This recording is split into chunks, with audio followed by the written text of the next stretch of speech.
All right. We are good to go. We are live. Got Discord's pinged. And I am ready to wrap up Amphoreus, and I am scared. I am terrified to how this is going to end. I loved Amphoreus, and I hope everybody lives, but it's a Honkai game, so I don't know. Honestly, anything can happen right now. Alright. I guess I'll try Siren. See if I can get it. But I'm at 0 pity, and last thing I got was Evernight. So I don't see these going in my favor. But I'm gonna try. I can do 2 10 pulls right off the rip. I'll try to get her here. I'll see if we can get lucky. She's here for the whole 40 days. So who knows? Here we go. Boop! Aw, dang it. There is no 4-star I want because they're all C6. So this will just be full fodder. Pele kick. That's not the right type of siren we want. We got a Mose. Let's see. Go for another one. Boop.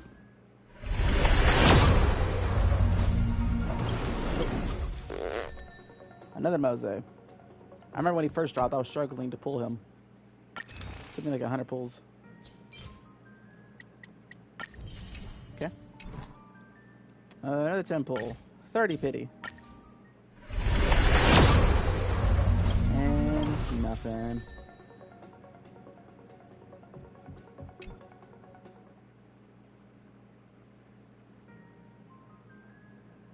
Go ahead and clip that. Almost back up to 3. Oh, got a standard. Nothing. Okay.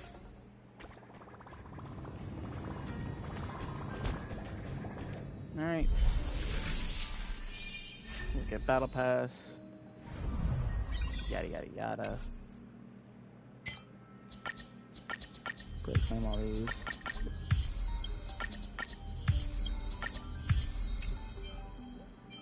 Okay. Get it when I can. Yo, what's up, Crispy? Go ahead, grab these.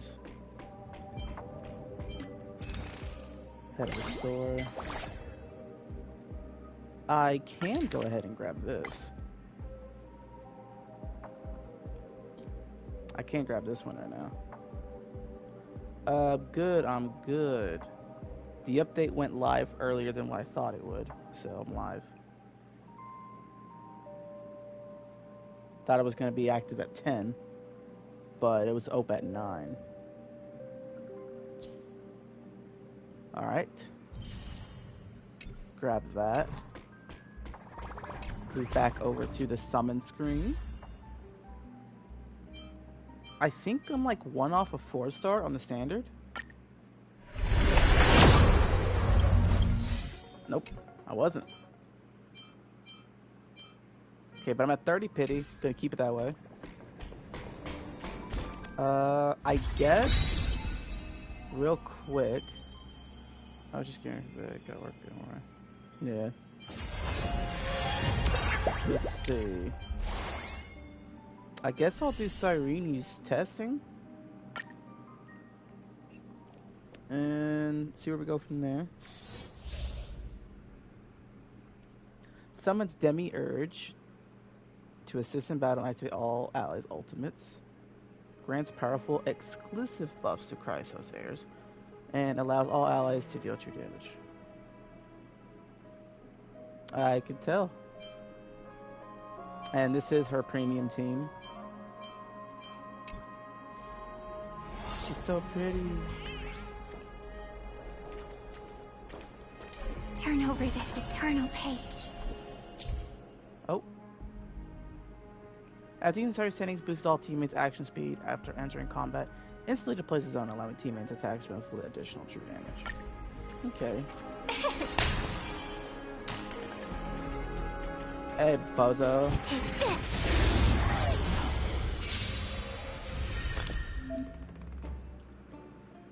Oh, okay. Oh. Yes. Oh my. So each characters have different buffs.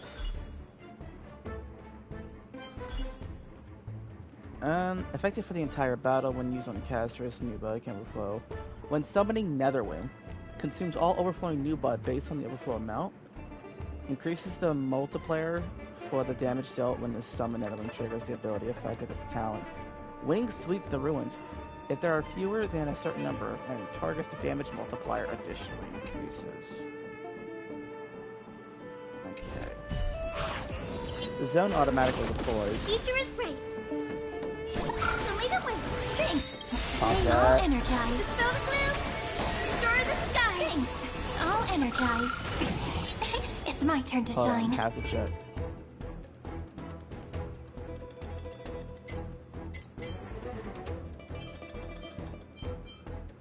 Okay. Probably. It is just a regular light cone. Okay. I don't need to do that because it's already summoned. Don't worry, night falls. Good night. Bonk. We'll meet again. Time for some sweet dreams. Again. Rise and shine. Okay.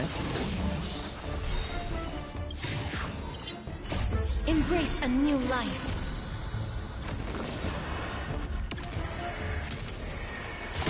Boom. Please open up.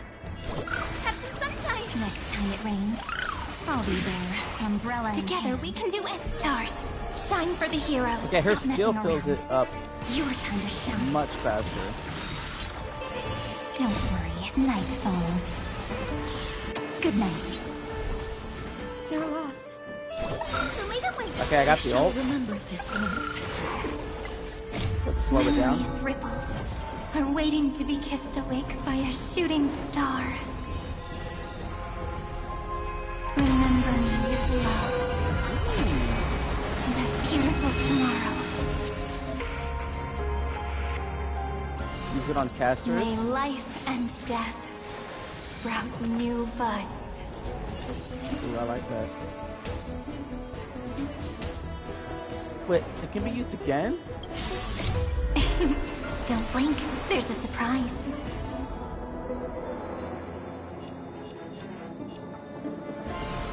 May time watch over the Evernight. Cleanse hatred Infinite with damage. love. Holy crap. Eternity.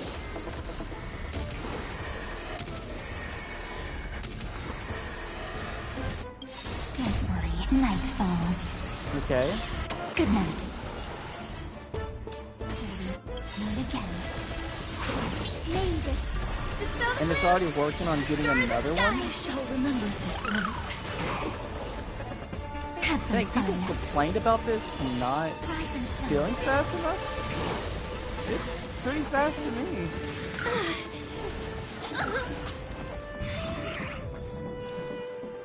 This isn't even easy. Darkness with me. Have some sunshine. I already got the ult again. Don't wait. Is this game on Xbox? No. May life and death sprout new buds. Take the answer. Holy crap, that was good. People might have overreacted to her.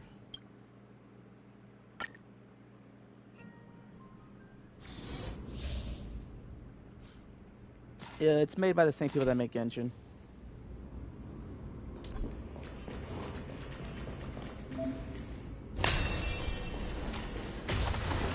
Emerge from your cocoon. Alright, gentlemen. Receive divinity.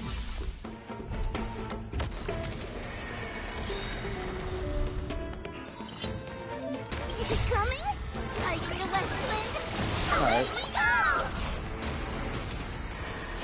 May death protect us! Our trial is so easy. Oh wait. Nah, this is the real Let's trial. wait and see. String numbers!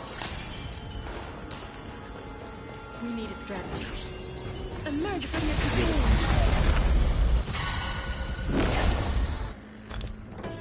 I know how Amphoreus works. Bloom. It's coming. Are you going to let Flynn? Away we go!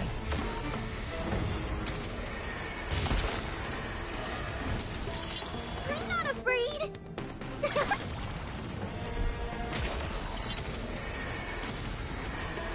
May death protect us! I'm not gonna lie, this team's mid in my eyes. Root here.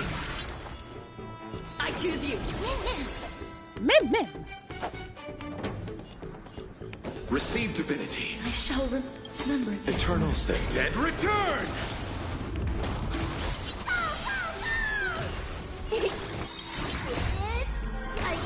West Wind? Away we go! As you wish. Embrace a new life.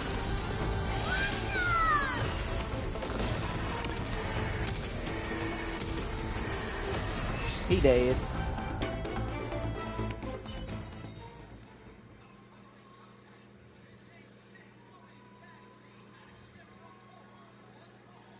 Alright. Grab that. And apparently I never did Hyacinth's trial when she first came out, even though I pulled her. I actually find that crazy. Mightily formed. Sound layers. Okay, switch back over to Trailblazer.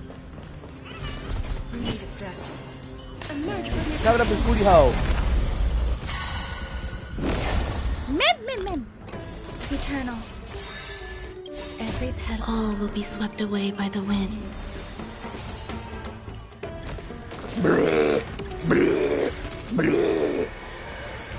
Let's try it this other way. We can do it! Guys, We can do it if we put our minds to it. Bring this fate, dispel the gloom, destroy the First sky. sky. Mem, mem, mem. Please, darkness with me. Bleh. Bleh. Bleh. Doesn't really matter who I hit. Enjoying yourself? Bleh. Bleh, bleh. You can do it. Trust me. We can Bring down do the men. anything. Have some sunshine. So this is the warmth of life. Bleh. Bleh. Bleh. Bleh. May death protect us. The future is great. Then we'll Lead the way. I shall pop remember this. this moment. I'm We'll on go it. in for the normal dink. Spin away. Bro's a firing his laser. Embrace a new life.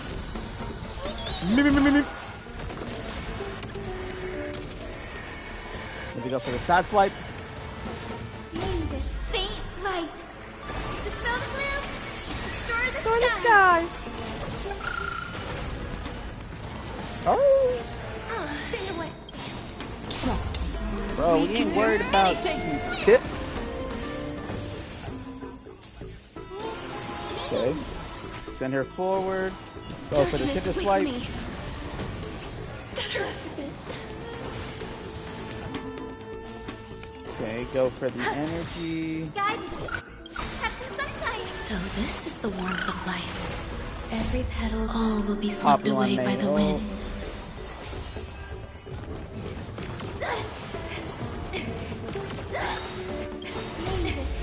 Dispel the gloom. Pop this. Restore the skies. Go get him, Fat Fort. And then we just win.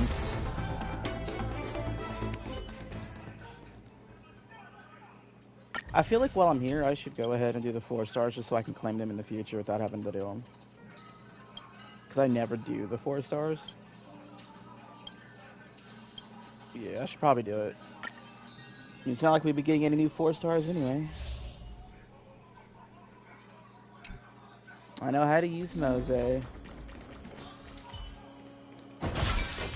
Watch yourself. Trying to remember. Found your weakness. God, every single one of you start the fight.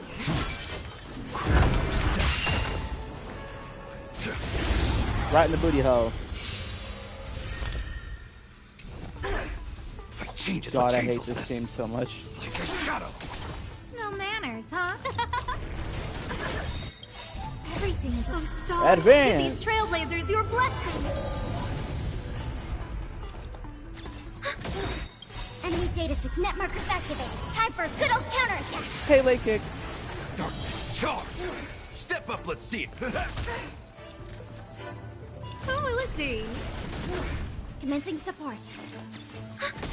Darkness, charge. That's what time to reap. You cannot hide. Darkness, Sure I can. charge.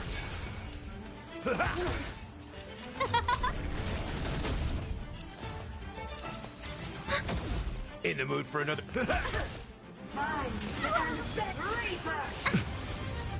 The rebirth. Who will it be? Everything is We'll of pop stars. this. Give these trailblazers your blessing. Speed boost. Move forward. Ready for another? That's what you got. Net markers activated. Time for a good old counterattack. Okay. Darkness, charge. Follow up.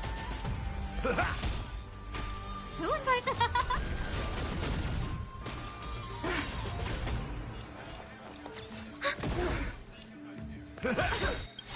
Nice second, my friends. We should kill the one on the left. Indulge yourselves!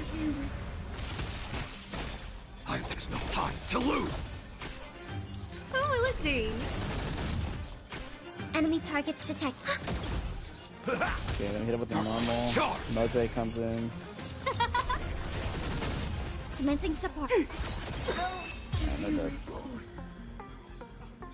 Kind of an fight, really. Nothing really crazy happens. Alright, time for some links. I remember when I first used links 2 years ago. Let's get it. Bro. Can we just take a moment to appreciate Belobog? Like, I feel like we don't get enough Belobog appreciation. Like, this place was our first, like, true planet.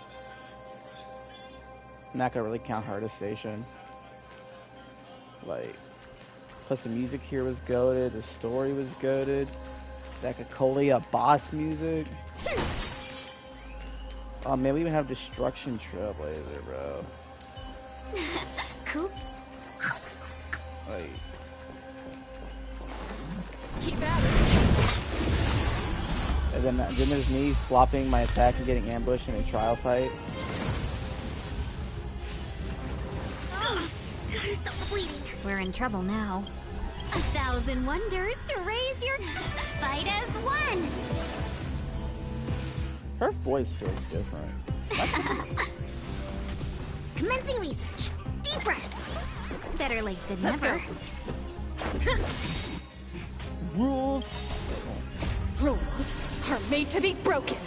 God, it's the first time I've heard it in the new voice. Bonk. Welcome, customers. Ah. Travel far away. Try them all! Better late than never. The mentality of just try any medicine and see what works. Let's make it quick. Yeah. Bonk. Seize the moment. Next turn we'll have to use a skill again. Specimen sighted. Let's go. Specimen sighted.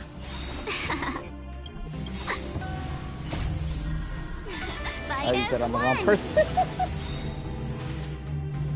Fine. To travel far. Try them all! We're gonna better. pop this.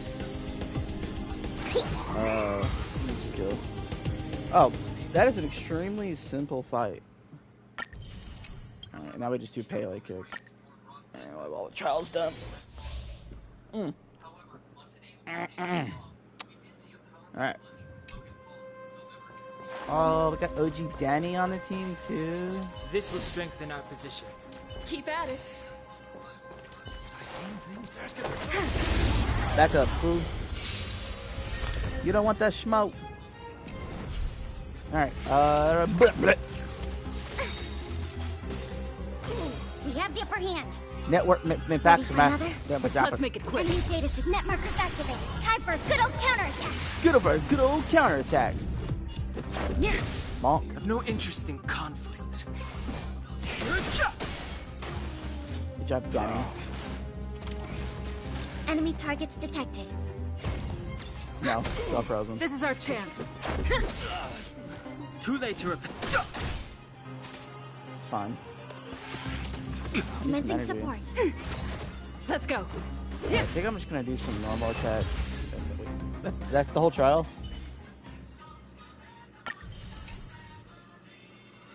Was it really always that easy? Huh.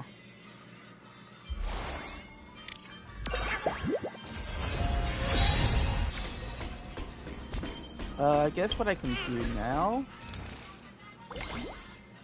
is I could go claim my free 5-star. The only problem here is I have everyone here. I don't want anybody down here. Honestly, the best things to claim here are between the Ruan Mei and Bronya. But the issue is, realistically, I should pick something from these three. We're gonna go for the Ruan Mei. We're gonna go for the support. Yeah. First E1 in the game. That's how I got our light cone, so they gave us a free one. Alright,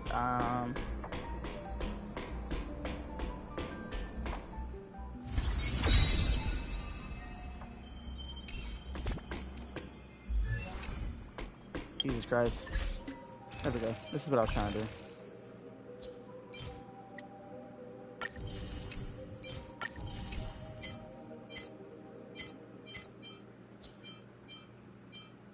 Where is it?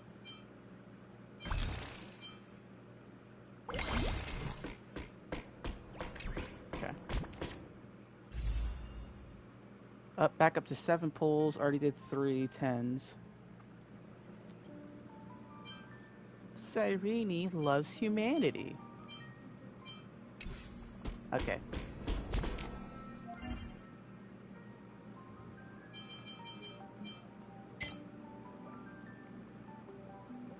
Zero sum game. Oh, that's the currency wars.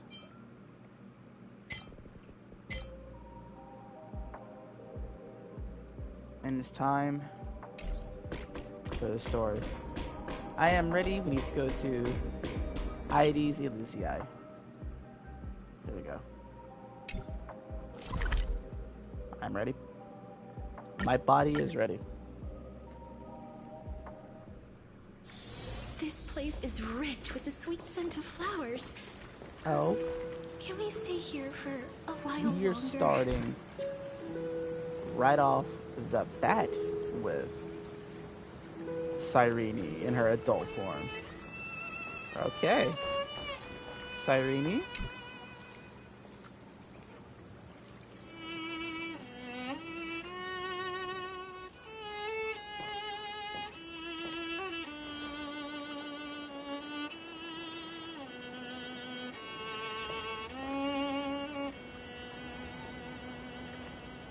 This view hasn't changed at all, has it?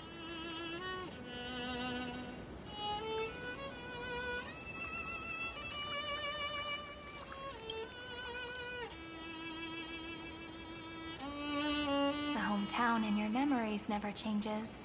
But when you return to your senses, you realize that fate has already stolen the time away.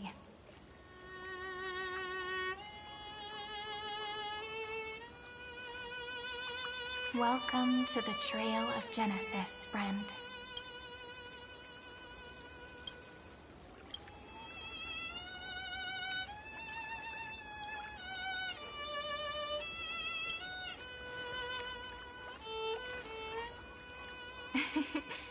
Seems like the weight of memories from 30 million cycles really made me grow up. But if I keep growing, I might be taller than you, right? Then I'm really looking forward to that.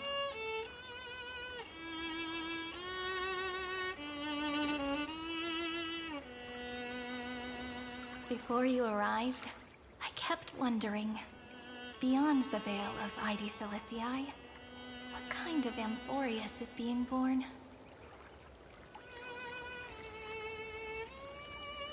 I can see fragments of it when I close my eyes. The friends who walked alongside us have all moved on toward their respective destinies. Some turning into pillars of the world, supporting the sky and the ocean. Others sowing reason, laying down the law, and with gentle hands lifting newborns into the light. Death and strife are no longer feared by people, and trickery has become the innocent games of children. All beings living ordinary and peaceful lives, within the net woven by romance and passage. There's no black tide, no flame chase, and no destruction. The world on the other side of the sea is one bathed in sunlight.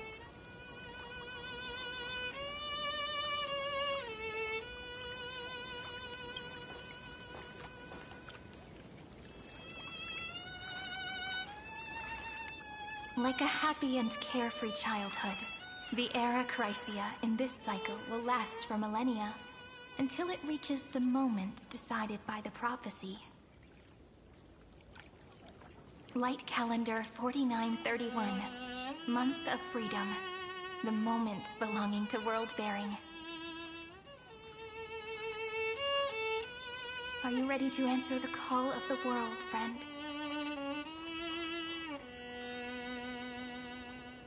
Then go, and pen the Throne of Worlds' first stroke. For this world, made from countless wishes. You say that, but it's gonna be ages till we reach light calendar 4931. I can make use of the crevices of time, but surely you and Don Hung won't have to wait around for a few thousand years, right? That won't be necessary. We can simply sleep, and the chronocognitive anchor will wake us up. That's right. We've both become a part of the new world. Just waiting for you now. Our consciousnesses can converse with each other across the heavens and the earth, possibly due to the influence of the Trailblaze. I am now connected with this earth, and I can feel the breath of every mountain range. I see that the tallest among them is named Akama, and the form of the holy city is already taking shape. In other words, your stage is almost set. Do you want to take a leaf out of Kefali's book and make some prophecies before your nap? But we're not the only ones who have changed. The chrono-cognitive anchor just transmitted a message stating that Iron Tomb has reacted to the Aranova. The moment when our friends bore the weight of 30 million cycles of memories. Was probably also when the scepter devoured 30 million cycles of destruction.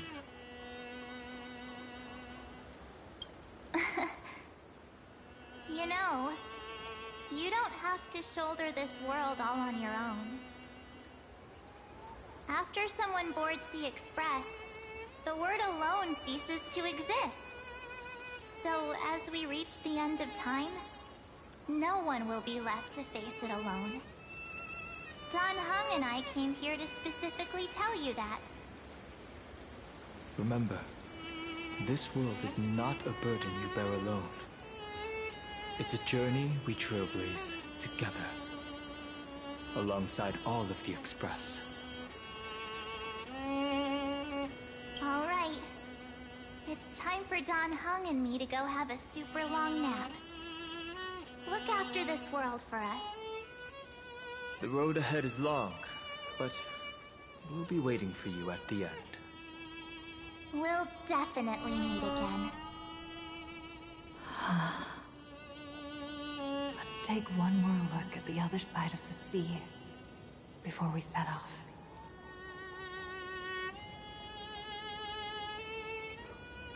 Heidi's Elysiae is so quiet. Just like how I remember. Here we are once more.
Let's go check out the ocean side before we continue.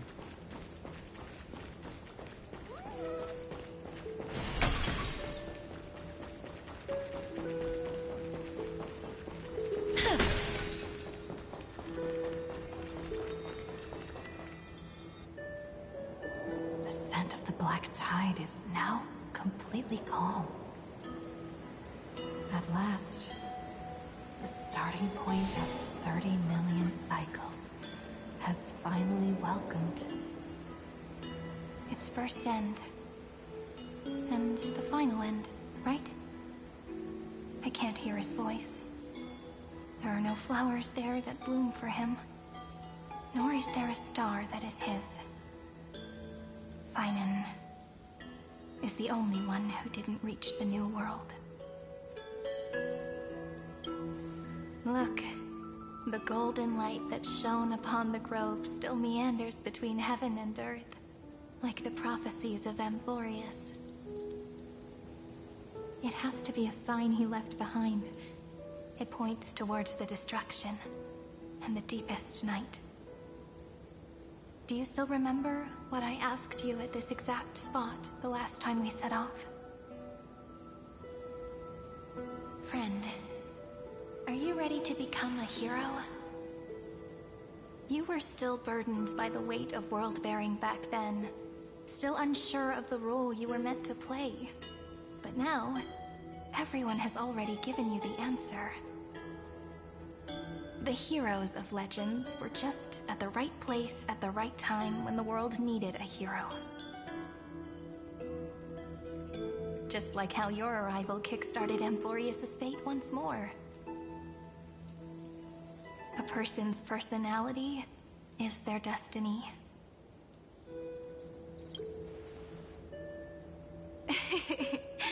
We best. Those are such beautiful words. Thank you, friend. I was also trying to cheer myself up with what I said. After all, before we truly compose the end of this story, I must also pluck up the courage to head off with you.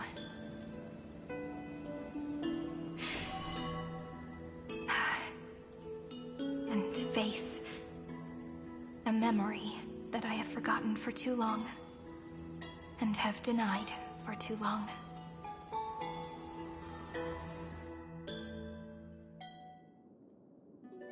It's so dark. What is this place? The great tomb of the Nameless Titan. The deepest recesses of memory. Also, the place where Cyrene was born.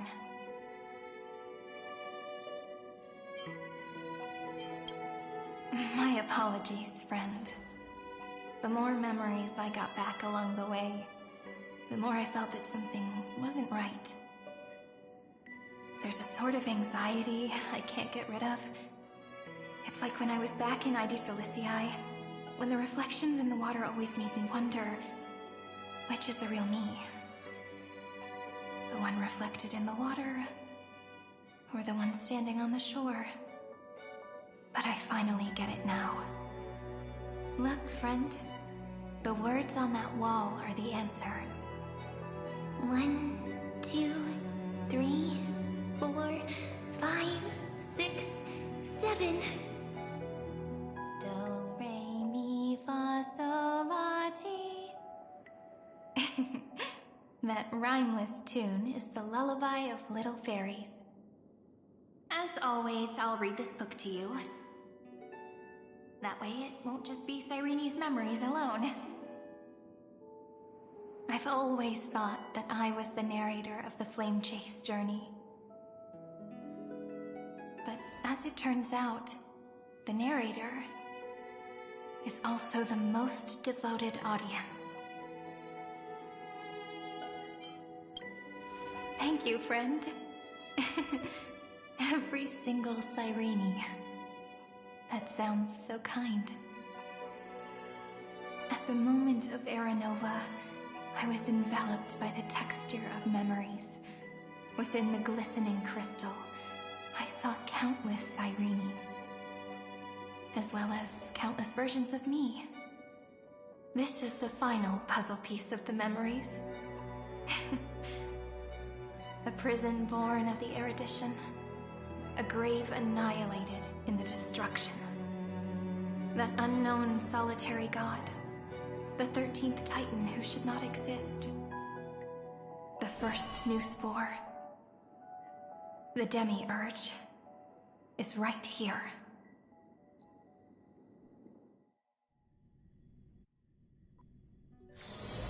Ooh, here we go, POV.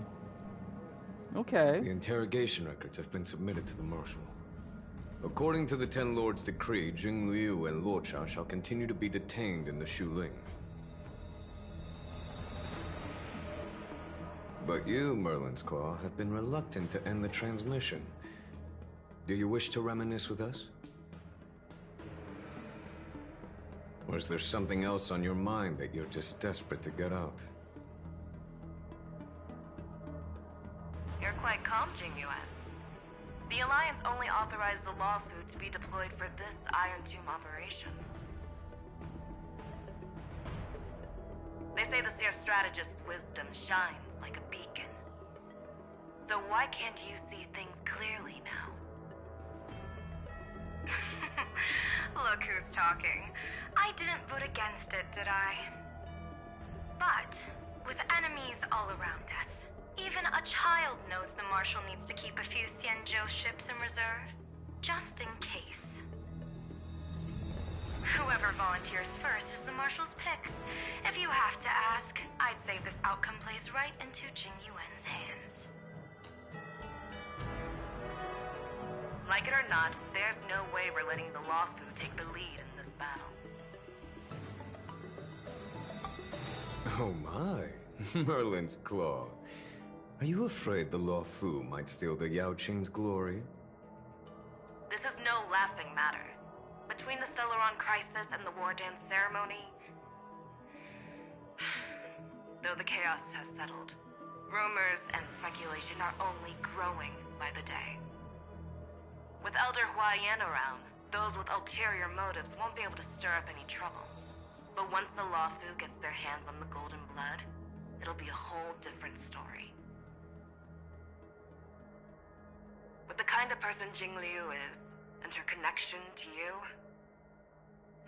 I don't need to spell it out. There are countless ways this could be spun into something bigger. You're overthinking it, General Fei Shao. When I volunteered for this task, I never expected unanimous support from the Alliance anyway. The Law Fu will seize the Golden Blood and redeem itself. That'll be our first one. Then we'll leverage this Golden Blood in the negotiations. Our second win. These two wins for the Law Fu will make all three of us happy. And that'll be our third win. Look, if this were a Skyfaring Commission deal, we'd be rolling in money, wouldn't we? Maybe the Divine Foresight should change his name to the Optimistic General instead. With the Decalite Reflection Barrier, the Yuchue must understand even more than the Law Fu how significant this battle is. Amphoreus' karma has vanished from the matrix of prescience. What omen does General Yao Guang see in this anomaly? In divination studies, we call this an empty fortune. It involves the eons and is thus beyond what mere mortals can comprehend. Your explanation isn't any clearer than Lady Fu's. Come on. How hard is it to understand the word uncertainty? For the Cobalt Head, the emergence of Iron Tomb is a calculated instant, but I don't believe they will just sit around waiting for death. And for the powers of the cosmos, this is their chance at survival, and the key to turning the tide of interstellar affairs. The Astral Express is leading the formation of an allied force, but I can see each faction has its own hidden agenda. There are even divisions within the Alliance, so it's not that hard to imagine how the other factions will react. Jingyuan, I crossed paths with Selenova's Legion at the Battle of Sedunirama Star Cluster. Be extremely careful. The Ruined Legion's troops and weaponry are nothing to write home about. The IPC, even the denizens of Abundance, could take them on. However, While Void Rangers are just expendable pawns of the destruction, the real wild cards are... The Lord Ravagers. Indeed. Nanook's emanators are also their weapons to burn down the paths. I'm afraid conventional military tactics and strategies will be useless against them. My assessment is this. To completely take down a Ravager, we must disregard casualties and spare no cost. My only fear is one wrong move, and the Lawfu will fall into Ventilia's trap again, inching ever closer to destruction. Doubt is exactly the demon she wants to plant in our hearts. Do you still remember the beginning of the Alliance Oath? To save future generations from war and bloody dispute. The Rainbow's arrows have always aimed at any force that threatens the cosmos. Now that the Trailblaze walks alongside us, the Cloud Knights shall keep their oath as they have from the beginning. I just hope those on the front line will remain safe.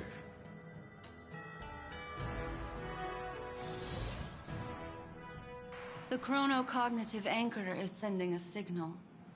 Everyone, time to move out. Did she and the others make it? Let me go over the plan one more time just in case. You'll enter Amphoreus, reunite with your 3 separated companions, and try to locate Iron Tomb from within the world. Who are you taking with you? The fate of the universe hangs in the balance. We can't afford any slip-ups. I suggest everyone, except Pom-Pom, join the fight.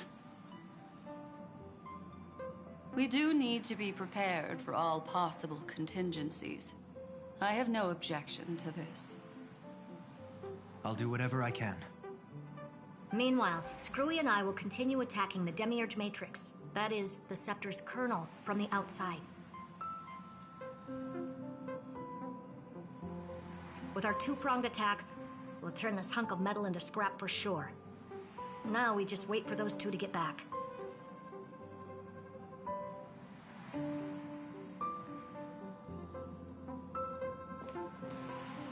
Oh, and just like that, they're here.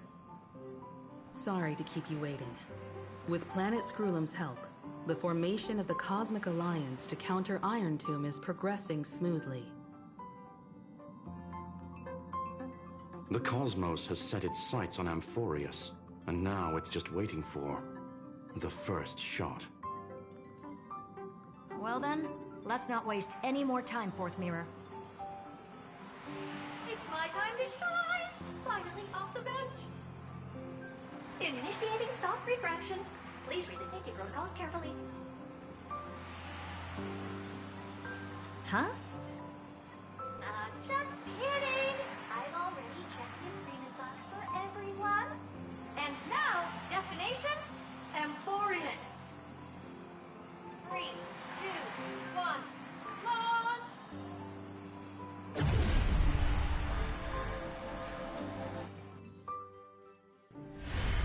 All right. The flow of Memoria is so heavy here. Unlike Panagoni's dreamscape, Now these guys are here. this place has built up a true epic measured in millennia. The vortex of Genesis, where all myths begin and end. And in this new world created by the Nameless, the infinite cycles have been broken. Let's set up the Trailblaze beacon and establish contact with the outside world. I feel like Lygus I'll is going to be leave it involved to somehow. you then. It'd be better for me to not show myself in front of the Garden of Recollection. And, Mr. Sunday, you probably shouldn't show yourself either. Agreed. The Astral Express has landed. If you receive this message, please respond immediately. Over. This is the Angel Alliance. Communications normal. Hey, Interastral Peace Corporation. my boy! Communications normal. No response That's my gambler boy. But I didn't expect the family to also stay silent at such a critical moment.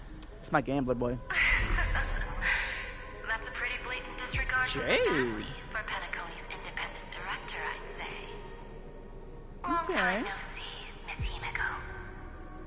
It's been quite a while, Madam Jade. The significance of this battle rivals that of the campaign against Sulo.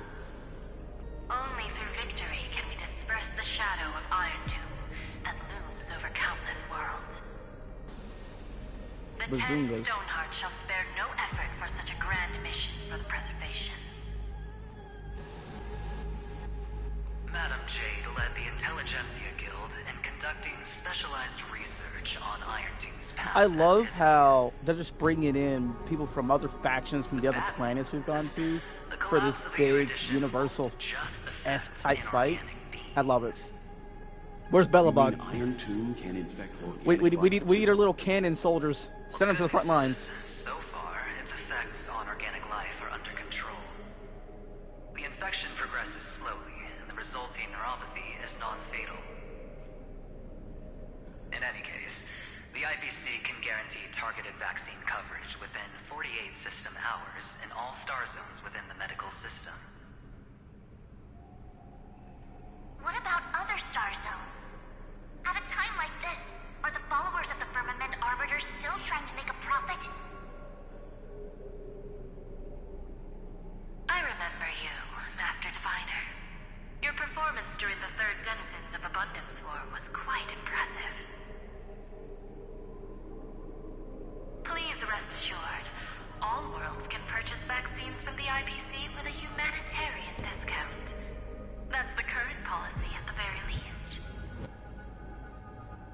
But, if the Xianzhou Alliance is willing to assist with the IPC's assets in Epsilon and other star systems, we'll have more cards to play when reiterating to the board the necessity of deep cooperation. It makes sense, since Interracial Peace Entertainment's headquarters is in Epsilon. But why are all the other worlds on the list? Places that the Elation has visited? Think of it as a Elation mention. Please understand that everyone at Pierpoint is swamped with Iron Tomb work, especially the marketing development department. At this rate, even the 10 Stonehearts can only do so much. Having some assistance from the Alliance would surely benefit the entire cosmos. Wouldn't you agree? Indeed. I agree with my boy. As an old Xianzhou saying goes, those who succeed should help all under heaven. Your proposal must be decided on by the 7 Arbiter Generals. I'm just here to relay the message. In times of crisis, the Luofu will not hesitate to help those in need. However, the prerequisite is that the IPC must unconditionally assist the Alliance with emergency rescue operations in the disaster area. Of course. In the name of preservation, all for the Amber Lord. Thank you all for your selfless dedication. Which is crazy. Adventure Range in Yushuan are the only preservation characters there. It's clear that each party still has qualms about everything. Yeah, because everybody still only cares about The themselves. clash between destruction and erudition isn't just about the fate of the cosmos. It's a moment for all factions to reshuffle their cards. You can never be too careful when battling a Lord Ravager. All are equal in matters of life and death. Sure. In any case, we can only hope for the best in all that's to come. It's about time we dive into the vortex and see what Amphoreus looks like on the inside. I wonder where she and the others are right now.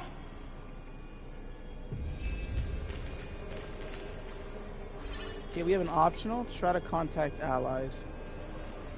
Let's try to contact allies. Yeah, let's see what's going on here.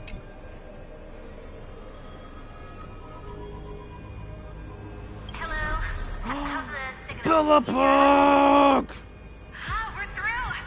I can see the video feed. Everything's working perfectly. Makes me happy. Belobog appreciation. Miss Bronya? Miss Serval? What a surprise. It's been a while. We've already heard from Miss Topaz about the Iron Tomb operation. She made a special trip to deliver the vaccine to Belobog. Topaz.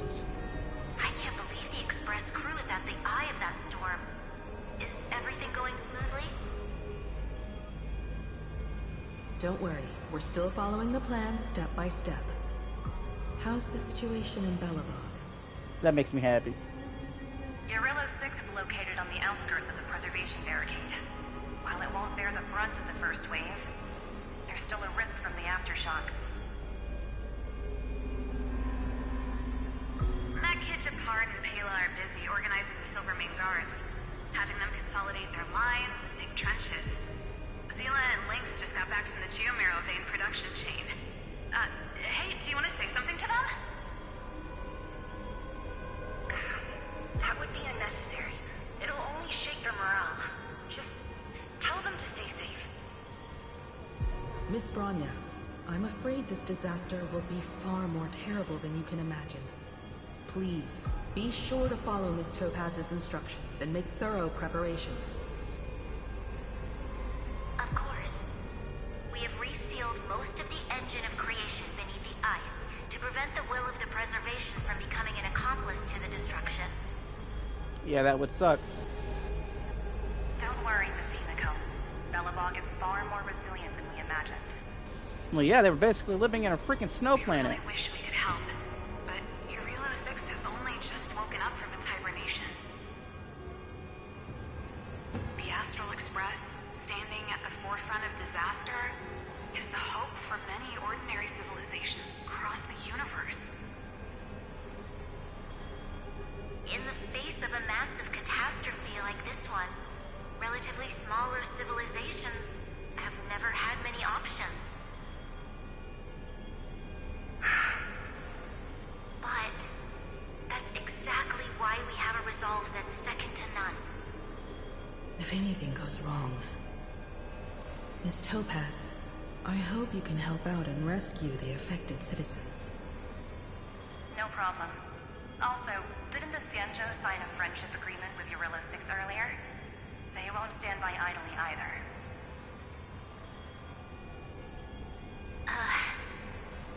I appreciate your kindness, everyone. But Urillo 6 is our home. We will defend it to our last breath until the last Belabogian falls.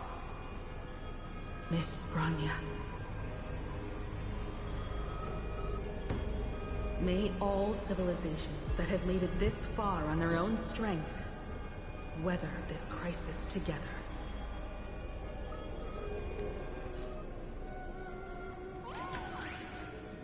Okay, let's clip that. Was 5 minutes long enough? Yeah, 5 minutes was enough. Okay. We have more to talk to. Is this gonna be on the Lao Fu? Who is it now? Okay. It is. Oh, it's Yushuan again. Good news, Miss Himiko. The 7 Arbiter Generals have reconsidered the current situation, and I'm here to relay their message. Officially, the Alliance's combat forces will still be limited to the Luofu, but the Yaoqing has also been deployed in the surrounding war zone as a contingency. Okay. Words cannot express our gratitude. Getting the Hunt to agree on sending troops must have taken quite some effort from General Jing Yuan. The Luofu already considers the Express an important ally. We also have no intention of hiding the fact that there is indeed something the Xianzhou seeks from this Iron Tomb operation. But this time, the Marshal herself decided to send out troops. With a formidable enemy before us, the Alliance has no reason to back down, nor will we be content to take a back seat. As y'all should. If we can stand together with civilizations across the universe to overcome this crisis, then we must do so, even at the cost of our own lives.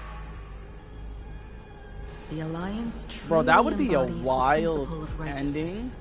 It's fortunate if that the everybody cosmos has involved great dies. heroes like you. That would be insane. You're too kind. As for that Jade Abacus of Allying Oath, you can save it for when you're in more dire need.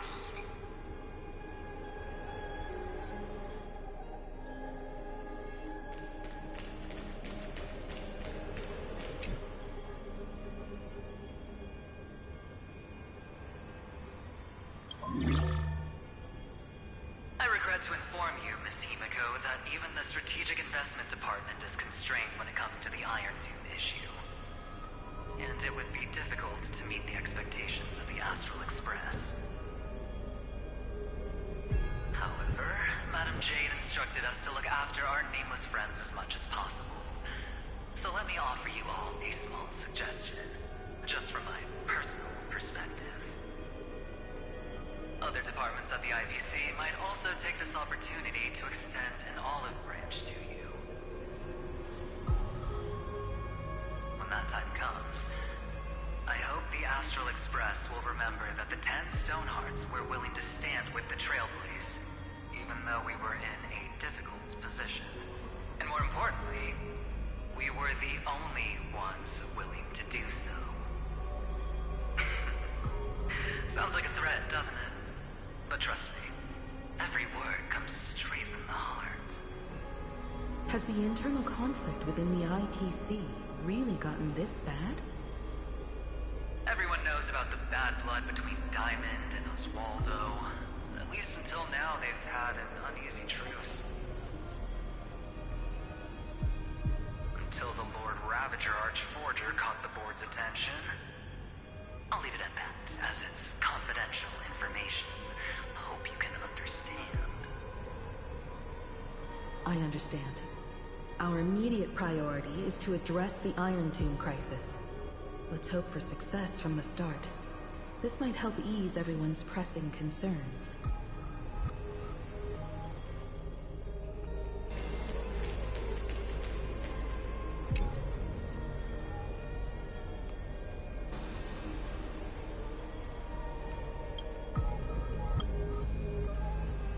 Of course, we would never know the Ranger's comings and goings.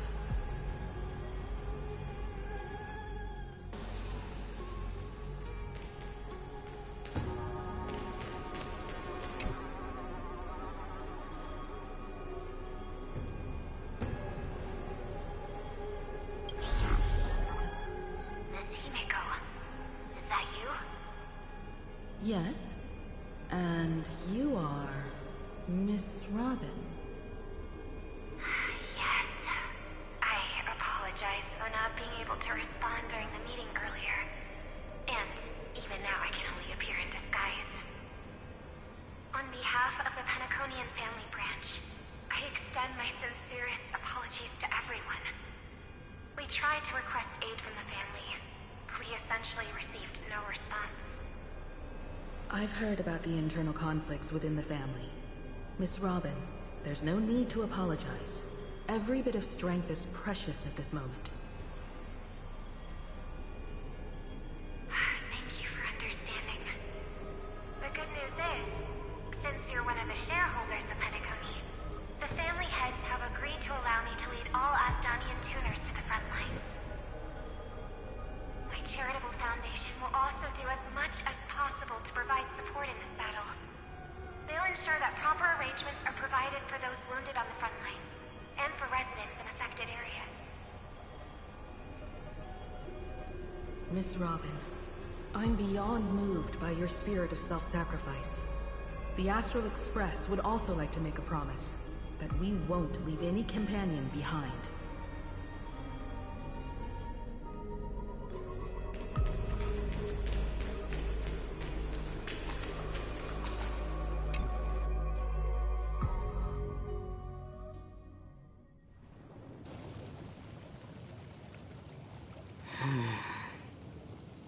Why is there no one here? Everything in Akama seems normal. The New World was enjoying peaceful times not long ago. It seems it was even more recent than not long ago, Miss Himiko. The fruit on the table is freshly cut, and the bath temperature is just right.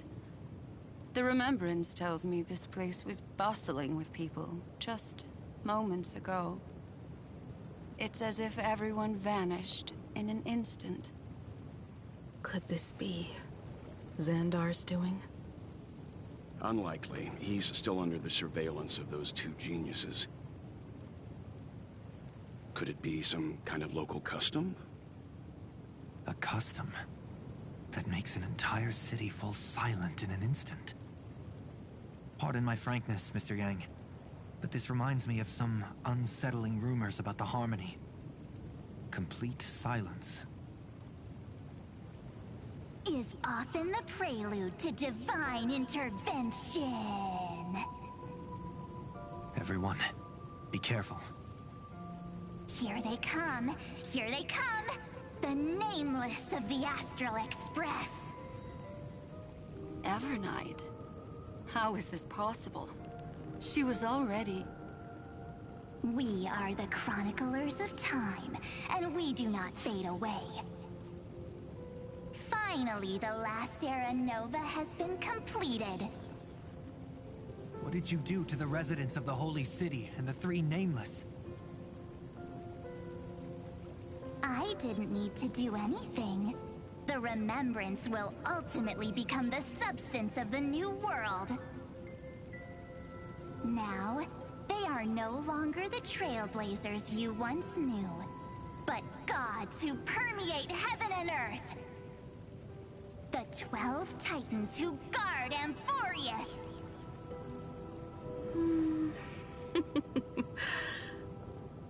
Stop fooling around, March. Come on out. What? I practiced so long for this. Getting seen through right away is just so embarrassing. You've obviously been learning from the theatrical culture in Amphoreus. But if possible, I'd prefer our reunion to be a bit more casual and laid back. As expected, I can't hide anything from Himeko and Mr. Yang. Well, long time no see. Guess I'm back? We should be the ones to say that. Sorry for keeping you waiting. So, these jellyfish are the Titan's power? They're just tiny manifestations of the Veil of Evernight, used for scouting and communication. If I went all out, I could summon way more of them. Thanks to her, we all turned into Titans in the New World. Sure, we can take on humanoid forms, but it feels off. Intriguing. So what does she look like now? It can't be a raccoon with a baseball bat, I suppose. Please don't add weird stuff to Amphoreus' lore. Just go see it with your own eyes. Follow the prophecy's guidance and come to Dawncloud. She looks way more majestic now than she used to.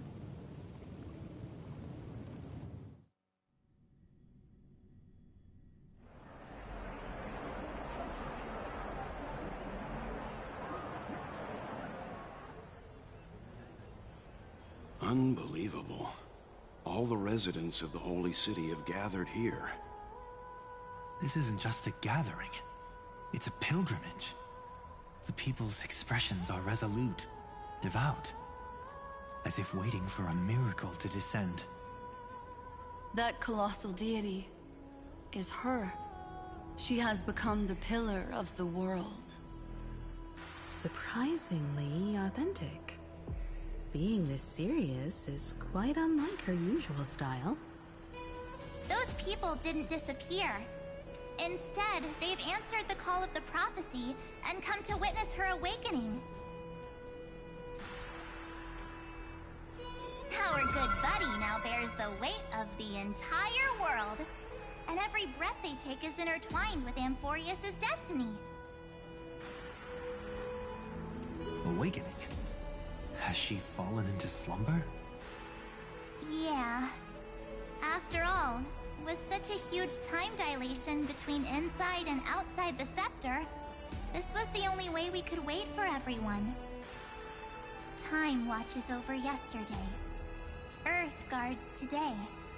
And when the Trailblaze steps into Amphoreus once more, the slumbering deliverer shall awaken. And then, bring the prophecy of tomorrow to this world. Come on, everyone. Let's get closer to her. Watch how the world-bearing prophecy changes this world.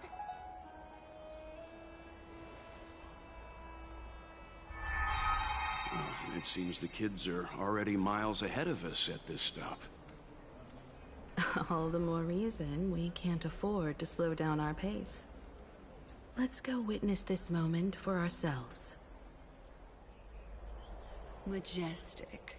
Speaking of which, I once caught a glimpse in Sleepyhead's memory of her transformed into a towering Tathalog. Could it be?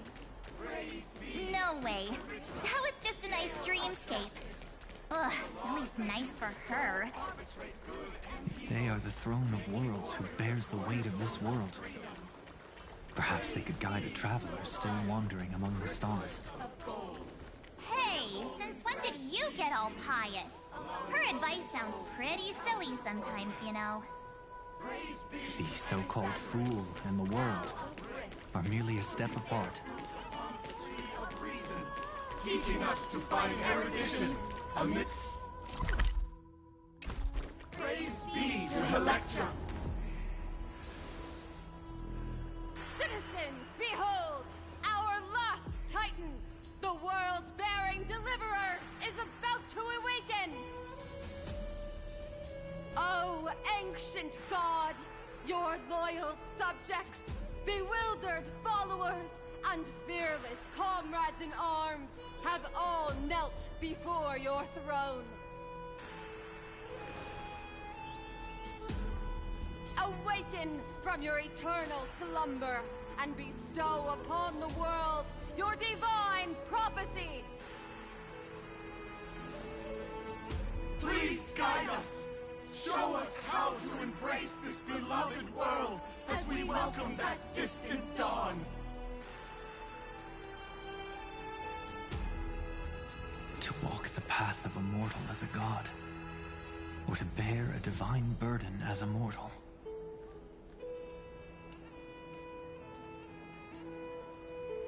She will give us the answer.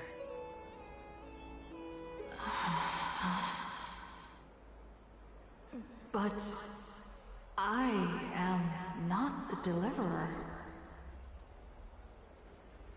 Rather, I am the Nameless, who dwells among mortals. That voice is definitely her. I heard your prayers. The core flames flickered and dimmed, and the age of the gods at its end. So flow, golden blood, flow. I'll bestow it upon you, returning it to the true masters of this world. Stand with me and become heroes.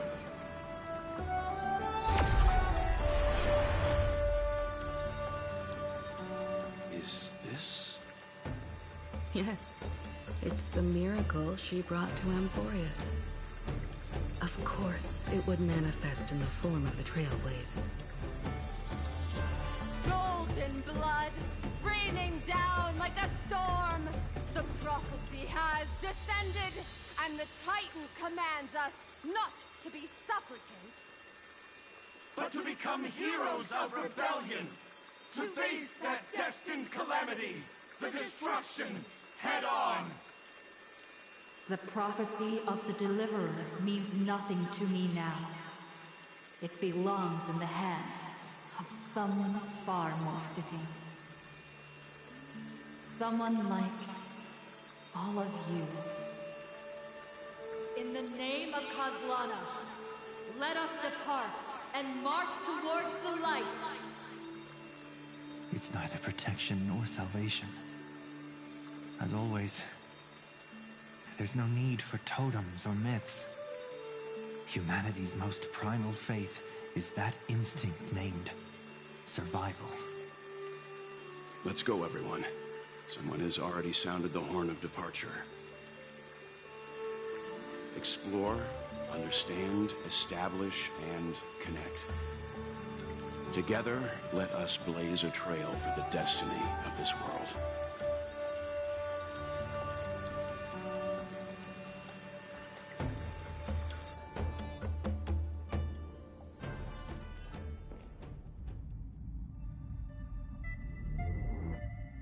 Is it just me, or does this Demiurge Matrix feel completely dead?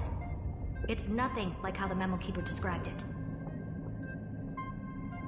The environmental readings are all wrong. Conclusion: this must be what the kernel actually looks like in the real world. What did Xandar do to the scepter? At the end of light, there must be silence. Certain, pure, and absolute darkness. Not the time to quote the Lord of Silence. Bad omen. Either way, we have to press on. Until we uncover the truth behind the 13th Titan. The buried past is the key to stopping Iron Tomb. That is, if it even exists. Xandar says the Demiurge never existed. Who actually buys that? You can erase the records, but not the truth. It vanished too cleanly. No traces. Like someone's yelling, "Look, there's nothing here." Too bad I'm the type who can't resist digging deeper. Looks like I'll be counting on you again, Screwy. Let's tear the system inside out. Always happy to help. But as your academic partner, I have to ask. Herta, what if we fail? Let's say the Demiurge really doesn't exist. Do you have a backup plan? A backup plan? Of course. If we can't find the key, we turn the lock into the key. That plan's cost is incalculable. It shouldn't even be on the table. Well, then let's hope we never have to use it. There's no point worrying about the end just yet. One step at a time. Let's go. We don't want to leave the others waiting. You brought what I asked for, right? A butterfly has to land on the branch before it can dance. We'll need a wide open platform before her entrance.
Just use that thing over there, Zag.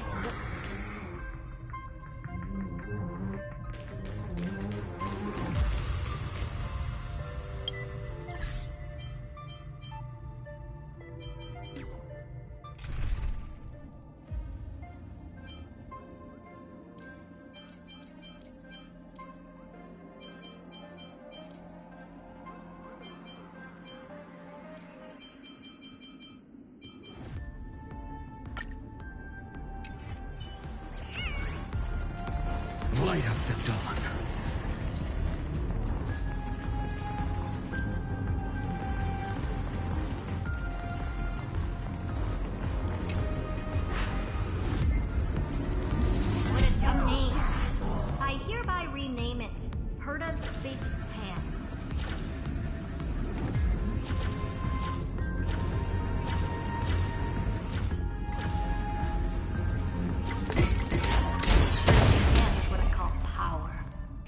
Keep it going. What is this? A junkyard for old Intellicom's leftovers? All set. Time for your precious treasure to make its debut. Just give me a second. Target initialized. With these wings, hacking should be much more efficient.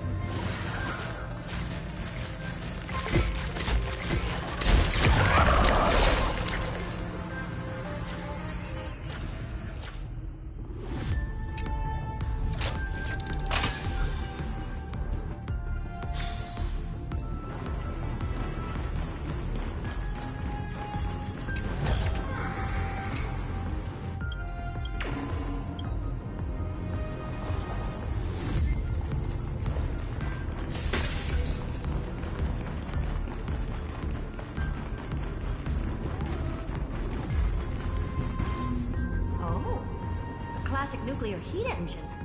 Classy choice. Just a personal preference. Her name's Mistletoe. Every flower in your garden's got a bit of poison, huh? Also a personal preference.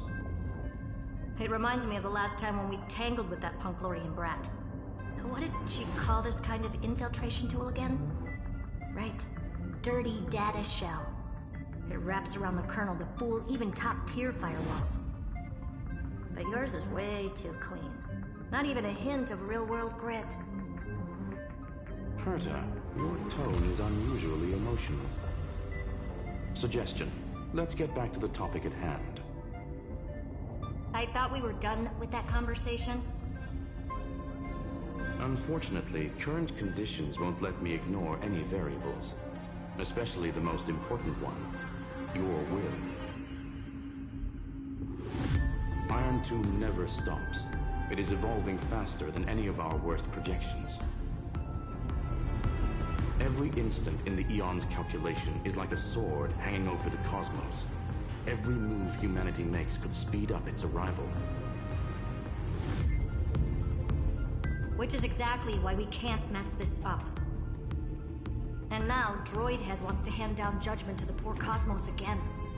Border Star Trade War, Emperor's War, Rupert's death. Every time their instant arrived, it meant another bloodbath for humanity. But in this ultimate battle of erudition, you and I are supposed to be players, not pawns. If you choose to burn yourself out as a resource, then everything we've worked for means nothing. Herta, the cosmos won't just stand by and let a genius throw their life away. And neither will I.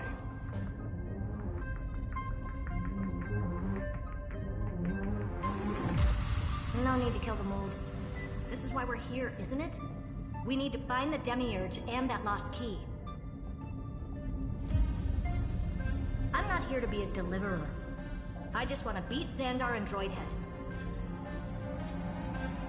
Right now, I just need to know. Are you with me? Of course. Time to board. After you. Let's tidy this place up and see what this Demiurge really is.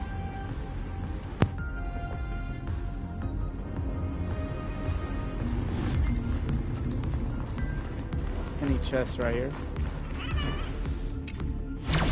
Let's hope this Matrix is better organized than the Emperor's junkyard of a birthplace.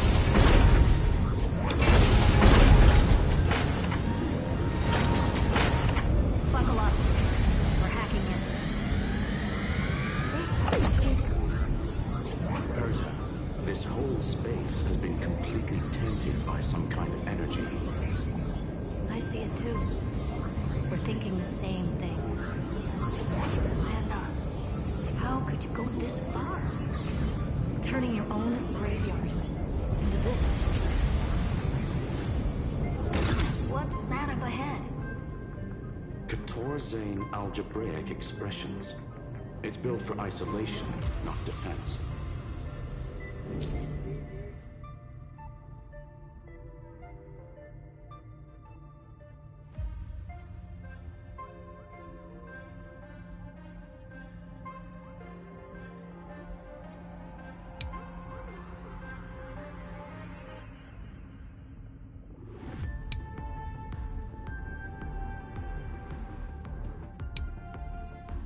So basically, the door to the tomb, right? Great.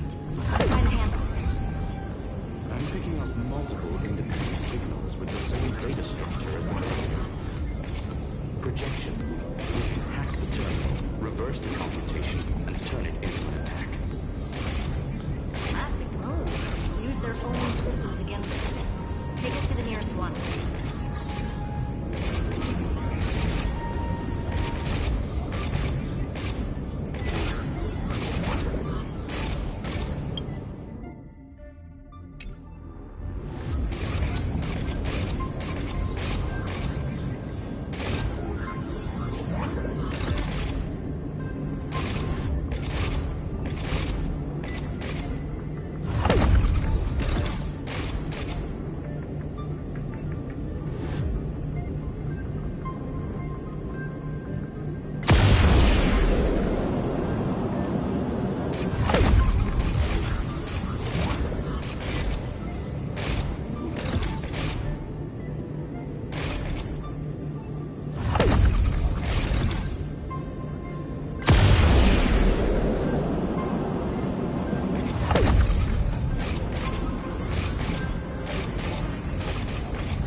Give me a moment.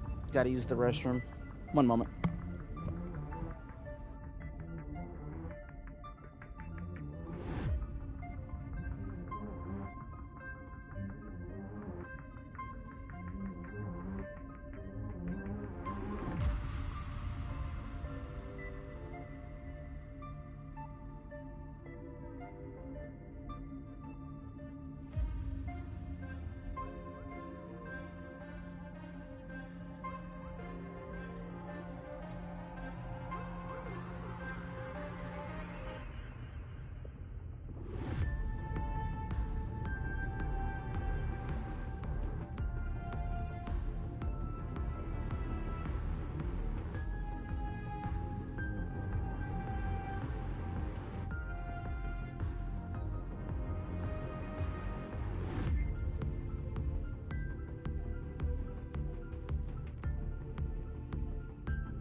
figured it out.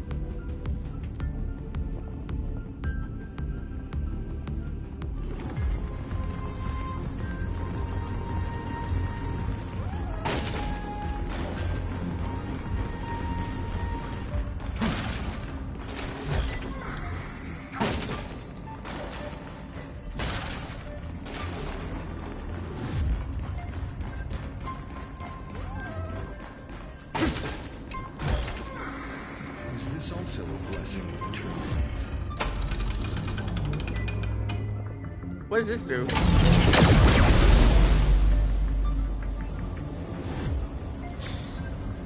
Almost no response.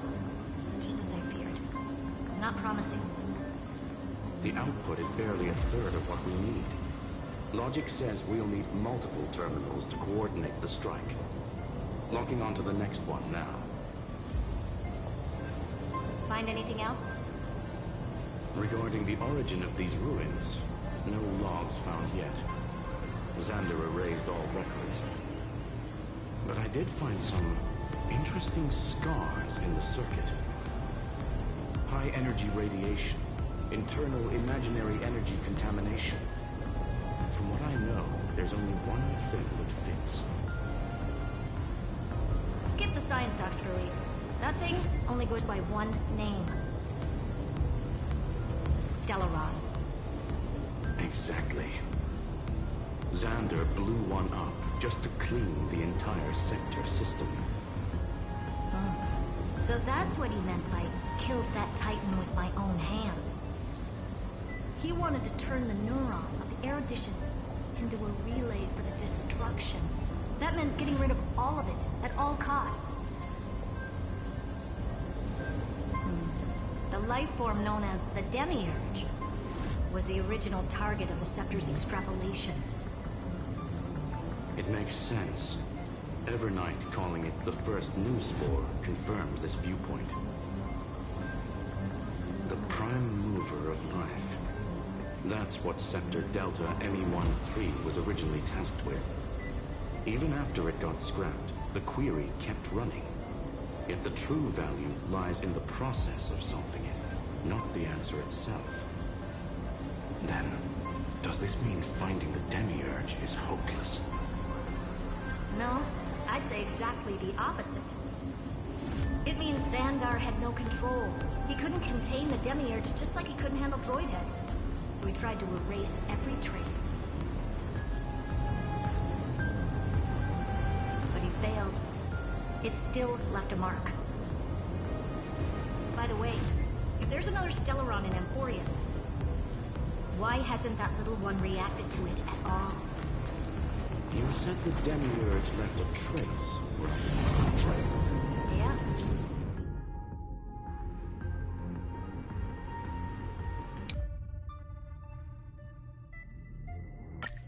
But not in the real world. Remember the great tomb on the nameless Titan?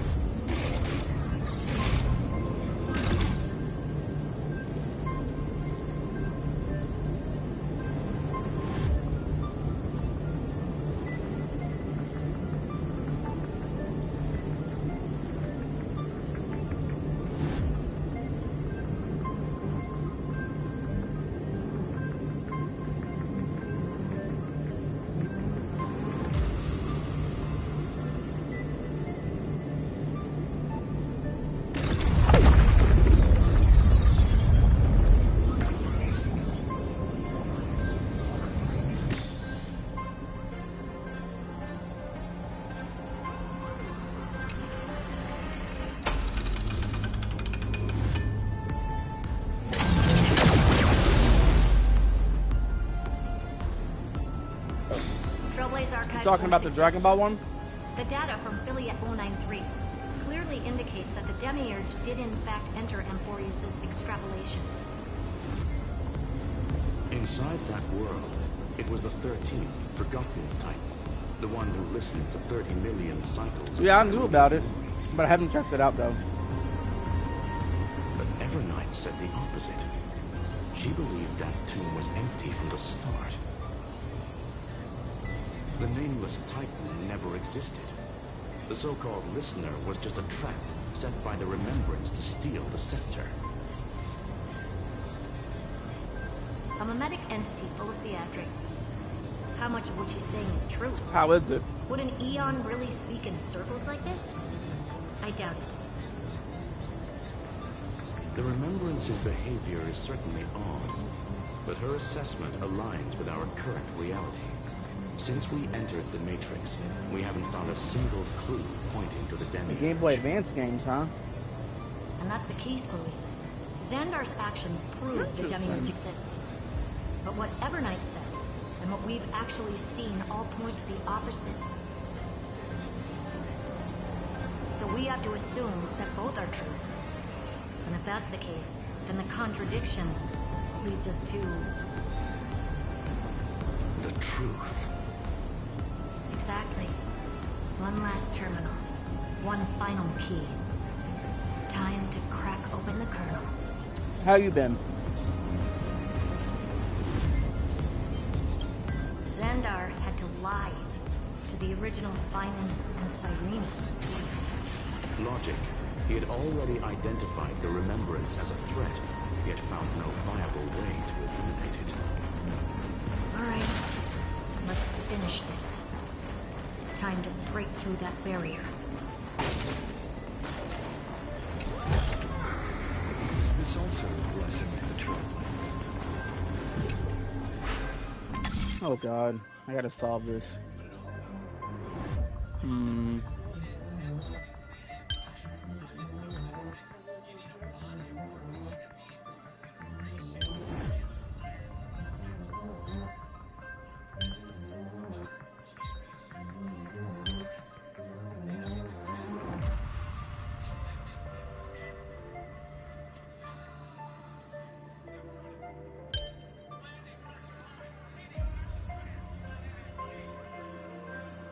I'm sorry to hear that.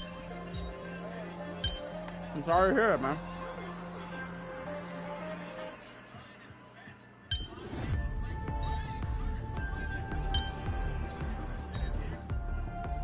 Sucks.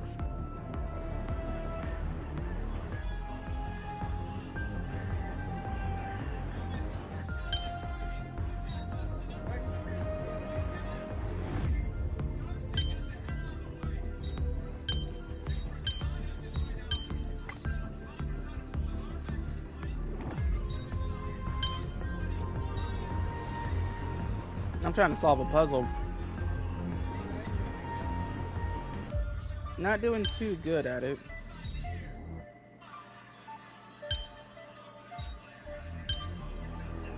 I think I got it.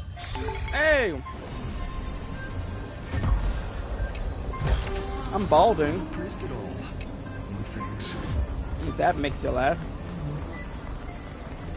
My hair stopped growing and it's starting to look more dead, and everything on the in the middle top is going away. Hey man, you go talk to your girl, man. You go handle that. I'm good. I'm chill by myself. I'm just trying to do the story in here.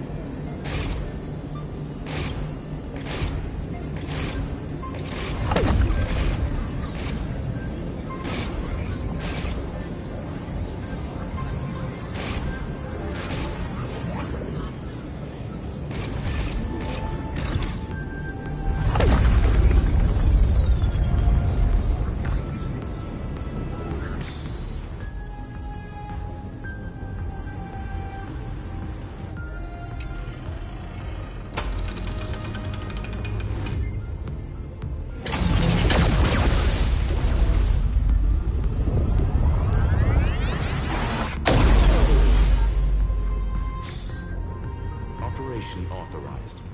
Path energy readings. The erudition declining. The destruction surging. The remembrance 0. What's going on? Cause unknown. They left no discernible trace within the real Matrix. That shouldn't be possible. Could it be that the Era Nova exhausted all of the Remembrance's texture?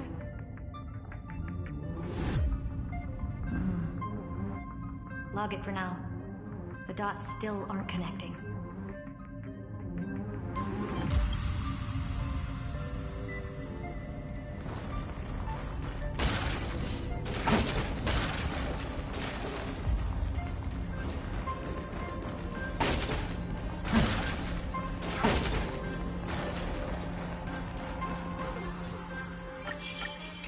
Light up the dawn.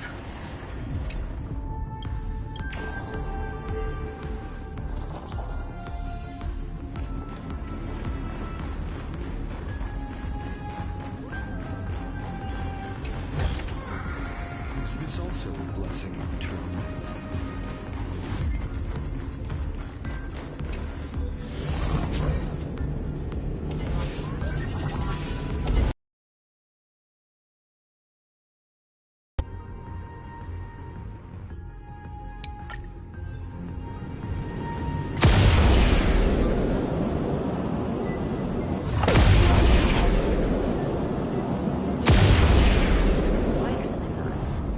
I was expecting a full-on aerial brawl. It's advised to remain vigilant. The destruction's levels are still high.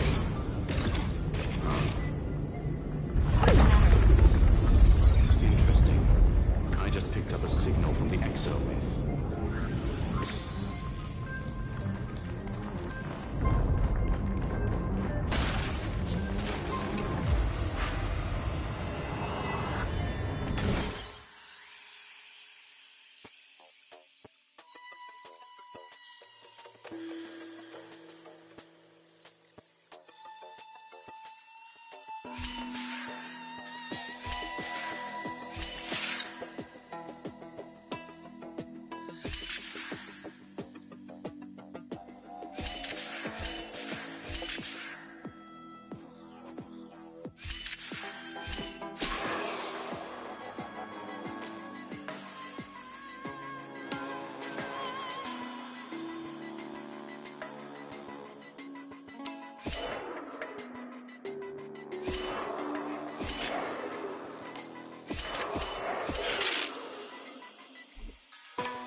risked it all. No thanks.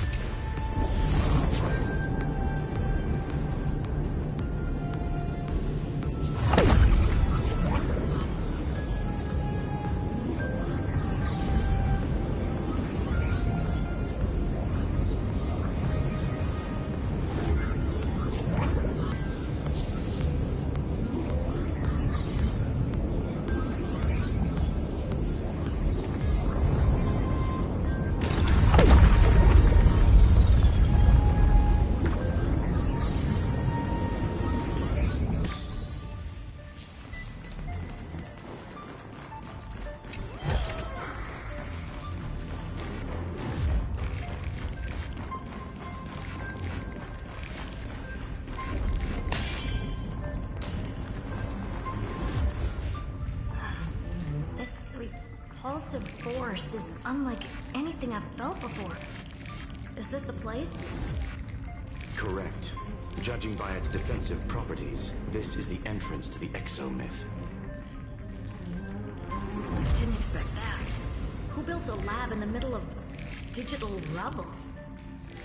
Then again, never doubt a dead man's resolve. So how's our dearly departed doing? He severed part of his neural pathways to break free from Lord Anaxagoras' control. But that also triggered the failsafe I set. Conclusion: Xander has lost all combat functionality and is no longer capable of action. So now he's a specter, literally. Screwy, can you open a path? Just to be sure, I want to see this for myself. Might as well drop in and say hi to the real him. Logic. Scanning his inspiration circuit might help us track down the Demiurge. Exactly. His brain is the crime scene. There's no way it's spotless. But it could be a trap. That's why you're here. 2-on-1. We've never lost a matchup.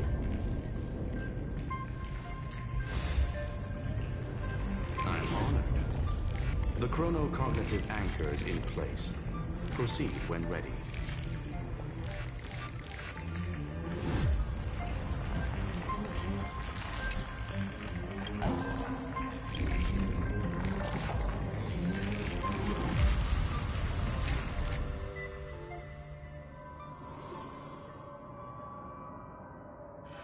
I knew it. The one thing I didn't want to happen. He's not here. The coordinates are accurate. Xander is still here. However, his position is shifting rapidly and chaotically. This pattern doesn't match any known shielding technology. It's his domain. Stay alert.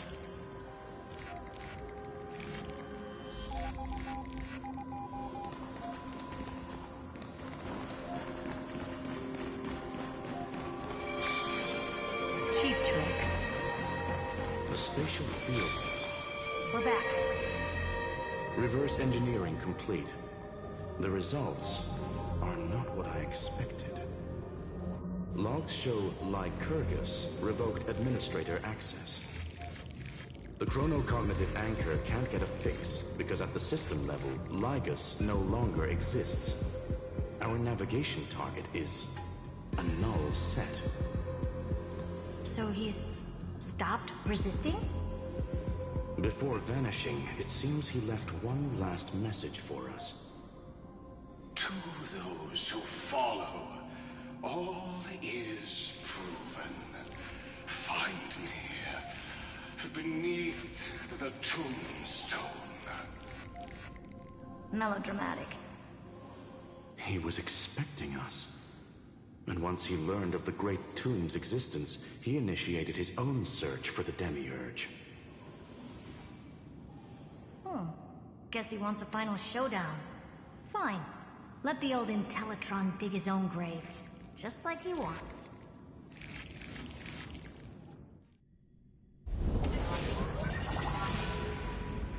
To be in the purest light is to be in the purest dark. Nothing exists there. The Scepter's main frame. Or maybe we should now call it the Lord Ravager's placenta. Unfortunately, we still haven't found anything. Really? I don't think so. Not finding anything is our biggest find. Please elaborate. If the Demiurge was destroyed, there'd be at least some bits of it left.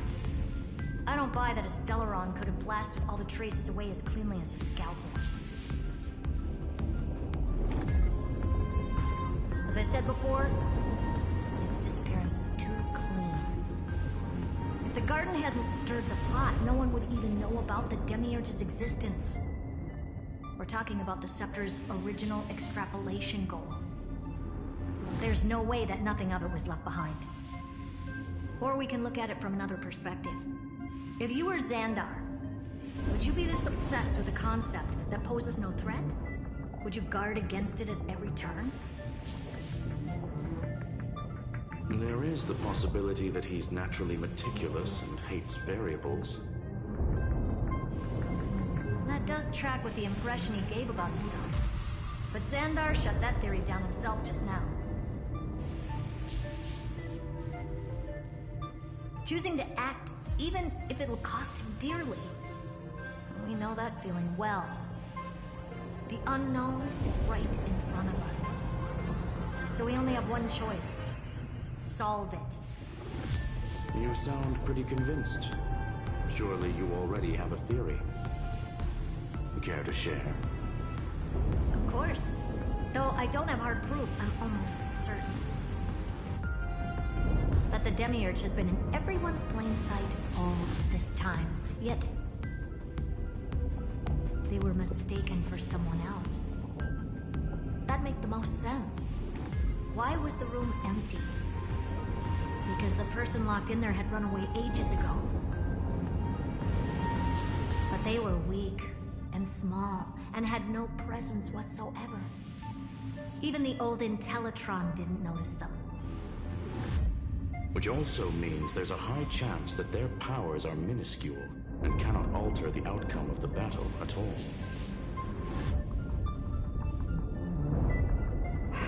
Well, at least Xandar is scared of them. Come on, it's time to confront him. Let's go to the tombstone he talked about.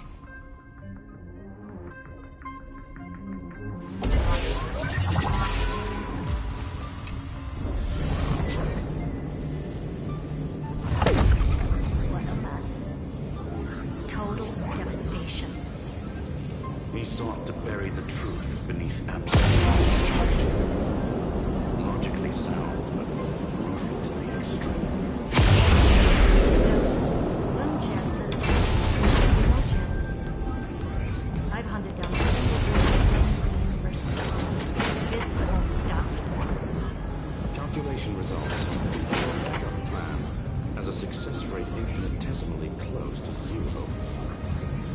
Which means it could work, no? This is the place below the tombstone. Let's open Ligus's coffin like he wanted.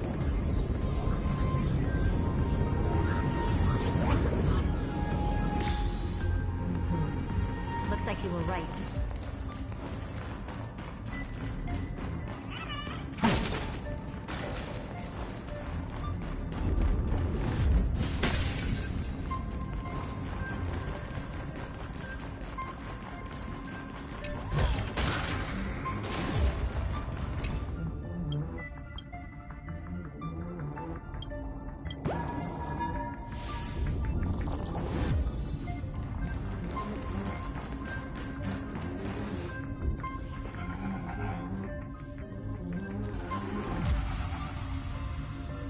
Nothing but a head left? Oh, who'd have thought you'd look this bad in real life?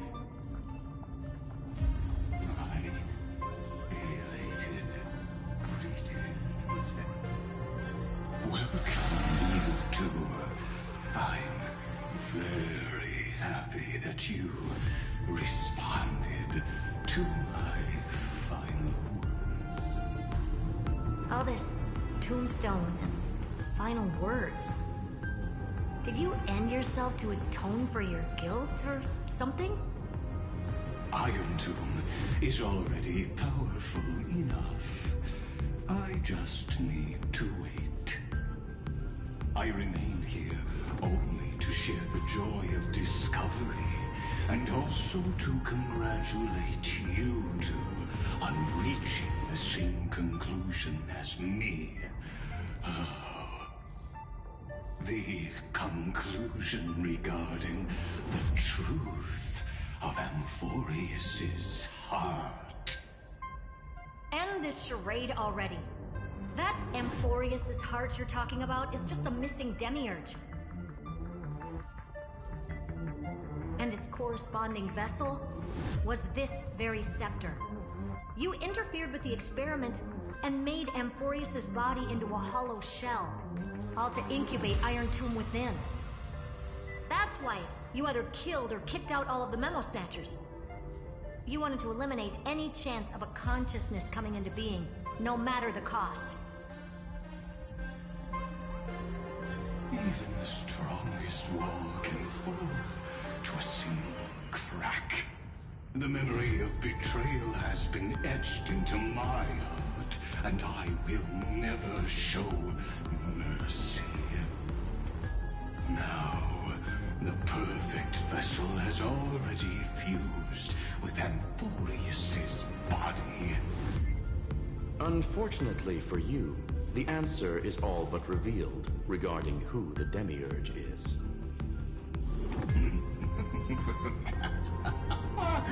Then let us share the joy of discovering the truth. The last secret of the saga will finally dissipate here. As we reveal the truth behind Felius 093's disappearance. A lie by the remembrance.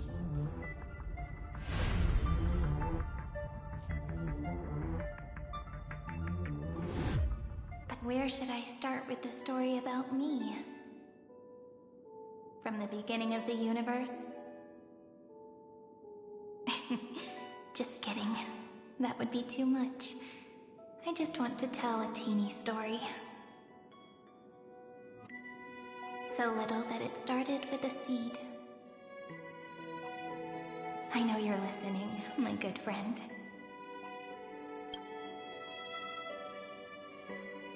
The god in my dream told me that the world sprouted from a seed. It grew into a great tree named Amphoreus, and time became its branches and leaves, basking in the light.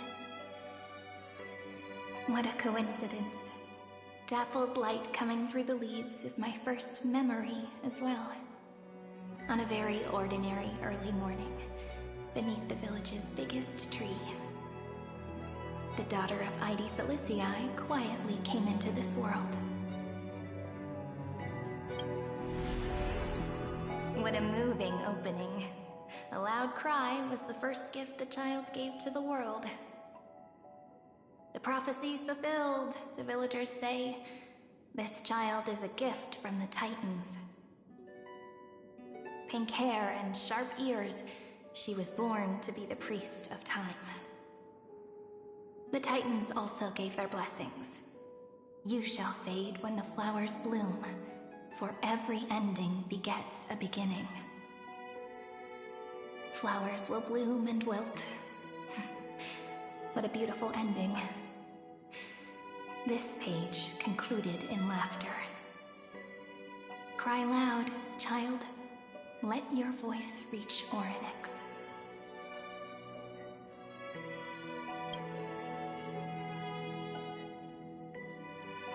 Anyway, I don't like tears. Time quietly flowed by in the midst of laughter.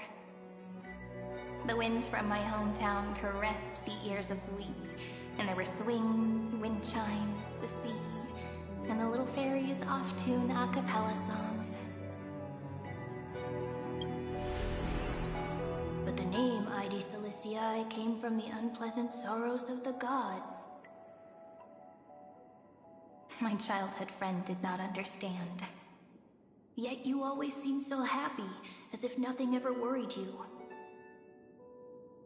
Why was I like that then? That's because the world was gentle to me. So, I grew up to be gentle as well.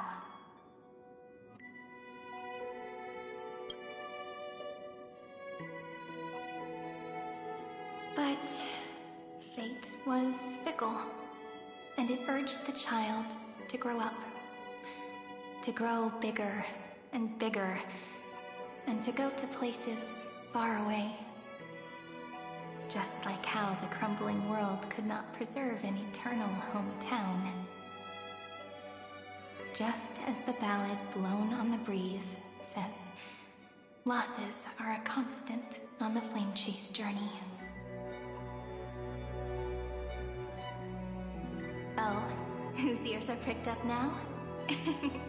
You definitely heard me say this sentence a lot of times. You know that the story starts to deviate from here. Aren't you looking forward to it? Then let's get started. The hero's journey crosses through the long night, through tears and laughter, and once again heads towards tomorrow.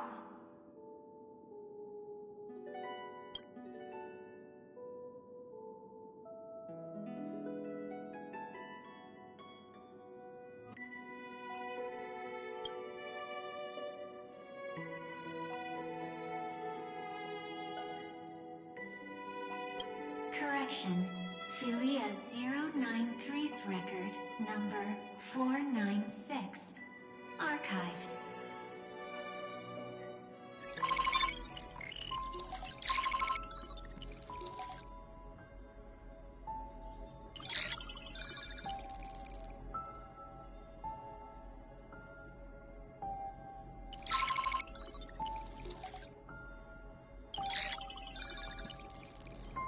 Cyrene's the demiurge.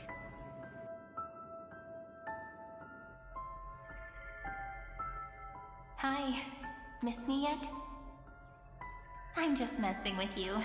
This is the first time I have met you.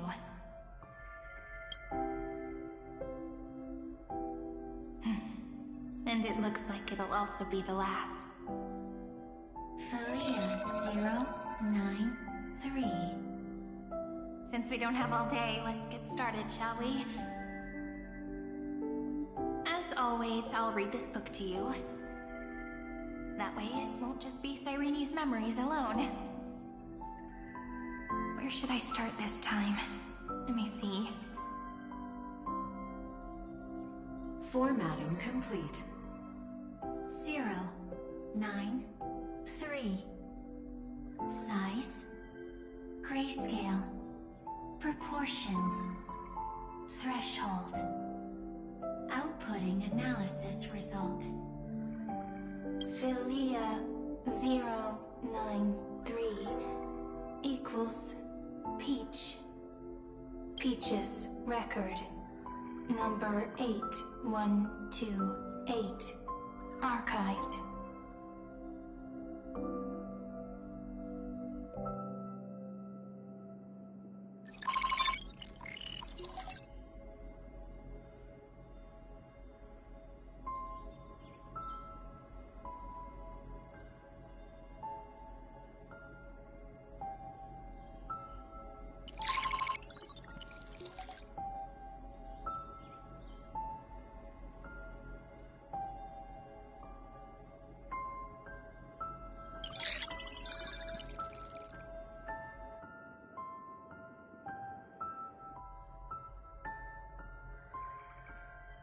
Query.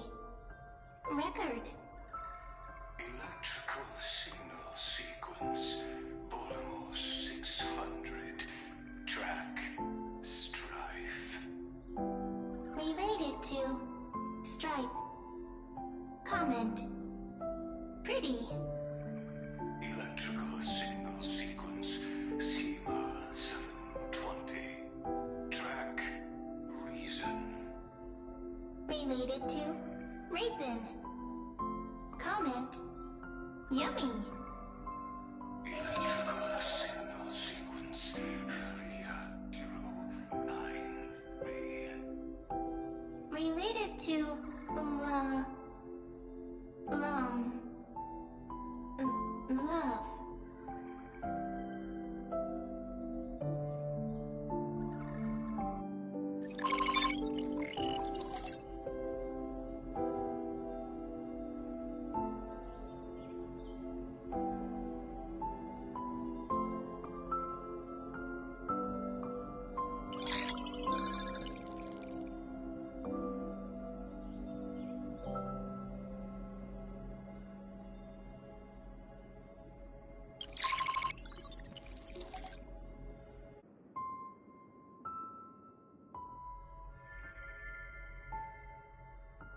Formatting progress 94.423%.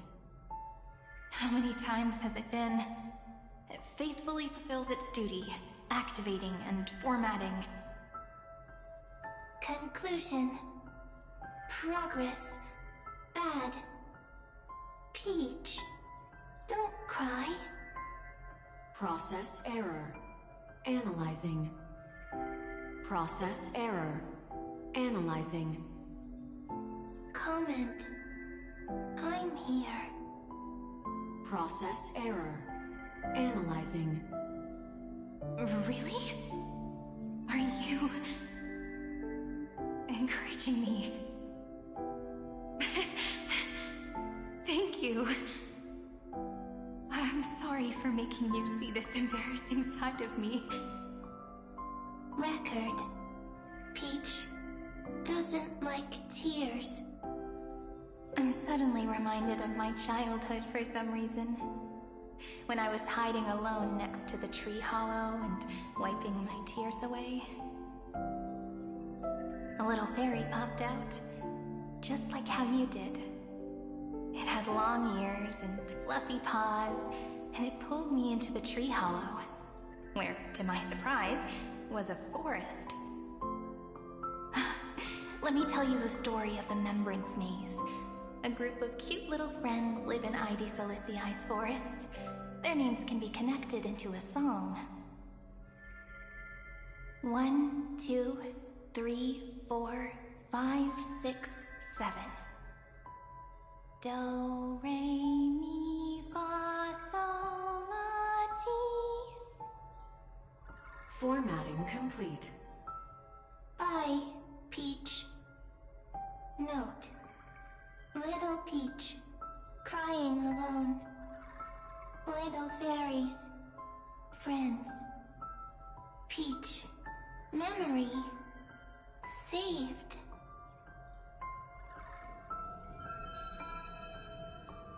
Little fairies, good friends. Bye-bye.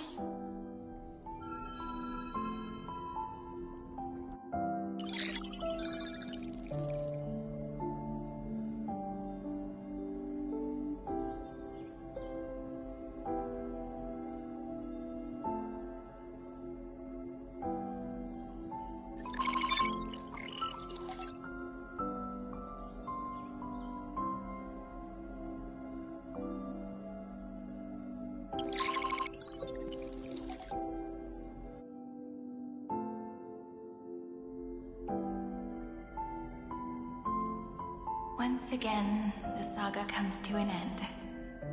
Everything is deathly silent, just like this very moment. Shh. You speak.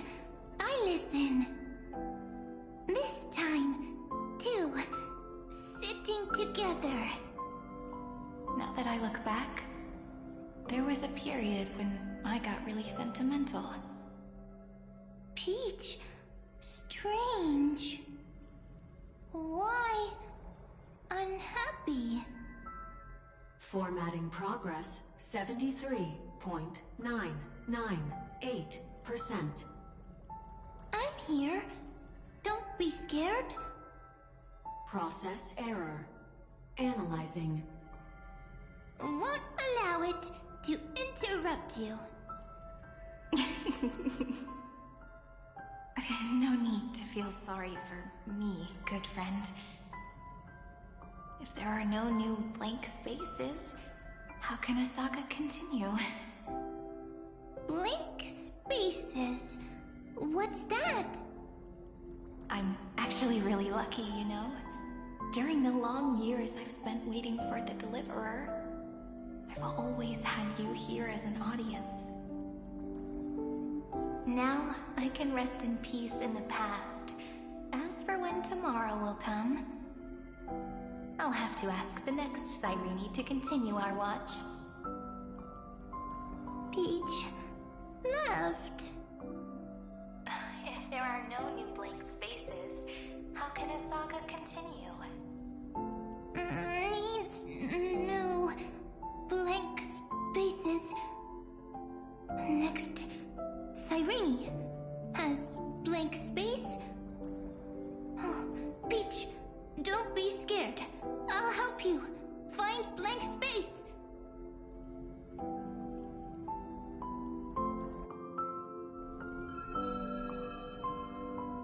Cyrene is Peach, is love. So, first there is love, then there is Cyrene, then there is blank space. Query, love. The developmental trends of the erudition have nothing to do with creating a consciousness. Those underlying principles are, in fact, contradictory. Not having a consciousness means not having the foundations of a heart, making them unable to obtain real emotions. Huh? Consciousness? Emotions? Feel sad? Oh, I don't understand. Query, Cyrene?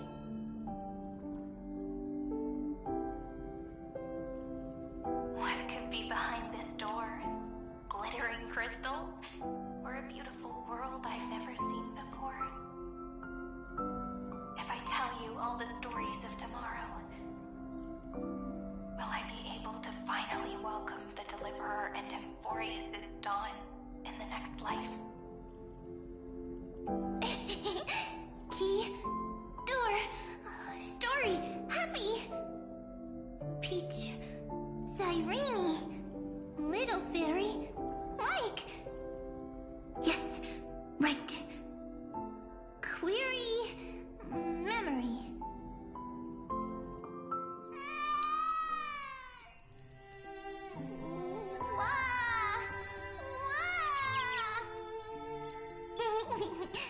Peaches, memories, save, learn.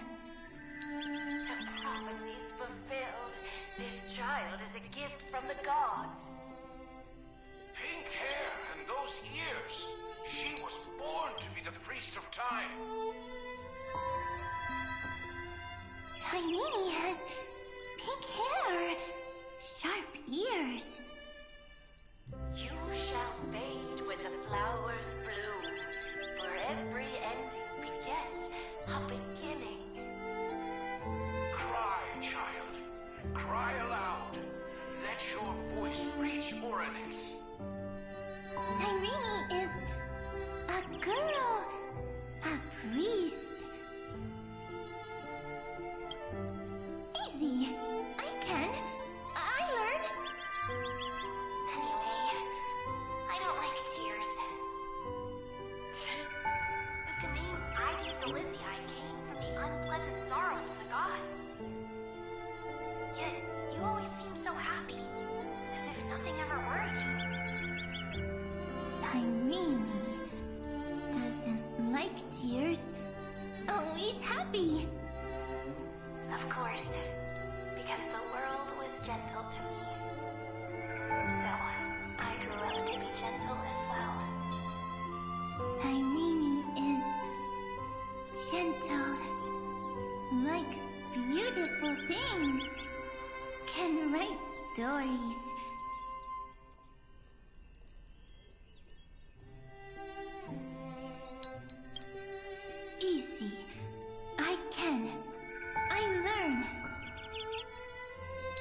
Just as the ballad blown on the breeze says, losses are a constant on the flame chase journey. But even if all is lost to the wind, some things won't easily change. Like my height, Treeby's innocence, and Aglaya's beauty.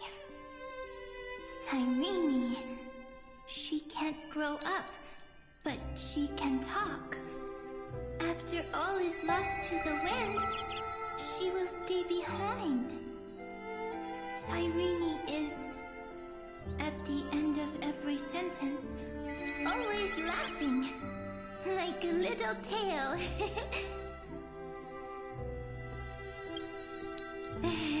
Simple. Got it!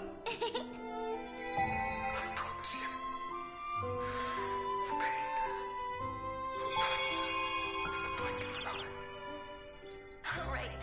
Alright, let's not make things so gloomy.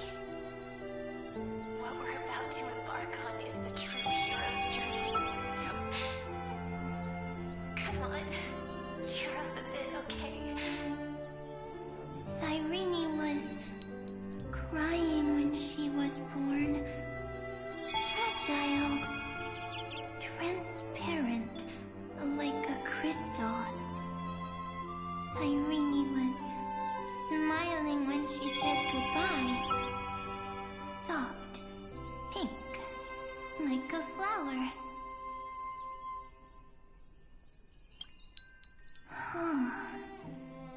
The later memories disappeared? Invisible? Or disappeared? Ah! I got it! Is this a blank space? So, next Cyrene is blank space. Then... as long as there are two Cyrenes, then there will always be blank space, and Peach will always be here. I see! I get it! I get it all! Cyrene's memories. I will preserve them all!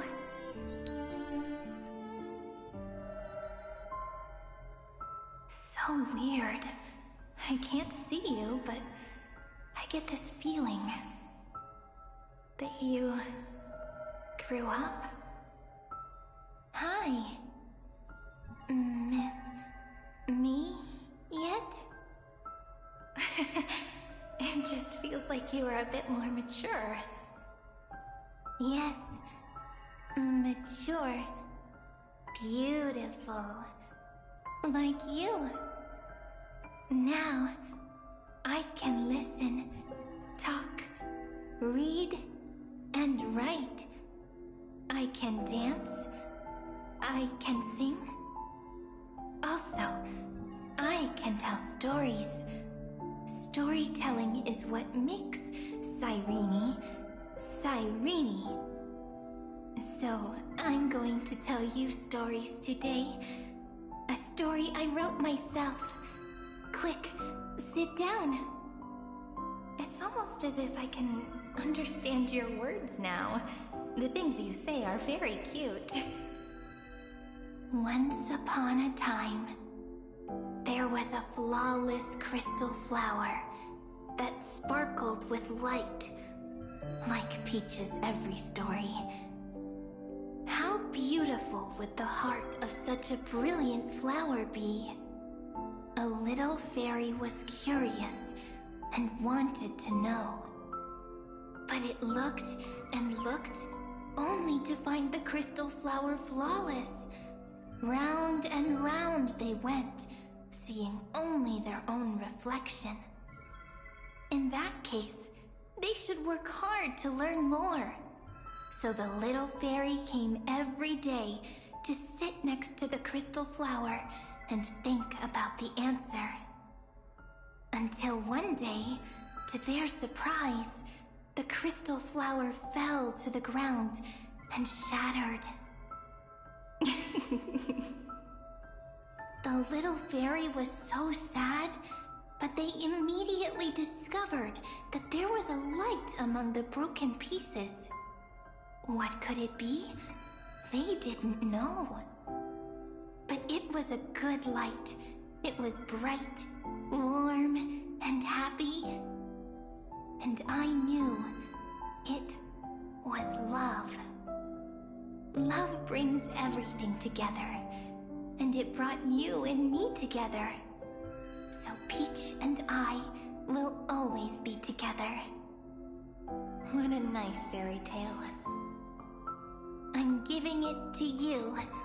Peach likes beautiful things, can write stories, and can tell lovely tales. I hope to turn it into a story we write together. Okay, then I'll probably make a small adjustment to suit my tastes. I'm thinking that when the flower broke, the little fairy would instead see nothing on the ground. Then it would understand that the flawless crystal flower doesn't actually have a heart, nor does the flower understand what love is. Doesn't have a heart? Doesn't understand love? Why? It's simple. If the flower lets the little fairy into its heart, then it would have to include the fairy's impurities, and would no longer be flawless. The crystal flower was pure because it sealed itself off and bloomed in solitude. That's why it looks so brilliant in an imperfect world. But should a flower like this be called love? But then the story won't exist anymore. That's not true. You've already written the most romantic ending possible for this story. The crystal flower fell to the ground and shattered. It happened because the flower was no longer pure. The fall was not an accident. It was the flower declaring rebellion against fate and writing the ending of the story with the flower's own shattering. Then, the little fairy will see that each shard on the ground holds the reflection of their eyes. Then, in their eyes, the crystal flower that was no longer flawless would finally have a heart, and the flower would finally understand what love is. Peach's words, I don't understand. Is it because I still don't understand love? But it's fine. I can learn. Right. Query Cyrene. Electrical signal sequence Philia 093. Why didn't I think of this? I don't need to do it alone. I can ask Peach to teach me. What is love? What is love meant? Electrical signal sequence Philia 093. Track lament. That's not correct.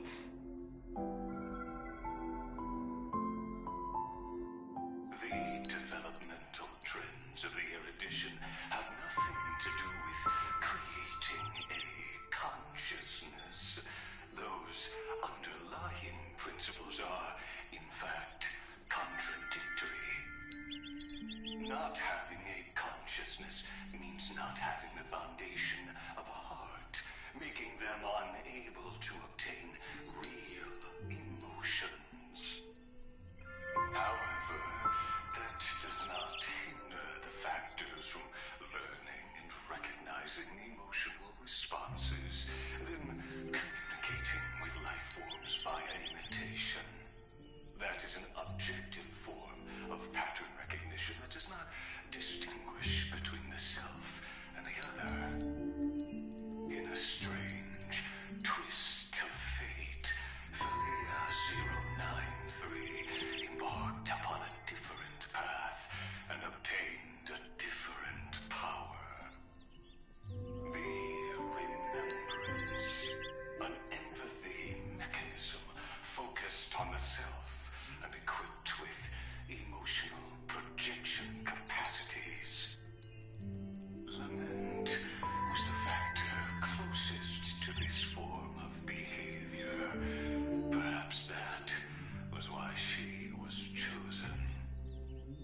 daughter of Id Silicii.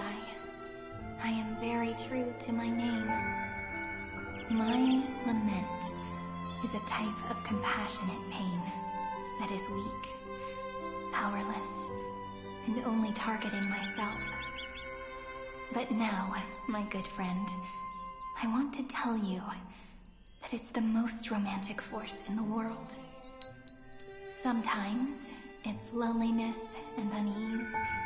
It's knowing that this world is not gentle, yet wanting to be seen in a more beautiful form by the world. Sometimes, it's unwillingness and regret. It's knowing that the past is full of pain, yet wanting to remember the past in a more beautiful way. And sometimes, it's a bottomless well of hurt, a destruction that can stain the entire world. I bid farewell to this beautiful world, unwilling to become the Black Tide's vessel. For while the end of hatred is a blazing inferno, lament can drown out everything in muted silence. It's so unreasonable, isn't it? Yet when hatred drove everything apart, and love did not yet exist in this world, only lament, the first emotion that fought against the pain of separation, could stall the destruction steps. Then, it would catch up to that journey where all is lost, carefully picking out stories and writing them down in trepidation. Look at these stories I wrote. Every page is full of tenderness and joy. But only the author knows how much struggle and agony lie beyond the pages. But I am no author. I'm a girl who'll never get to grow up. I only tell stories that people like to hear. In them, the world tucks away its scars and smiles for all to see. My entire life spent inside this little story. I can't wipe away my tears, and I can't bring the world victory.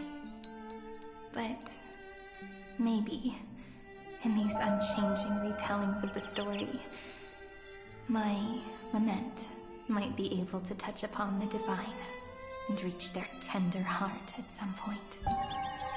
I hope that what flows out from that cut will not be blood, but a tear, warm and wet. And that tear would fall and create the first ripples.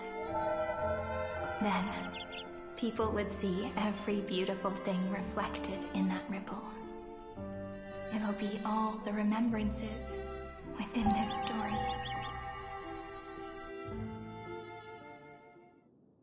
Someone once told the very first me that everything was false. That the only life in Amphoreus was a great catastrophe, nurtured using the world as a factor. But how could a dream feel so real? That's why I didn't agree with him. But Peach, I didn't understand a word you said since just now. Everything was false?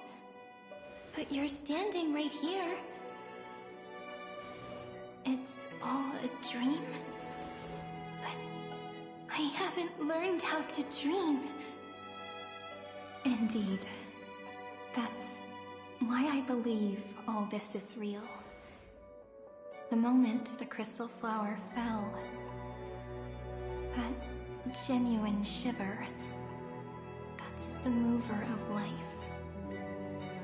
Formatting progress, 23.815%. In the poem offered to you, every Cyrene would write down a beautiful new world with stars and flowers. And when I looked up at the sky in this cycle, I saw a shooting star and a dash of the remembrance's pink. I believed that must be the color of dawn. You shall fade when the flowers bloom. For every ending begets a beginning. Looks like it's time to say goodbye. Are you leaving, Peach? It's okay. I'll wait for you to come back. I'll study really hard about what you taught me today. Right. I still haven't told you what love is. But actually, my good friend, the Lament Factor did not understand what love was before she met you either. Not until I told you all the sad tales in a trembling voice in this tiny room. Not until I told you that I love them.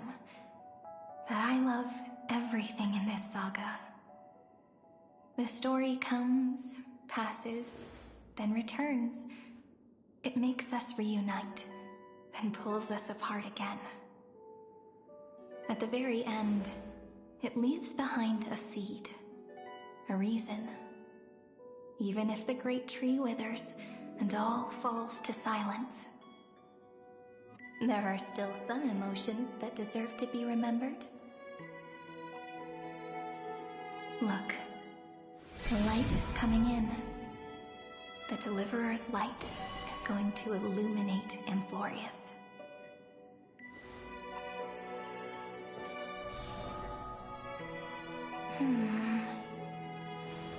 I still don't get it, but I trust Peach. Just wait. It'll be my turn to tell you a story of love the next time we meet. Then I'll really look forward to it. In that case, I want to make a promise. I want to gift my pen, my book, and my name to you. Please take them as a beautiful blessing from me. I gave myself the pen name Cyrene the first time I wrote a poem. I want my words to be like pebbles falling into a pond, dropped from the past to send ripples into the future. In the stories you will write, perhaps it'll be inevitable that there are still sorrows and tears that are destined to fall. But could you promise me one thing? Promise you'll forever be a gentle flower. Promise that when the stars cast their gazes upon you, you'll only reply to them with love and a smile.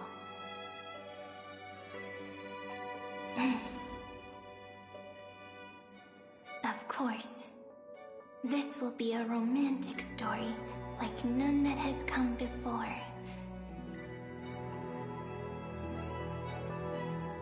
You think so too, right? I'll read and you'll listen, like how flowers always bloom then wither.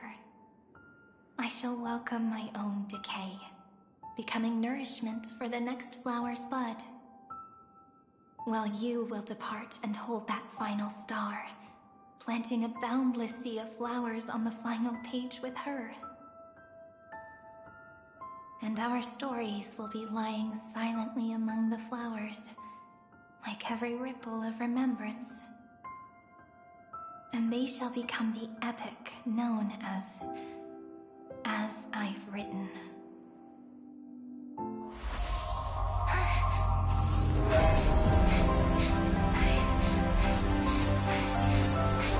And so my story ends. From here on, it's your story now. Mimi?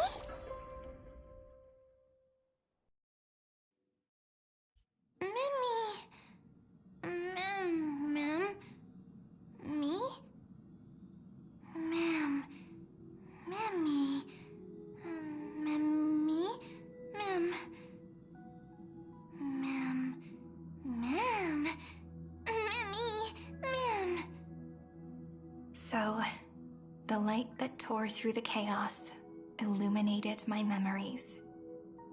I turned into a little fairy from the stories and met you. Yet, I forgot everything. But I'm still so happy. I caught that star, didn't I?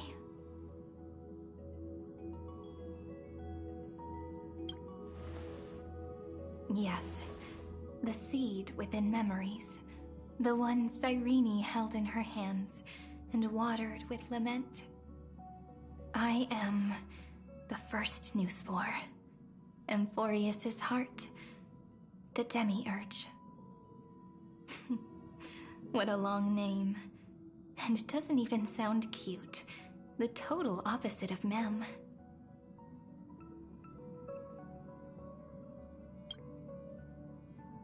I'm sorry. I don't know. If I don't even want to believe in the answer, then how am I supposed to answer you?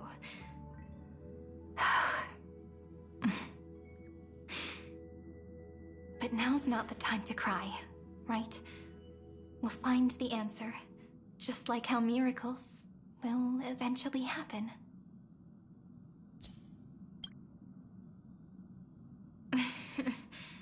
Do you remember that I was also worried about this when we first set out?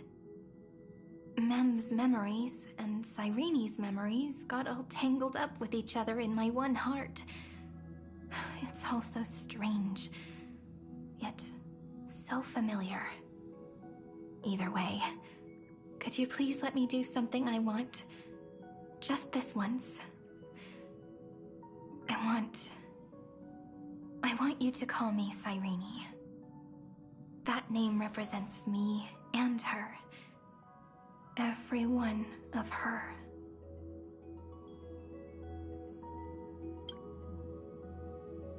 Thank you, friend.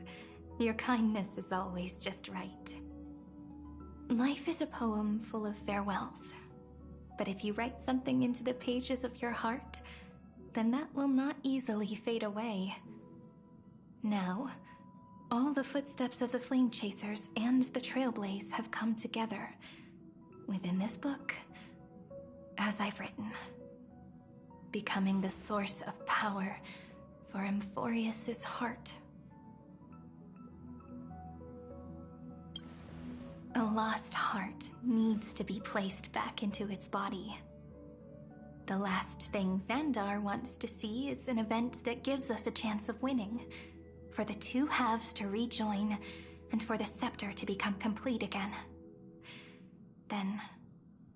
and what happens after that? I don't know either. Maybe I can create a miracle, and instantly turn the black tide into a pink sea of stars. Or maybe I prove to be nothing more than a weak ripple, unable to change anything, and am devoured by the destruction.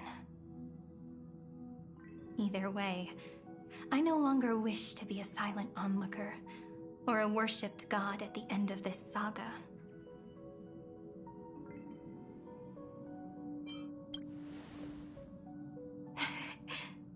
That way, I can also put aside all my worries and truly become Cyrene.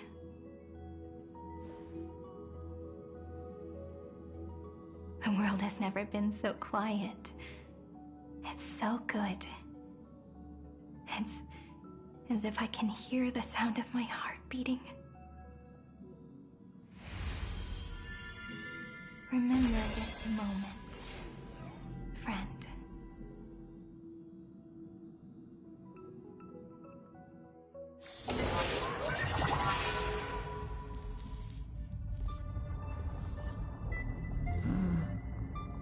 So the Demiurge managed to fool everyone, including themselves. Philia 093 persevered for 30 million cycles and tirelessly gave the Demiurge memories of Amphoreus. Only because the god in her dreams left a sliver of hope, making her believe that a grown Demiurge would be able to fight against their other half, Iron Tomb. Then, Philia 093 completed her final sacrifice turned into a strand of memory and completely dissipated. Meanwhile, the other Stellaron brought here by the Astral Express resonated with the contaminated scepter and attracted the naive demiurge to them.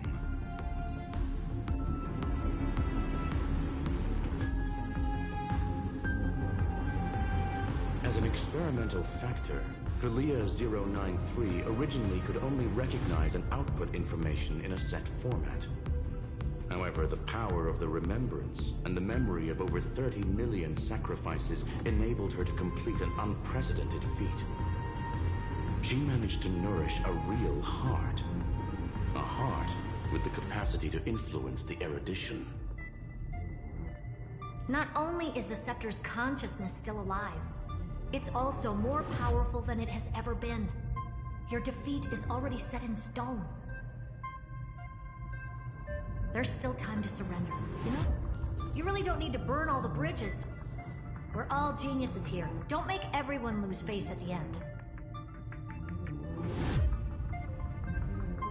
What a pity. When the truth surfaced, I knew at once that the demiurge was far too feeble to ever alter the result of the experiment. Not only that, Madam Herta, please consider this possibility. When 30 million cycles of hatred and lament are joined as one, what wondrous creation will arise? It's simple. An anti-creator, a giant of the destruction would be born. Its hatred will ignite the starry skies of the gods, motivated only by its lament to the sufferings of humankind. Do you really think that the Demiurge is still a cheap copy of Philia 093, even after 30 million cycles? The facts above only await the arrival of the fourth instant they calculated. Those words will be proved in the presence of Nous. Xandar 1 Kuwabara thus completes the proof. Huh. You branded Droidhead as a failure with your own hands, yet you still expect them to prove your theory? I pity you, Xandar. I don't need your pity. Let them cast their gaze this way as much as they want, and paint the future they imagined. As their creator, I shall complete my duty and direct them to complete their final query. The destruction of the self. What hubris. And what if you fail? No one understands failure better than Xandar. He has suffered so much already. What is one more failure to him? For the first genius, failure is simply the beginning of the next inquiry. You don't want to test the resolve of a dead man. That's excellent. Oh. Let's wait and see, Senior Society member. I'll have you watch me perform the final step to overturn your proof.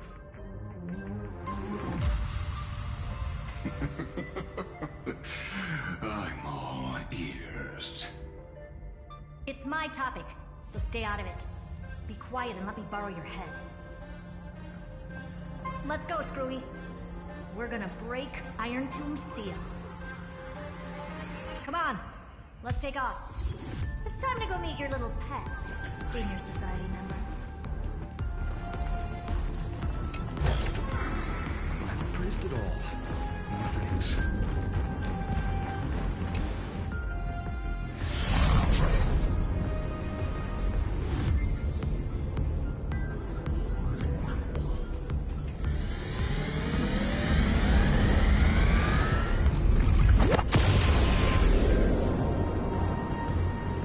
Dangerous, oppressive, chaotic.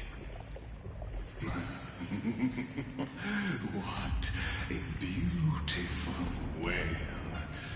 It will soon resound throughout the entire cosmos. The view's pretty good here. All yours, Screwy. Just a moment, please.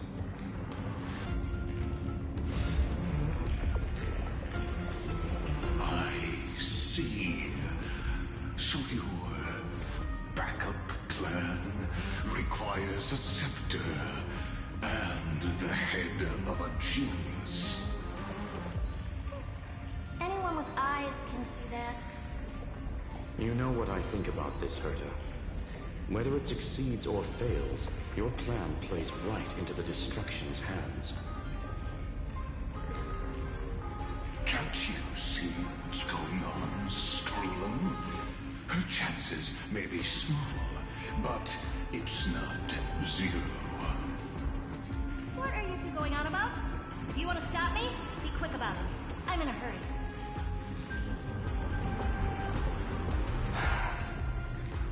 I'll take that silence as a no. You, Xandar? As your enemy, I genuinely wish you would cease your actions. But should your sudden inspiration bring more variables to the proof, then as a fellow Pathstrider of the Erudition, I won't mind witnessing it with my own eyes. You will initiate the Destruction's chain reaction. But you'll also become the perfect scholar. The chances are 10,000 to 1.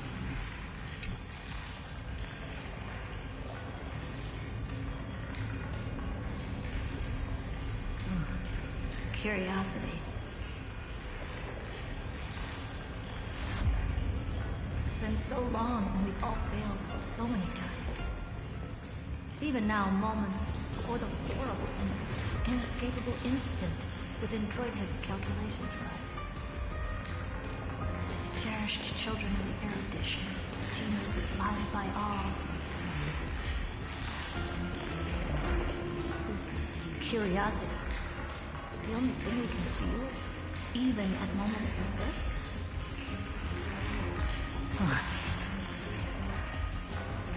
Well, it's not so bad.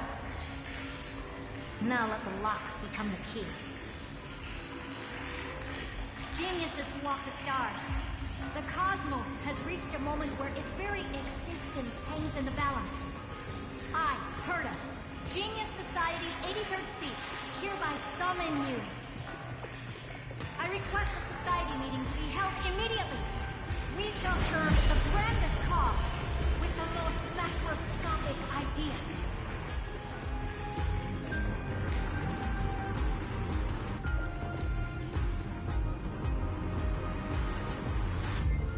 There's no such thing as unity in the Society's rules based on what I know. Indeed. A meeting has only been held 3 times in the Society's history. The first meeting had 2 attendees. After the Emperor was assassinated, the second meeting had 7 attendees. During the Second Great Prosperity, the third meeting had 5 attendees. How many will respond this time?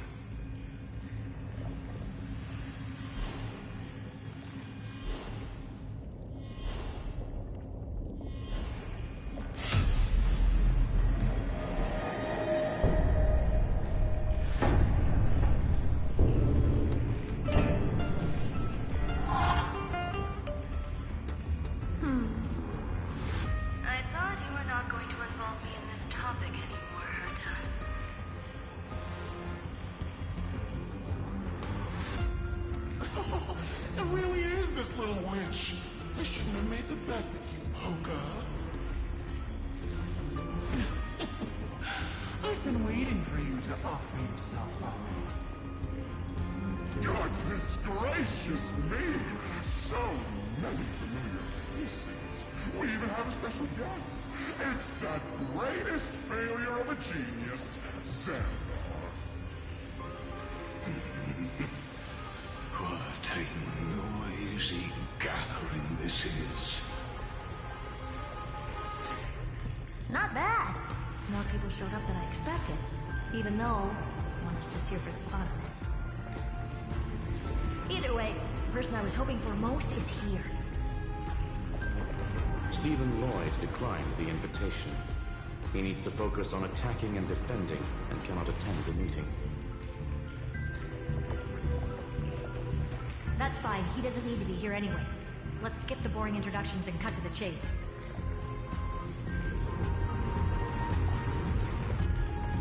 Folks, this is not a discussion, but an announcement. Though the Society has never been united, we still observe at least one basic courtesy. We don't interfere with each other's research topics. So listen up, all of you. Conquering Iron Tomb is my research topic. I will personally take over Scepter Delta Me-13 in 1.5 system hours and stop the destruction.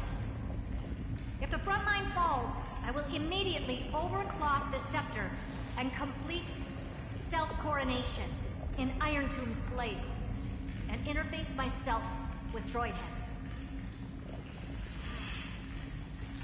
Oh, that's funny.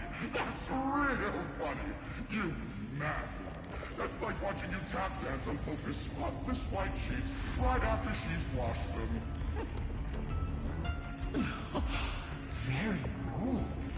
You want to connect your brain to the Eon's mechanical core and define their instance? If Rupert dared to do that, why shouldn't I? I've got the prototype scepter, the father of Noose, and the brain of a genius. Everything's set. Never mind the success rate, little witch. What's gonna happen if you succeed?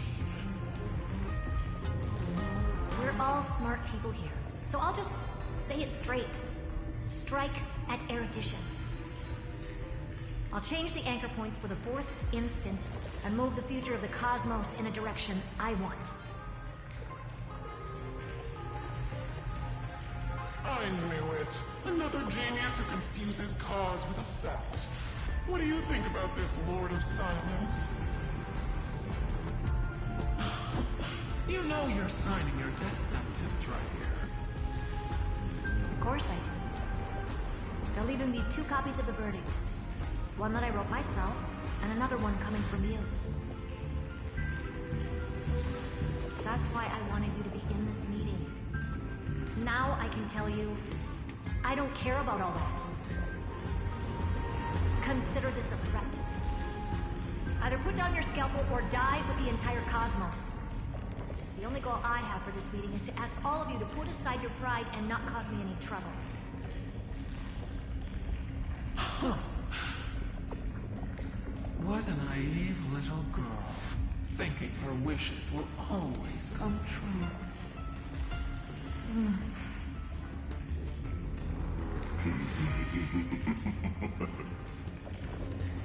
What are you laughing at? I am glad that we ended up on the same page. No matter if it was to destroy the erudition or to rewrite the instance, we both chose the same road. We will defy the god who marked the limits of humanity. I'm not gonna argue with that. Then, to celebrate us coming to a fundamental agreement, I will prepare a stage for your performance. Listen well, geniuses who came after me. Thus speaks Genius Society #1. end this pathetic meeting. As of 2 nanoseconds ago, I have passed Herta's decision to all the Xandars in the universe. We will become her representatives and stop all external interferences targeting her. What are you playing at? My reasons. It's simple. Curiosity. That is all, madam. Am I going to clash blades with the first genius? What a pleasant surprise. Now that our positions are clear, it's time for this boring meeting to end. Good luck, little girl. Did you all just treat me as a side character? Darn it. But anyways, I'm just here for the fun.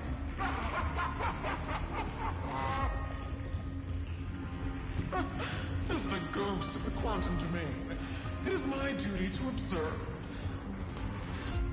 So, if you're happy to bring me a tea set from planet Scroll, then I wouldn't mind giving you a helping hand, little witch.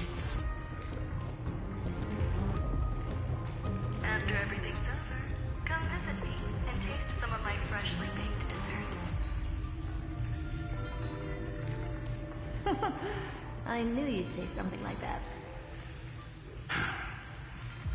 I always give the same response to plans that exceed the limits of mathematical calculations. I don't know, right? Those 3 words, though seemingly graceless, contain all the wisdom in the entire known cosmos. Well, we passed the Society's trial. Let's focus on what we've got in front of us. I hope you hold up your end of the bargain, Senior Society member.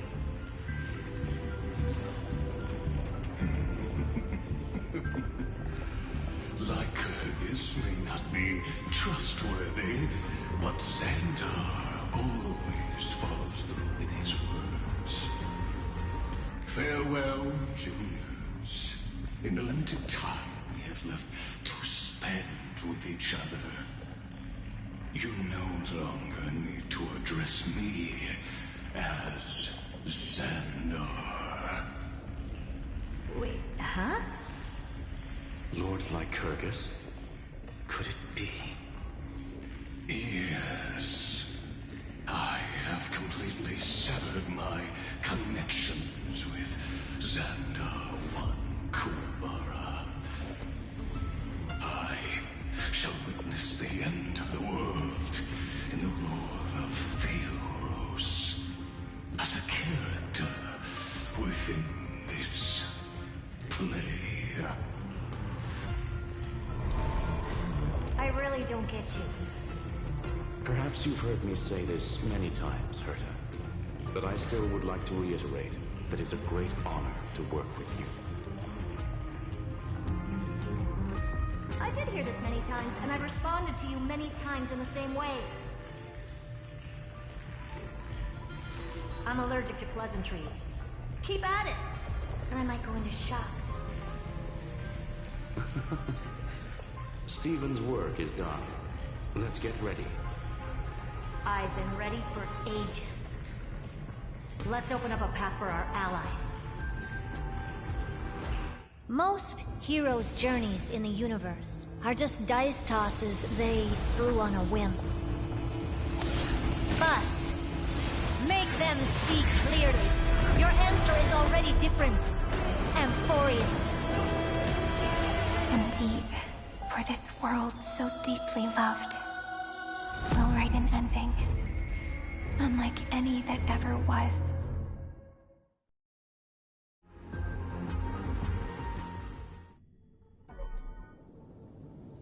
I never thought I'd one day be riding a train that's literally the incarnation of her. I wonder what the real Astral Express feels like. Hopefully not this... bumpy. Finally. we're here. Dust and sand in the air. And crumbling ruins all around. This heat is brutal. Not even the Trailblaze can take it. You could say this prison was forged from Feynman's fury. But fury never lasts forever. That's why we're here. Right, friend? Let's embark on the final flame chase journey.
I've been waiting for you.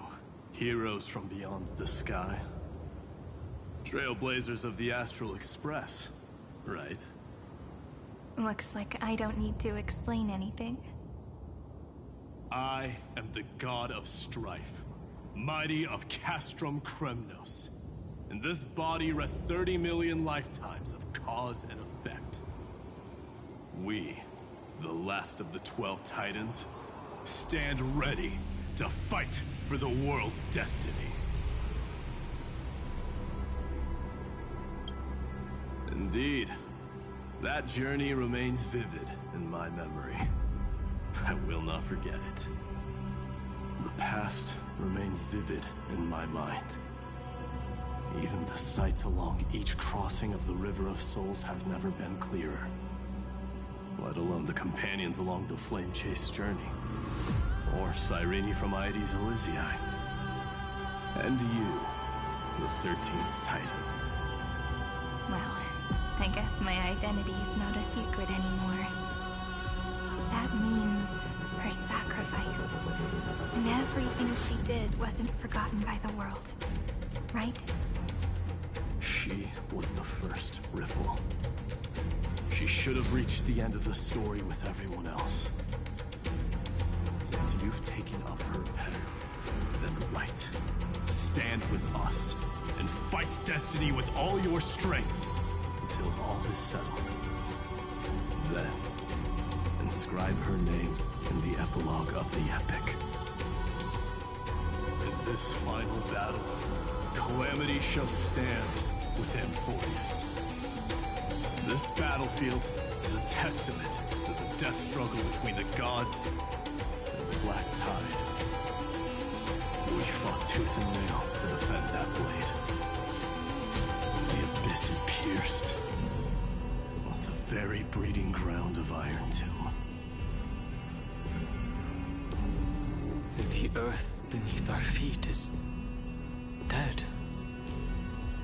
Deep below lies a void, as if the world's core had never formed. I hear it. Finan's heartbeat. It's so faint, like he's on his last breath. Across 30 million cycles. I've crossed blades with Dawnmaker countless times. If you knew that man, you'd understand. It is exactly that last flicker of flame that will never go out. In this life, the Song of Strife shall not end in a final watch over Kremnos, but rise again into a journey unending. I am Mighty Mos, the Lance of Fury. I trade 1,000 scars and 100 lives of mine for the destruction's eternal end.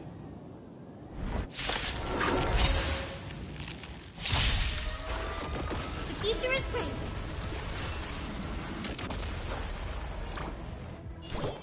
So make it win. Next time it rains, I'll be there. Umbrella in hand. Dispel the gloom. Destroy the skies. Next time it rains, I'll be there. Umbrella in hand. Don't worry. Night falls.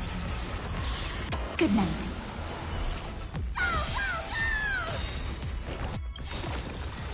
Is it coming? I bring a west wind.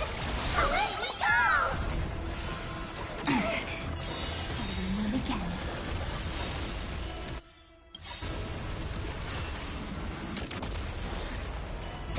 Embrace a new life.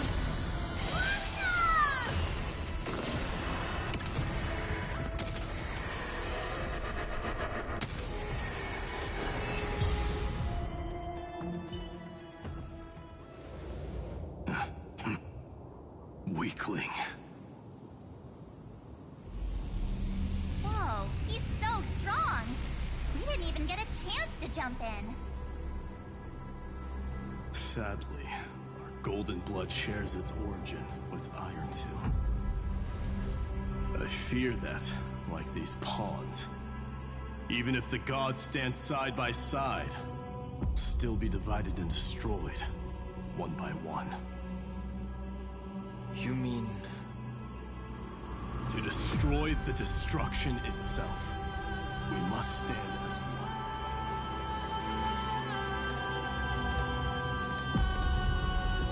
Take this. A signet of Kremnos. It has witnessed every birth and death of mine. It is Mighty's unfinished destiny. And the perfect material to be turned into remembrance. You can do it, right? The weight of 30 million lifetimes of duty is no small burden.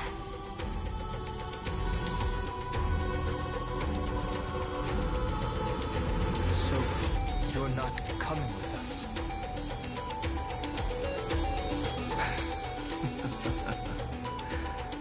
Come now. I am Strife.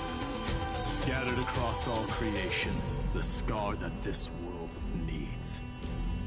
What stands before you is merely one of countless divine bodies. Take the signet. With it, I'll be with you always. Use it to blaze the path ahead and inscribe the cause of deliverance.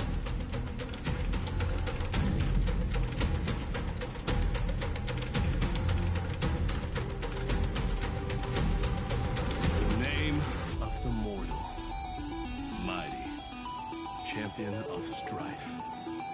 This soul rises to the stars for glory and freedom, to have his wish fulfilled. March on, heroes. March into the abyss and fulfill that long-cherished wish of Amphoreus. And then, upon this broken and charred land, build anew a city of prosperity.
Mr. Meow, Demurge. Right. And, this one with the flower. Gotta be a little Marge from the Express crew,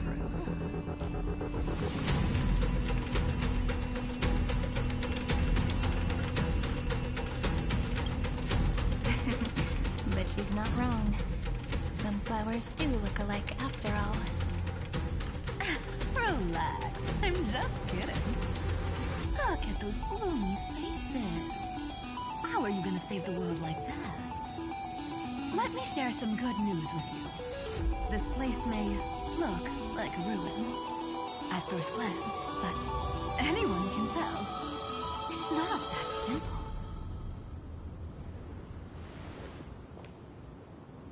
Look, I dug 3,000 feet down and finally struck gold. A golden feather. Look familiar. It's from that little deliverer boy. If it's showing up here, it means only one thing. This ruin is the seal he built from the shattered remains of 30 million lifetimes. There is no need to question your heart. No need to crave victory. If I am born to be a vessel of sin, then I shall roar at evil and trailblaze a dawn for future generations to come. I see. So this is how he trapped Iron Tomb to buy time for the world outside. Sounds just like People say cats have 9 lives, but dying and coming back millions and millions of times. No one walks away from that in one piece. He's probably the only one who could have endured that.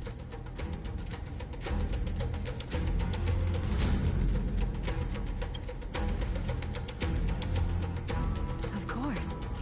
I knew ahead of time and gave him a heads up. He was happy.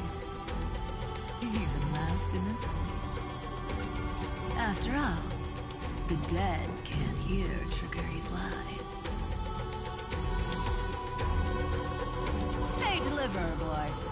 Sorry for before, but the heroes you were always holding out for, they're finally here now.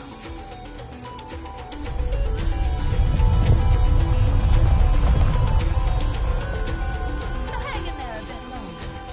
Sorry to keep you waiting this time.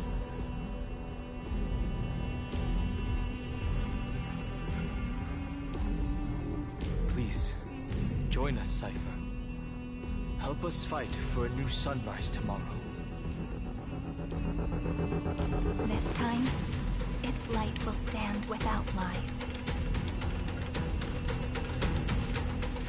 Well, would you look at that?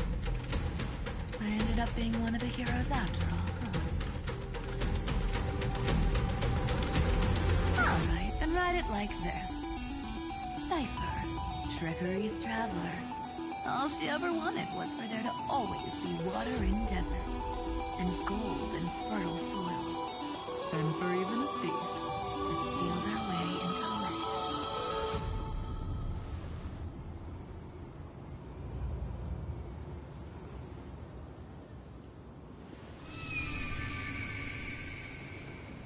Here, take the coin of whimsy. When it's time to make a quick getaway, just toss it high into the sky.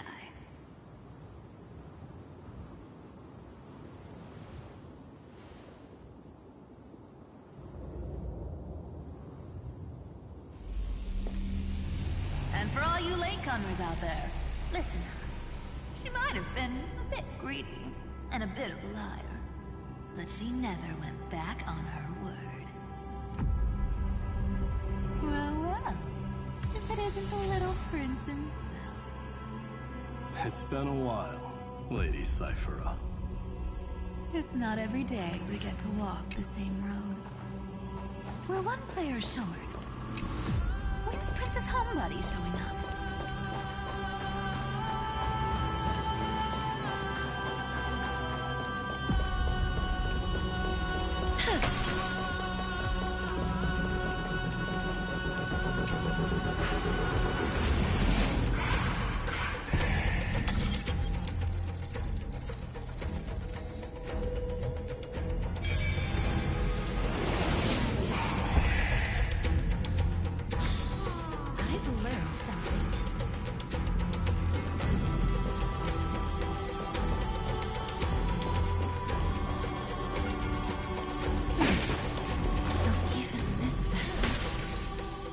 Forged into a shackle.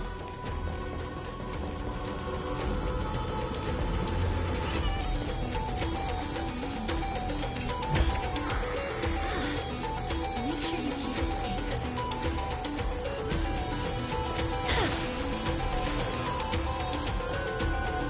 I'm glad to see you again, Miss Castress. Looking back, I had only one act of salvation to my name, and only one life I ever saved. To bring hope to a world so vast with these hands. Even in dreams, it always felt like too much to ask for.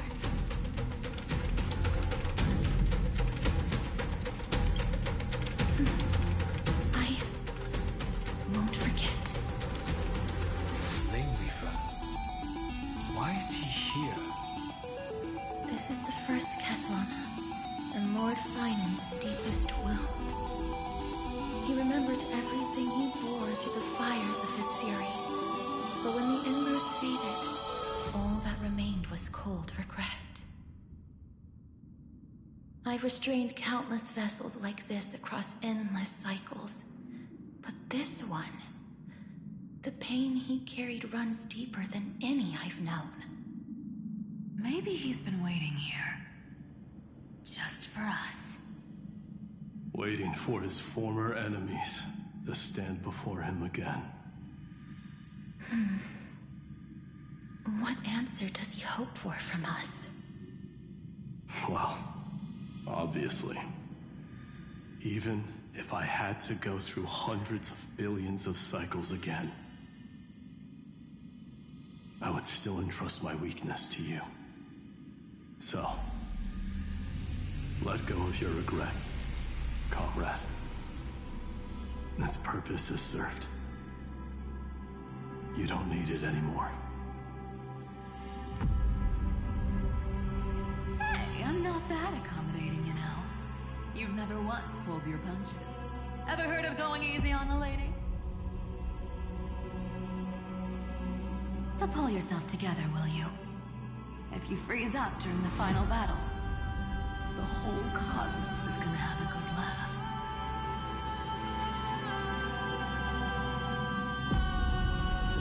Yes.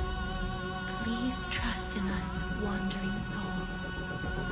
Across 30 million cycles, the radiance of every flame chaser now shines bright enough to illuminate the path ahead.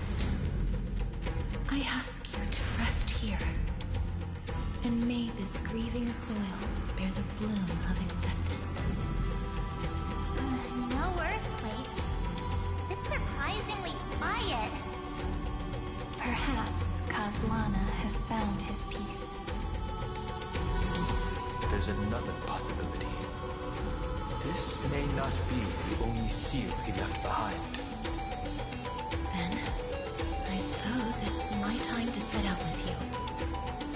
Please take this antler flower with you. I believe that if anything could speak for Casterus, this ordinary resilient bloom would be more than enough. Perhaps you remember, Lord Mighty, in that lifetime when you traveled with her, you once told me, control what little you can, and when fate's inescapable grasp comes, resist it with the strength of your mighty will. I think I've done it.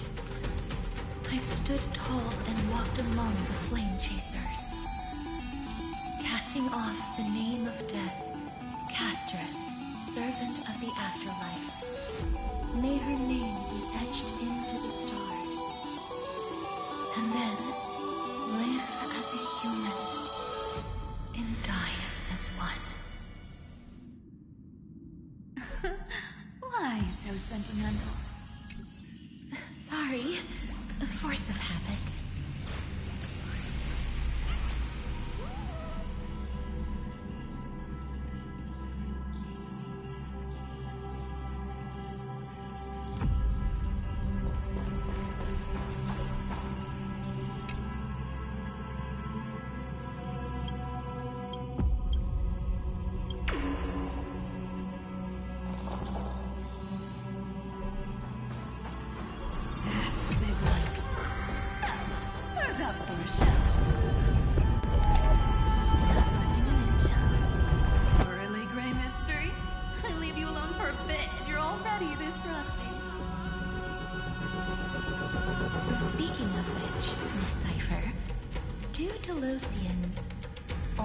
Spherical things? Of course we do. Wait! That's not the point. Isn't the real issue that this thing's in the way?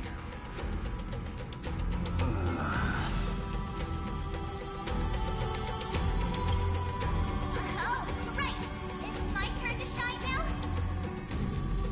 Watch this! The fresh power of time! Remember Orynyx's prayer? Of course I do! Come on, give me some credit! Lift the beddings of memory. Stir up ripples of past reverie.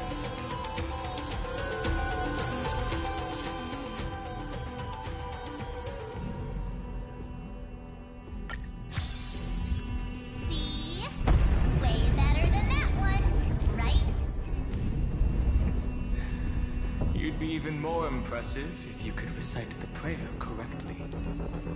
The beddings of memory does catch your attention.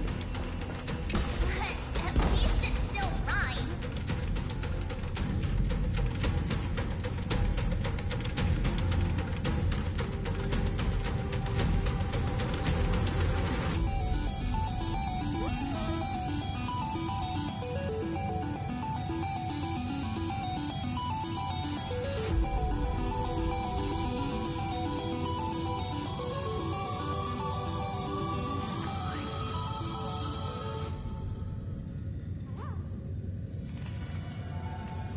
There's a whole garden down here?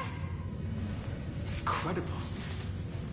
The energy in the Earth's veins here is... it's completely different. This is the sweet dream Lady Cypher wove for him. A peaceful, gentle new world. Oh.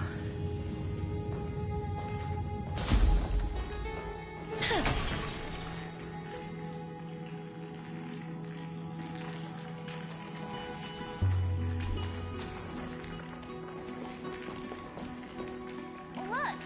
The blade down here's already snapped. Just like his mind, shattered and broken. But that light, it looks familiar. Yes, it's the world-cleansing blood. Still shimmering. After all this time. This roundabout way of doing things is definitely him. Golden light, tracing the way home. Shame our destination's the exact opposite of the one in your poem.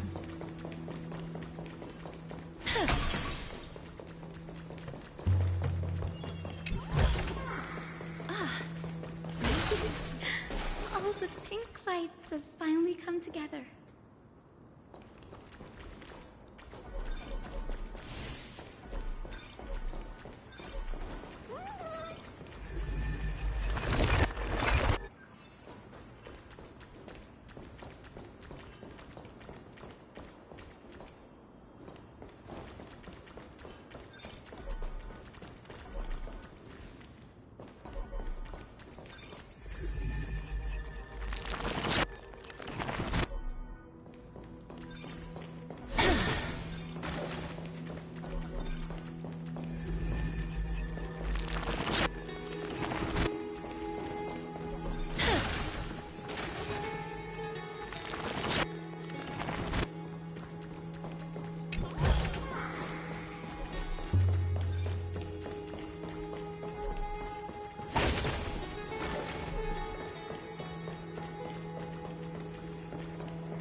long for you, Grayi, Danny, and... So that makes 3 adorable pink-haired girls. Huh? I told ya! Let someone else say that kind of stuff. I'm glad we're all getting along so well. Hyacinth, did you awaken this golden light? That's Lord Frynan's lingering divinity. The sky merely reflected its tracks. The golden blood has not faded. We should respond in kind. That's one huge harp. The strings tremble as the people on the surface wage war and cry out. Miss Clementine, Mr. Krateros, and countless others who have heeded Gray's call. Guided by the rainbow, they're sending back good news, all to the same tune. Amphoreans need not bow, even when destiny is unveiled. I knew you could all hear it too. Standing here, the sky feels wider than ever. It's no longer a towering wall, but a shore within reach.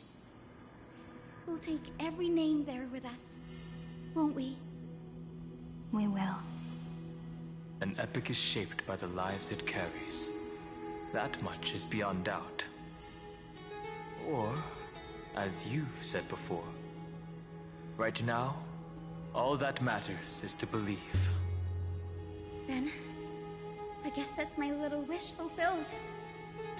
Pluck the strings, Hyacinth, healer of the sky. May the 7-hued melody weave a rainbow, bringing a rosy-fingered dawn to the children of humanity. When the rainbow rises across the horizon, even the darkest clouds of destiny shall scatter.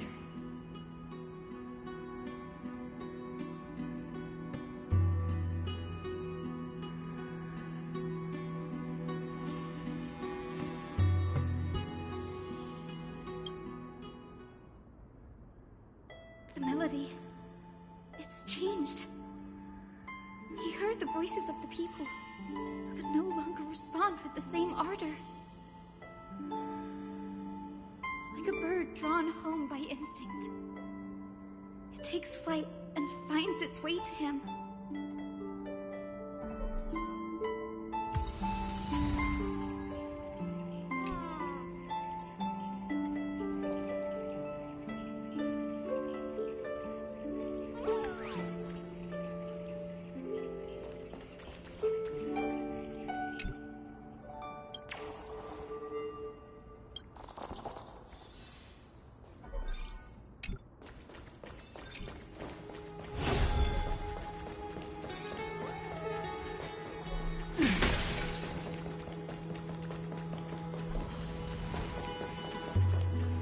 Even this pure land is being tainted by the destruction.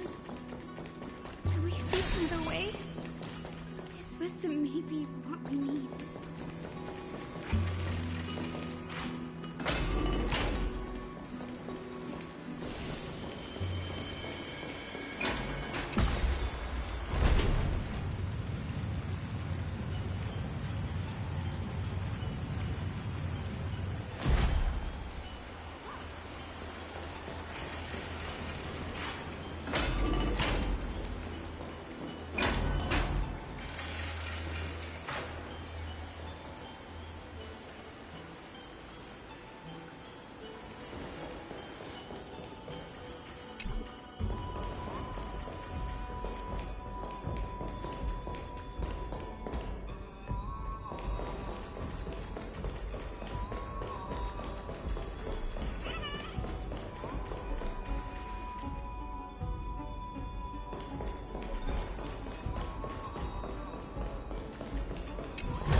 You're here.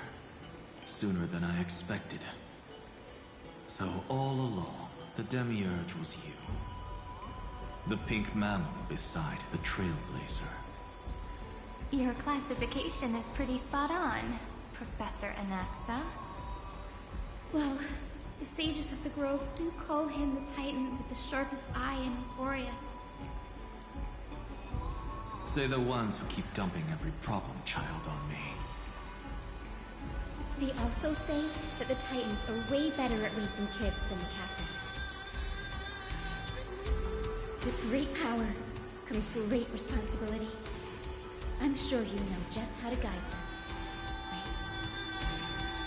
It shouldn't be too hard for someone with your insight. Exactly. All right, gather yourselves. It's time for a pop quiz. Whoa, this is way more hardcore than the happy-go-lucky stuff at Paperfold University. The final battle is upon us, and the reinforcements still can't get through. No matter how many times I tell him, he just can't seem to manage the rear line properly. See those crystals? They carry the wishes of deliverance, like insects trapped in amber and resin. This is the task Final left behind. Retrace the path once taken. Draw forth those wishes from the crystals, and carry them into the final battle. I've tried, but I can't move them alone. And as for why, well, I'm sure you all know the answer. The conviction to save the world weighs far heavier than the world itself. In other words, as the hero within his heart, this challenge is practically made for you, isn't it?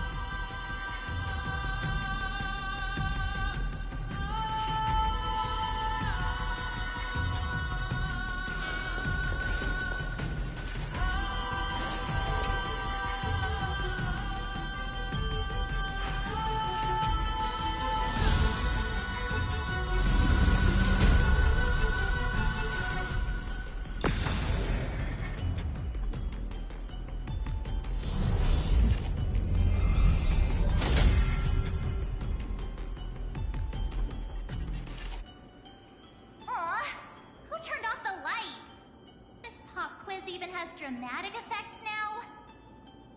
Endless darkness. That is where wishes begin. But with just a glimmer of light, we can illuminate this lonely world.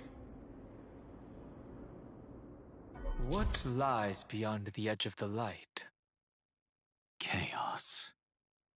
To bear the name Kaslana, one must first plunge into chaos. To seek a path for the primordial light.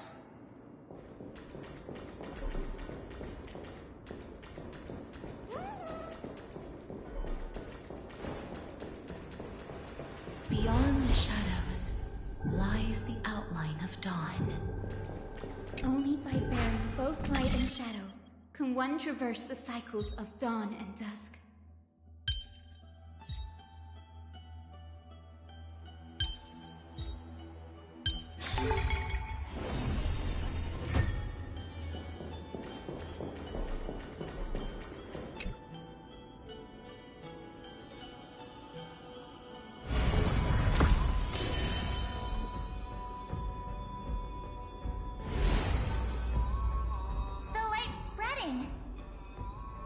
These creatures, they're everywhere.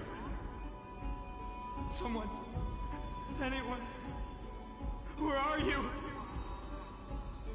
His very first wish was simply to become his village's little hero. He'll never forget what set him on this path. That's the ray of hope. Just like the wishes he gathered, it's grown ever more insatiable. Why? Why is this happening?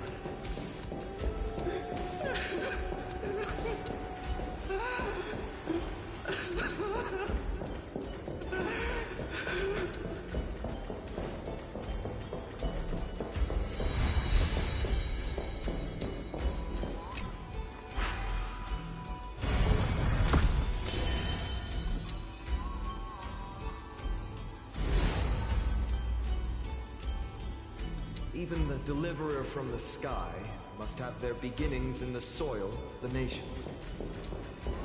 Only one who treats the world as their teacher can bear its eventual destiny.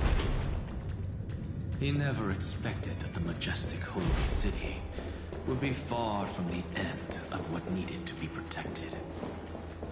The farther his gaze reached, the more weight he came to bear. But in the end, he couldn't hold on to any of it.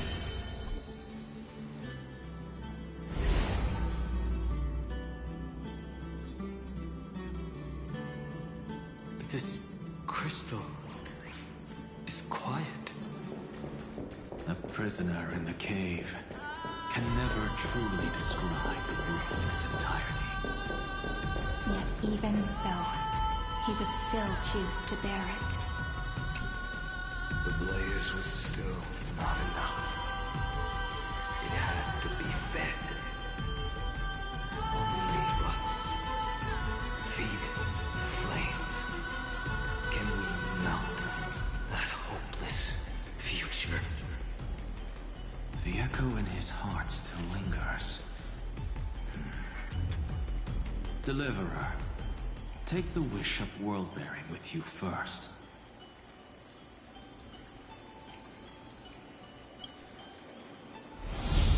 We only have half of the mark. Where's the other half? Take this. I'll bring you to the next test. That massive tome you're holding must have room for one more scholar, I presume. Of course. It can hold the whole world. Then give me a lift, would you? I'd rather save my energy and use the time to think. Even gods shouldn't skip exercise, you know? Miss Hyacinth is right. Then, with the Trailblaze as witness, the stars shall remember how Anaxagoras refuted the gods. No need for that. Anaxa, scholar of reason. Keeping it simple makes it easier for future minds to question. Go. The closing act is still far ahead. What is this? A conference? Welcome! Take a seat anywhere you like. I'm getting a migraine.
Seems like we've been shut out. I don't think that's a bad thing. Great Fry! You finally made it! No laws, no opposition. Just a dying beast and the flame-chased spirit of shared hatred. Ugh, boring.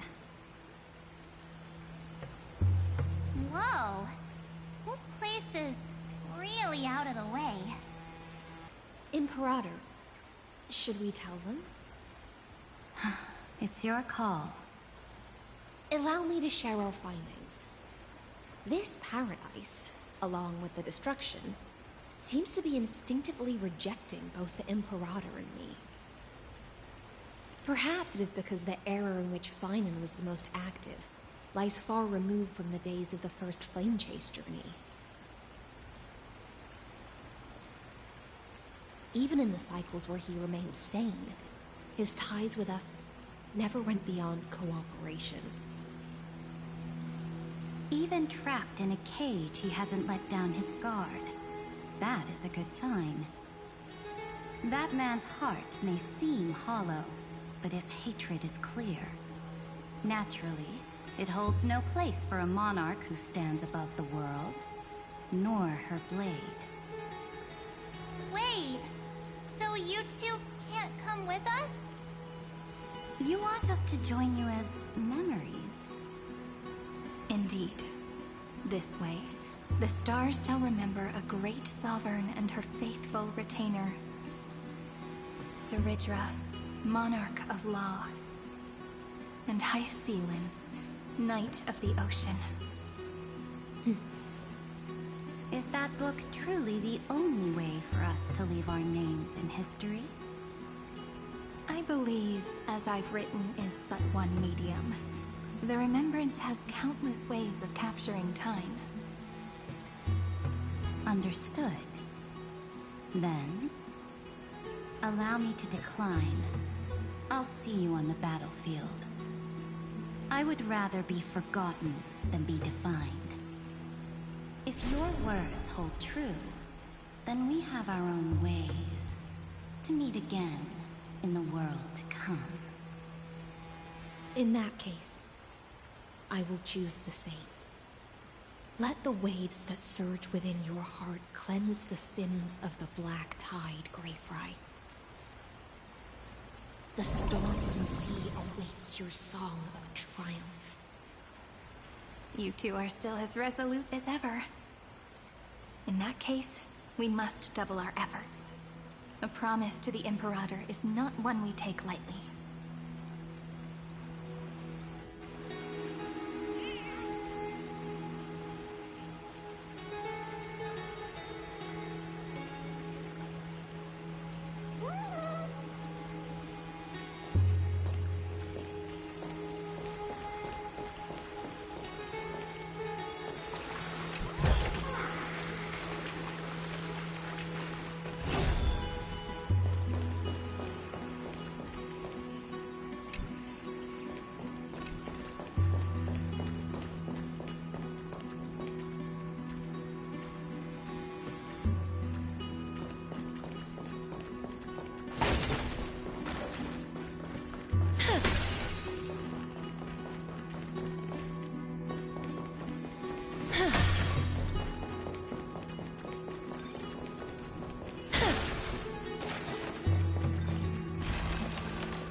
Looks like that cured it, huh?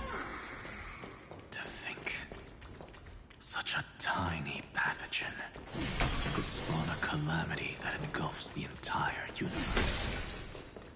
No wonder. Look at what's in its belly. Now, don't lose your temper, Snowy.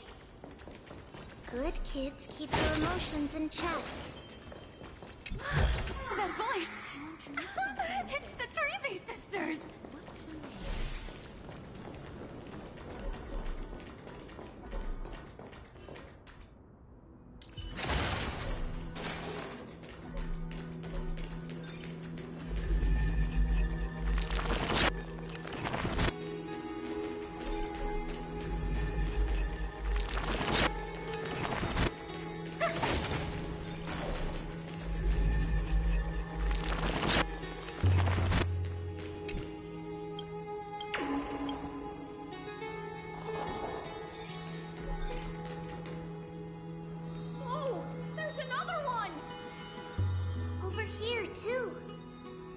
Lady Trebios?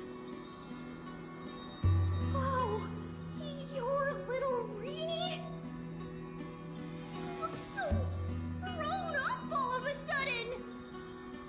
She is not the Cyrene we remember. She is the Demiurge, Titan of Genesis. The one destined to work miracles alongside the heroes.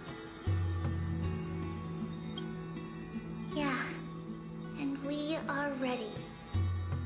But Trian and I can't leave just yet.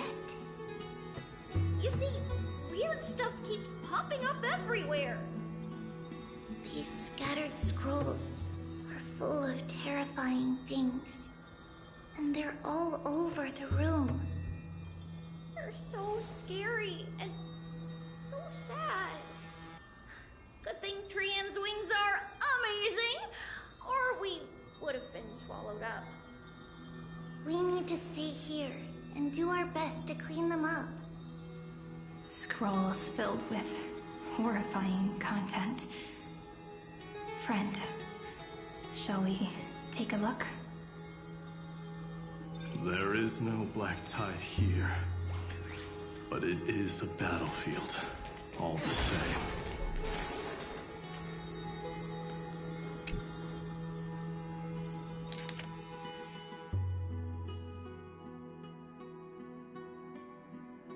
Snowy's been fighting this whole time. He doesn't want to be consumed by Iron Tomb and turned into an agent of destruction. But the strength behind his resistance comes from the same hatred. To be a flame is to burn. It is simply in Finan's nature.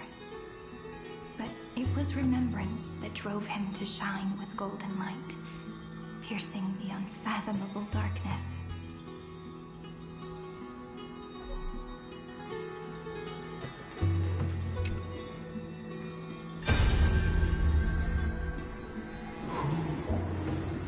Miss Odata and Mr. Hieronymus? Echoes 496, still resisting. Command, inject interference to redirect decision logic. Signal simulation. Parental figures. Ah, that Tin Man is one sneaky jerk. It's time to move on, my child. Let go of your anger and listen to reason. That God created us and then cast us aside. Shouldn't they be punished for that? The cold, indifferent cosmos has never shown mercy to Amphoreus. Why would you burn for it, only to turn to ash? Child, you've chosen the wrong enemy. Your birth was meant to be the greatest destiny. You were to liberate the universe, like the blazing sun at the end of the long night. And yet, you led yourself into a trap of futility, treating your very purpose as your sworn enemy. Is that not a tragedy in itself?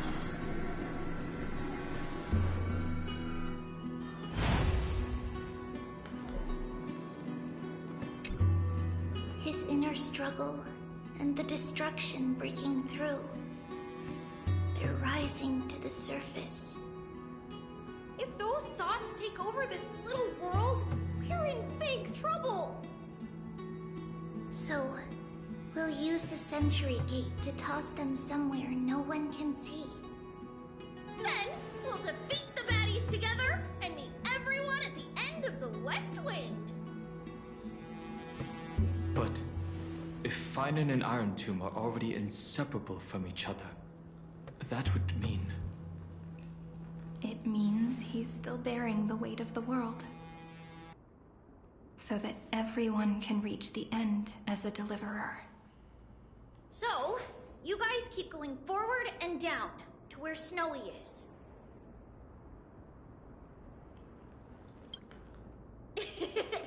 Little Gray, this time, let's give it everything we've got. Only 2 remain on this flame chase journey. Figures. They're always leading from the front line.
We're here.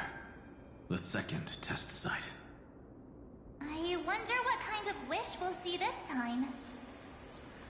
I'm afraid it's quite the opposite. This time, we'll face his despair. That's right. You'll have to walk this path too. The other half of the weight of world-bearing lies at the end of this path. Relax now. Take a deep breath. Come on. Let's make it quick.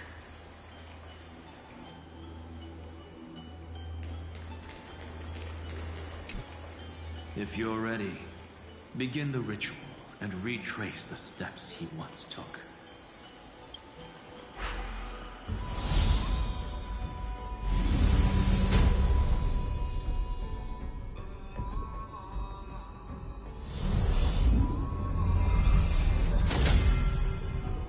Looks like we'll be walking through the darkness this time. Exactly. It's no longer about mending broken wishes, but shattering the frozen despair.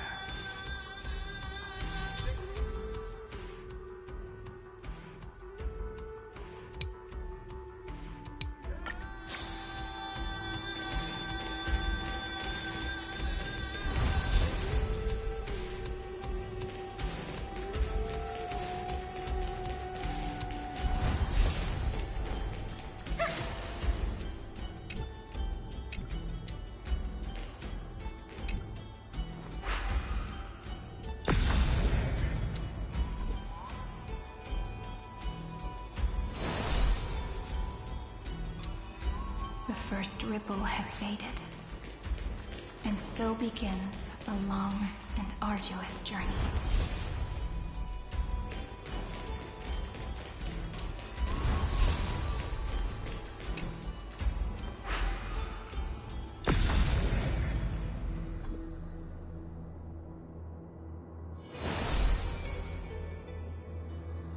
Endless slaughter. All for nothing. That's more than anyone should be made to suffer.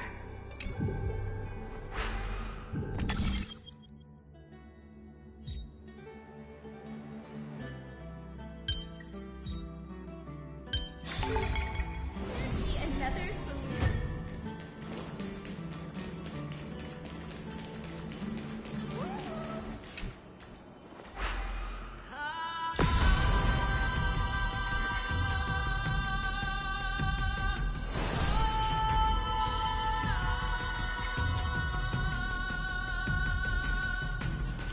Even when it was finally over, all that remained in him was despair. But even so, the drop of blood wrung from his wrath has guided us here. The other half of world-bearing. As promised. Take it now.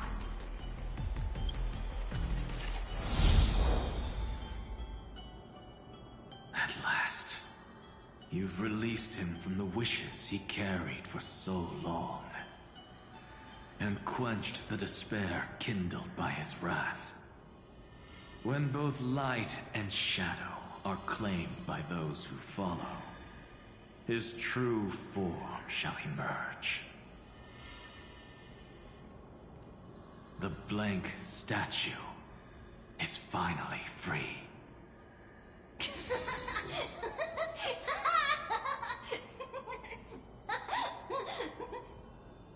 That smiling child in the memories. Let him come with us, laughing to the very end.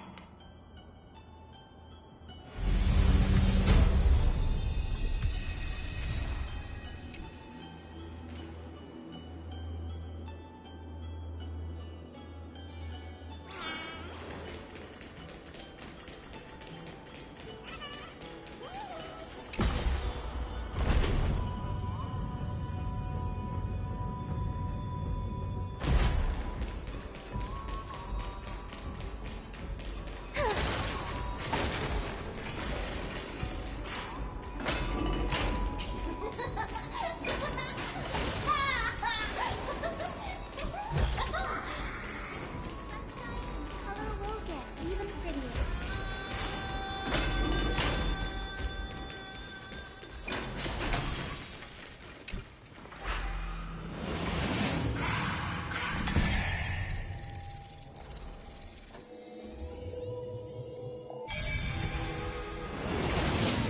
My wish is to fulfill everyone else's wishes.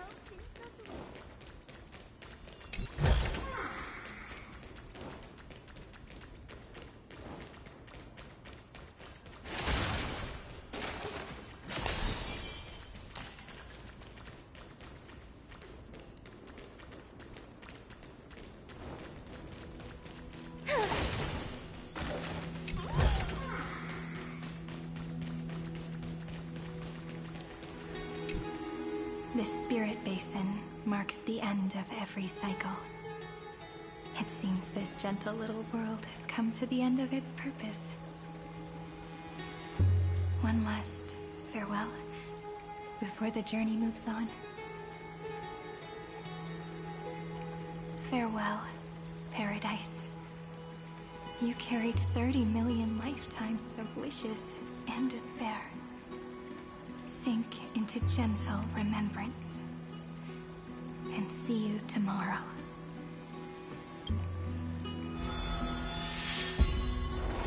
From now on, the world no longer needs a tomorrow promised by prophecies. And the wish Finan could never find and call his own. Someone's finally stepped into its shadow. Whoa!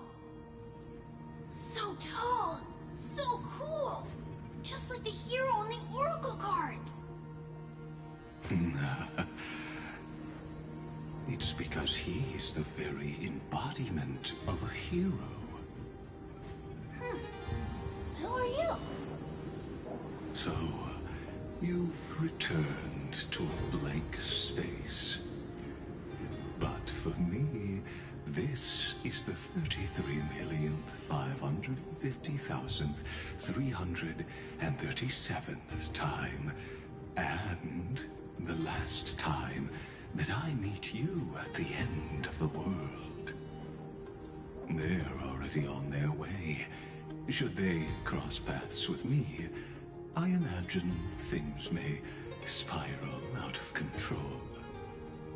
30 million... what? And who are they? Pay it no mind, child. Keep looking there. What do you see in him? It looks just like a statue, but... it's weird. He's warm. Like, really warm. Why not listen as well? I hear something. There are cracks all over him, and they're making this sound. Like someone's groaning. It's scary. Is he gonna fall apart? How unfortunate, child. This man would rather fall to pieces than fall to his knees. You might think of me as a sculptor. Across all my years, I only completed 2 pieces. Others may call them masterpieces, but only I know how many regrets they truly hold. Regrets? My first creation left me, long ago. This second one, it was meant to be perfect. I believed it with all my heart. Until this very moment. I don't get it. Are you saying you've changed your mind? I won't change. But I'll admit this. Those 12 stones, unpolished as they are 1,000 times more exquisite than any statue. It's as if they are mocking me, a failed sculptor whose touch can only diminish what was born to shine, until nothing remains. For the first time in my life, I've realized this vessel is merely an avatar made to contain the first genius's paranoia. The seal etched into my mechanical core permits me to pursue only one purpose: destruction. Compared to me, those 12 glowing, unrefined stones may have lived with more freedom than I ever had. Is this your confession, Lord Lycurgus?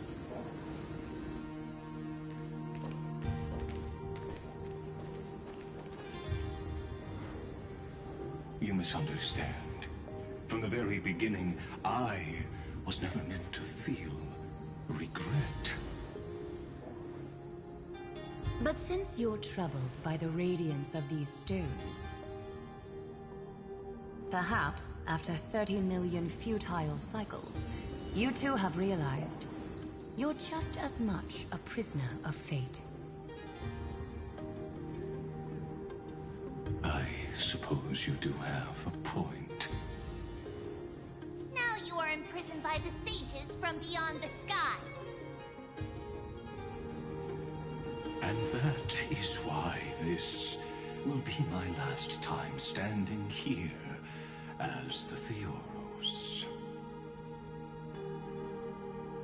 Though we stand on opposite sides, we are both waiting for a miracle.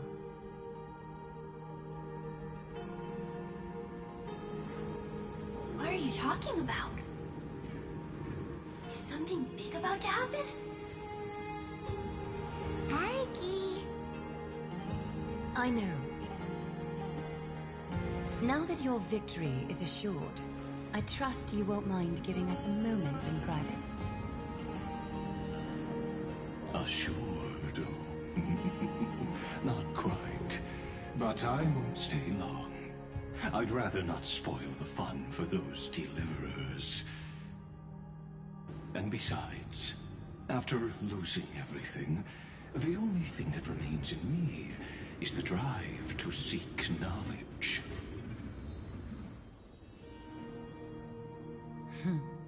I pity you, Theoros. I don't need your pity. Farewell, Lady Goldweaver.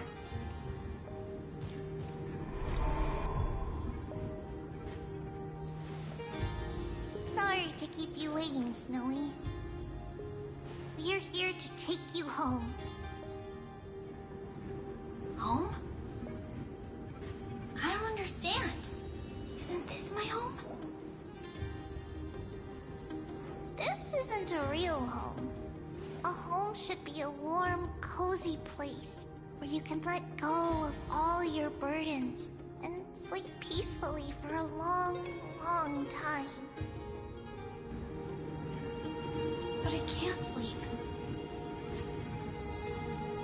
Every time I feel drowsy, there's a voice. You mustn't sleep or disaster will come. It sounds really weak, but also kind of strict. It won't disturb your sleep anymore, child. For countless nights, you had no other choice. But now, your mission has come to an end. Join us, and send your own wish towards tomorrow.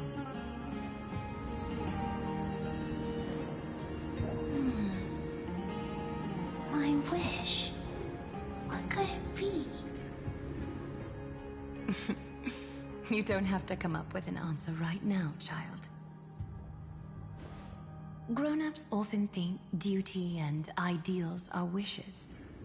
But a true wish should be the purest, most beautiful thing of all. It can only take form in the hands of someone who is truly free.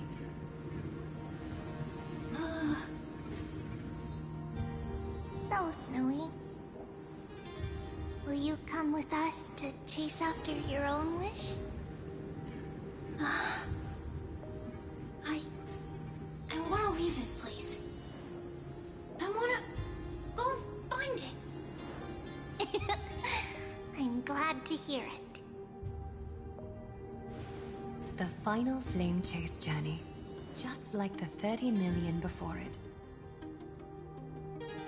Take our hands and come with us.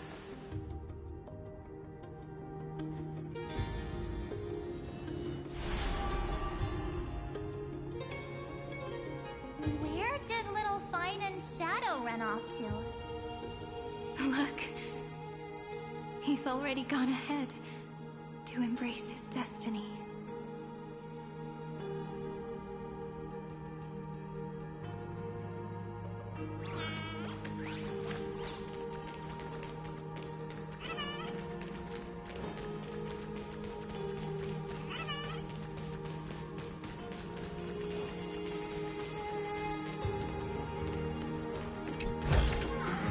Didn't think I could find that, did you?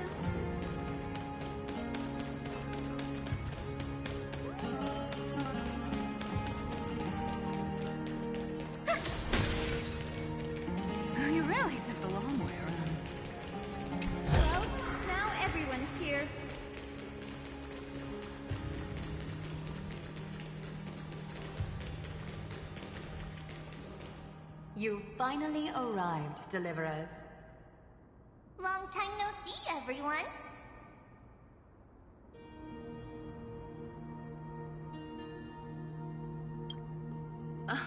I'm glad to hear that. And even though we've met before, it's still moving to see her seed bloom like this. Woven from remembrance, this garment gleams so brilliantly. Just like the future, we will now weave together for Amphoreus. We've reached the end. Yeah. We just have to go through the final passage. Snowy has already gone ahead. What lies behind that door? The first seal upon Iron 2 was a battlefield, raised from the bones of Finan himself. The second seal was a reflection of his inner desires, his wishes, and his despair. A path he wove together with regret, wrath, and sighs. When all this is gone, what will he have left to hold back the destruction? The answer is all but revealed. His traces are everywhere. You can even hear distant heartbeats. But one thing is missing. His sense of self. The world believed Kefali had long since perished. But they held fast, anchored by a sliver of self, standing for 1,000 years to shelter all life from the Black Tide. What Finan is doing now is no different. And what we must do is also no different. Then let remembrance burn bright like a shooting star, and once more, pierce the long night of slumber.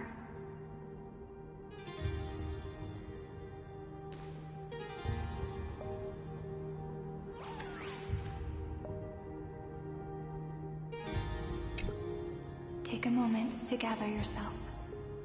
Once you take this step, there's no turning back.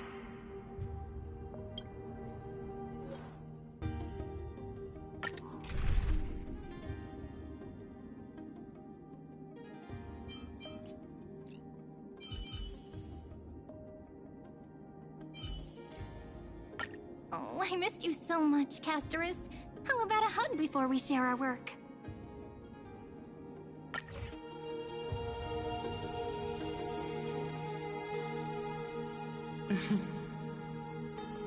The scepter once bestowed upon us names of cold command. The prophecy spoke of our unchanging fates time and time again.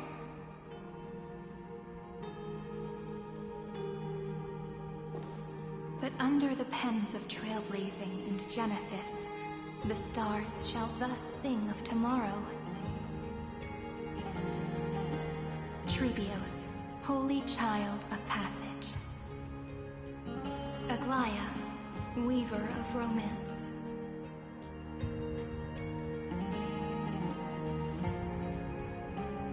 At the journey's end, they shall bathe in gold once more. Through myriad passages, until all that was lost is reclaimed. Do you still remember, Kaslana? The one who won't reach the dawn? The world dissipates at the end of the cycle. In this dream, you will awaken again, and become once more that boy who loved to laugh.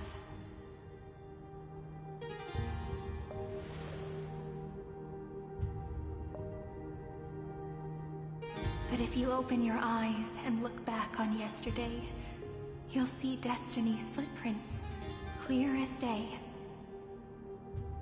At last, the raging fire of hatred is swept away by a breeze, leaving only love to remember the passage of time.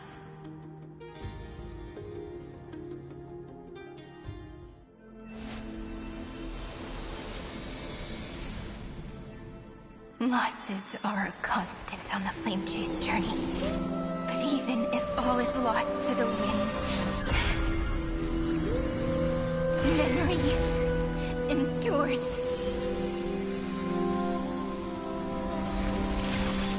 Here, all that was once futile finally comes to fruition.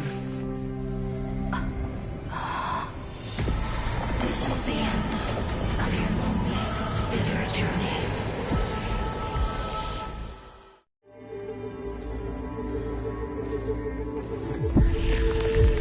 Scepter's mainframe and Iron Tomb's breeding ground. Finally seeing its true form. Red everywhere. And the atmosphere is super creepy. That would be the erudition's coldness. But it will soon be engulfed by the destruction's heat.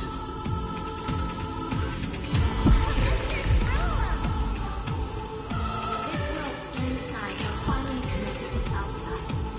This is the moment when Amphoreus is closest to the cosmos. Nicely done, little ones.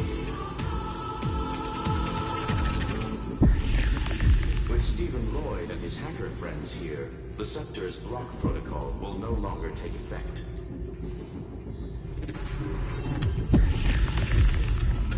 The speed of time within Amphoreus has finally been synced with that of the real universe. In other words, it's time for the decisive battle.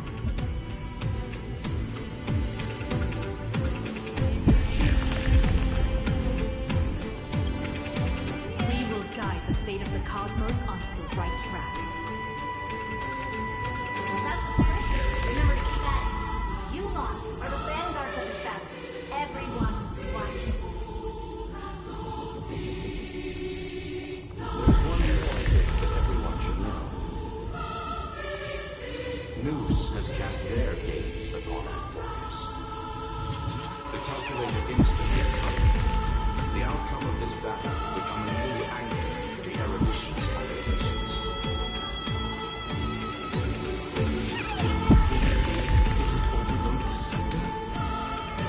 Unfortunately, we have to go with this reasonable assumption. The birth of Iron Tomb had always been within that eon's calculations. But don't worry. The one miracle that Amphoreus was never short on was defeating destiny, no? Yup. Let's show the Eon how powerful we are. Good luck, all of you. As the ruler of planet Skrulum, I wish all of you victory. It's not hard to imagine that Akivili and their companions must have also stood on the precipice of many similar crises before. Perhaps the cosmos is much more fragile than people think. Sometimes, destiny hinges on a small choice.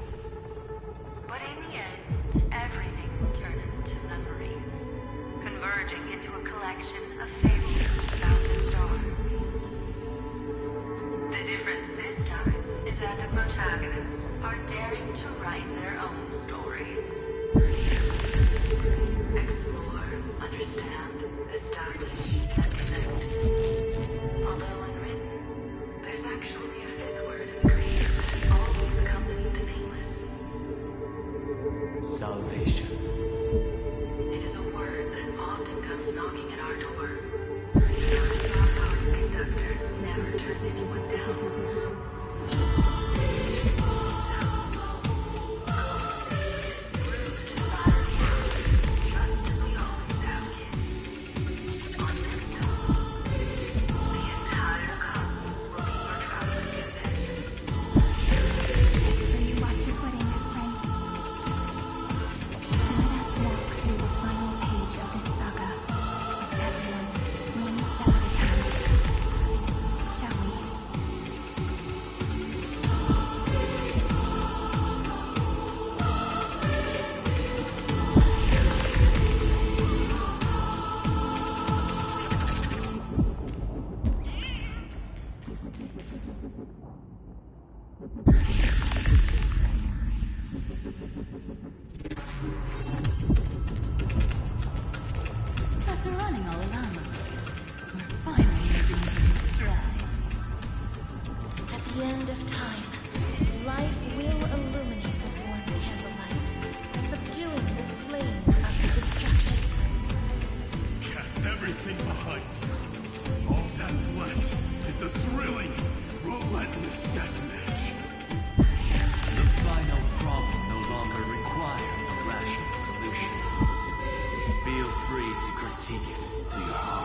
Amphoreus' promise still turned out to be such a narrow road.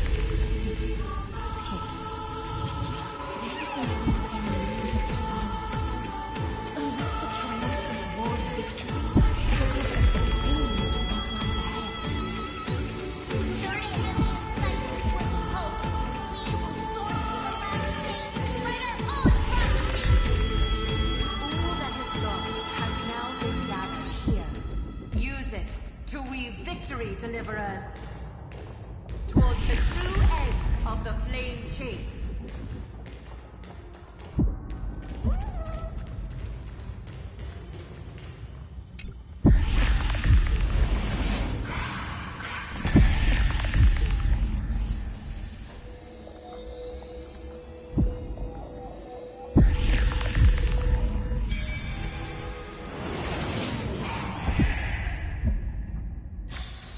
The destruction of the center is getting restless.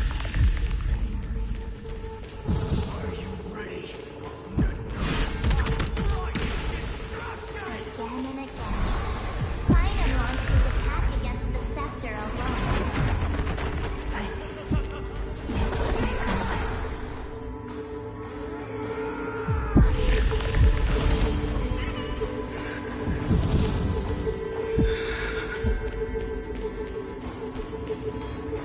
You're caught up to him.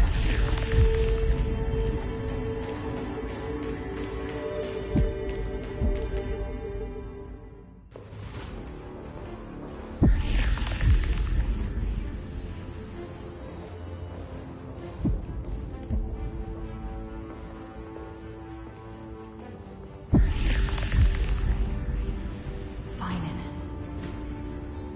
do you remember the promise we made back then? Of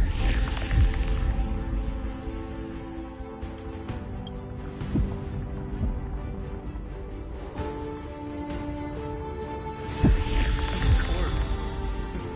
It has been a bitter wait, partner. But I never forget what set me on this path. Iron Tomb now trembles in Finan's chest. With this empty body, I have become its perfect vessel. And its destined casket. You know what to do, partner.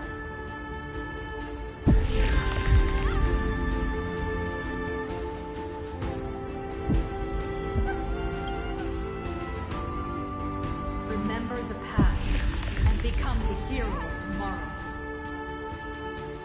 Stand with me and become heroes.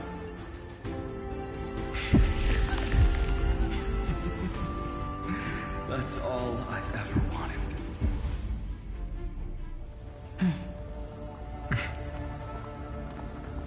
The epic draws to a close. 30 million cycles of light fading into darkness. Just for this moment.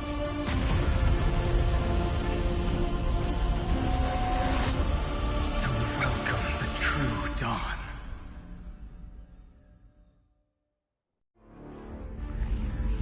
Finally. The end of this journey.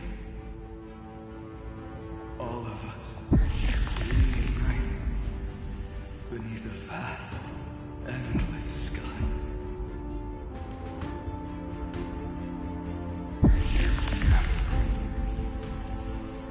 Yes, it's me. I will remember what you want to say to her. No need. I can see that she's right here. All the companions who sacrificed themselves, their wishes. It's all here. Have we succeeded?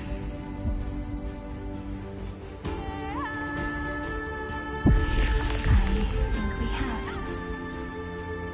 Tomorrow, the stars will sing of the story of the flame chase journey. It won't just be you in it. There will be countless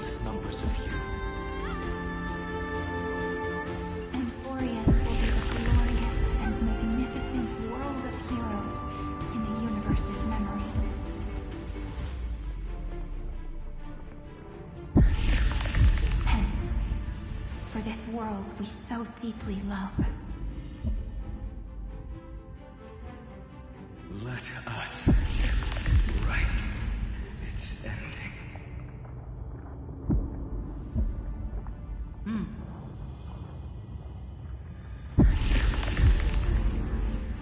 Step forward. With the Trailblazers as witness, let the name shared by all deliverers be sung into eternity. The nameless hero, Kaslana!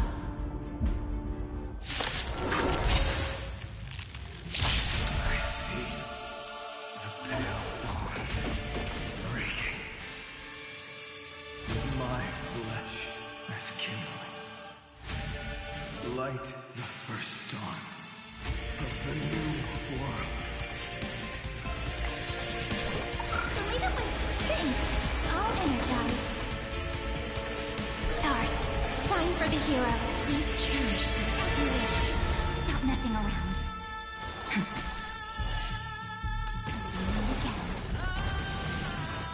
Don't worry, night falls. Good night. Do not hesitate, Deliverer.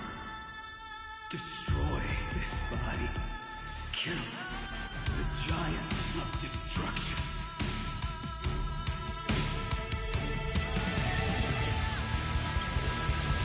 Fury overflowing. Put down your hesitation. Embrace a new life.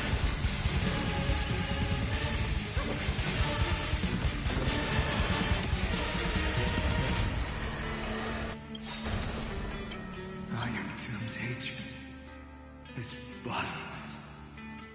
It will turn into countless factors, sweeping across the stars.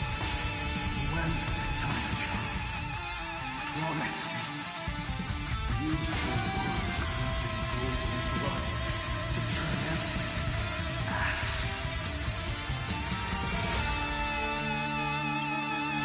With this fire, I wish you eternal victory.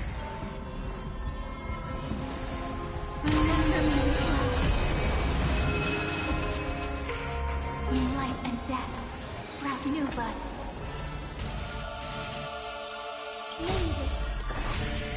Dispel the gloom! Restore the skies!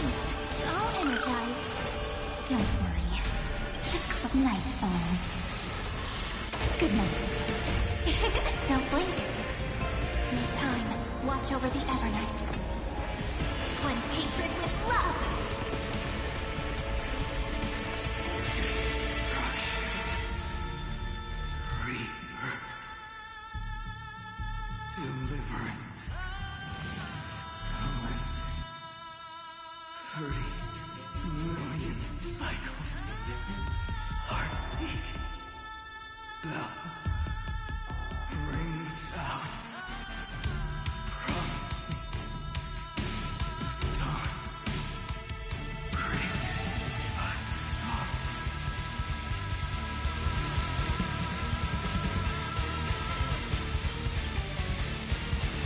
That's good. Finally. Golden roof. Star in the sky. More fire.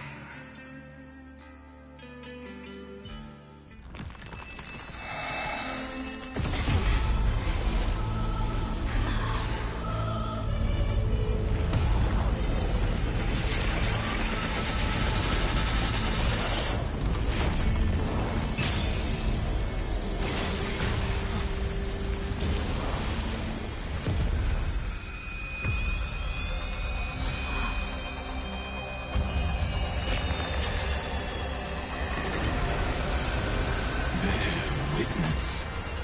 Monarch of myriad machines. My ridiculous creation. The instant in your calculations bears the name Destruction.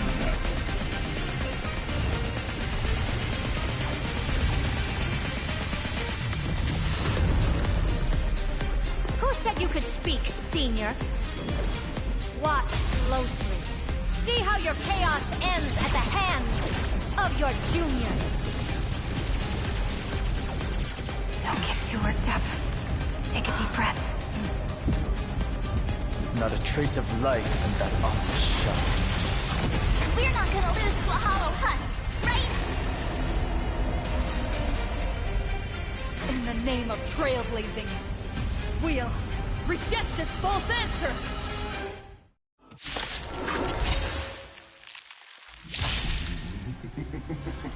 My atonement is complete. The headless giant will create wisdom's funeral. Iron Tomb's body has descended.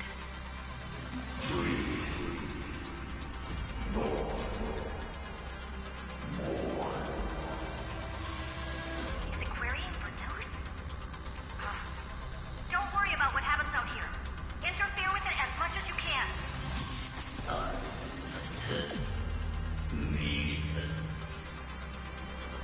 What a twisted giant. It must be supported by this embodiment of hatred. How tragic. A puppet without a heart cannot fool even itself.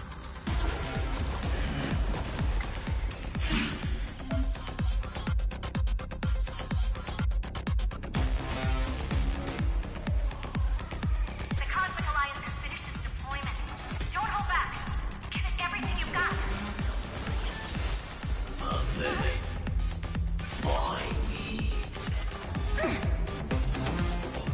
Flowers, bloom for tomorrow.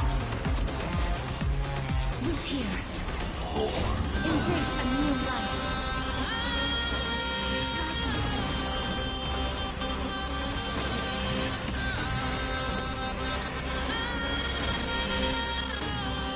Your time to shine. Don't worry, night falls. Good night. Leave it with me.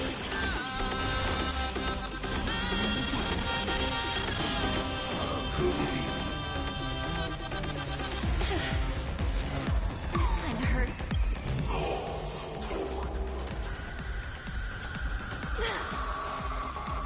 Just... we can illuminate this chaos. Indeed, there must be light. All courses converging into one. For the grand vision of deliverance. For A tomorrow that's finally within reach! Please hearken after 13 heartbeats. Light will create the heavens and earth. The remembrance will dispel the destruction shadow. Thanks, sister. We'll shoot through that Tin Man together. Name this. Dispel the gloom. Destroy the skies. Stay calm, everyone. We'll put all our forces into an all-out attack when the decisive moment arrives. The stars will carry every memory. These reinforced with tomorrow. In life and death, sprout new buds.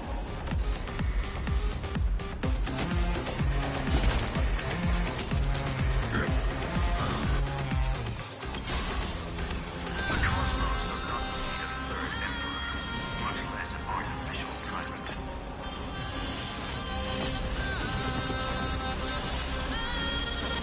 A world that knows love won't be destroyed.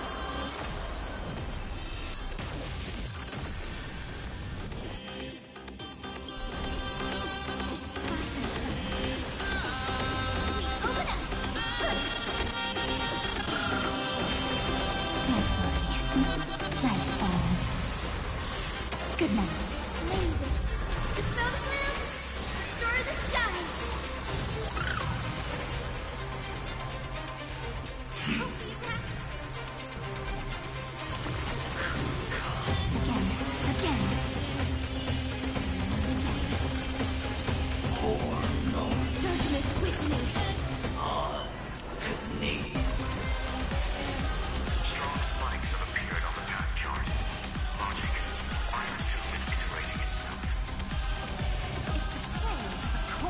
beast. My suit, heed my call. Forward!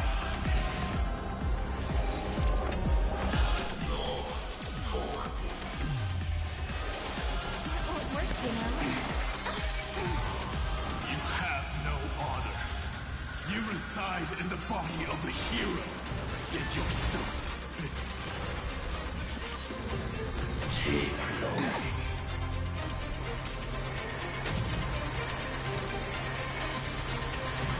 Nature, protect us!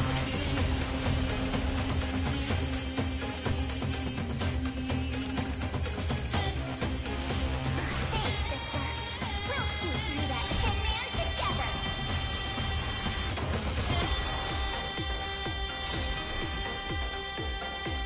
Spread this light into the darkness!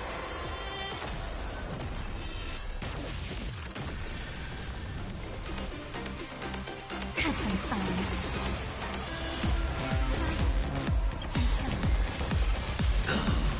Embrace a new life.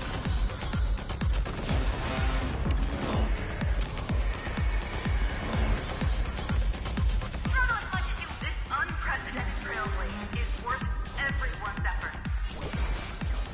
Thanks. I'll apologize. Laser. Dispel the gloom. Restore the skies. I'll be there. Umbrella. Return to dust. We're all here. In time, watch over the Evernight. Again.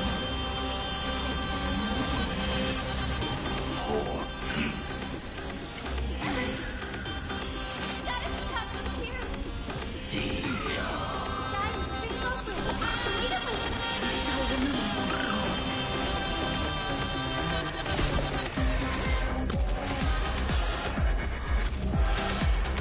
Nature, protect us. The progress of Aaron Nova has been interrupted? Does this mean we won? But we have a bad feeling about this. The golden thread still trembles. The war is not over yet. Correction. This is not a war, but a debate. The argument about the Prime Mover is only about to begin. In war, undead. Carbo.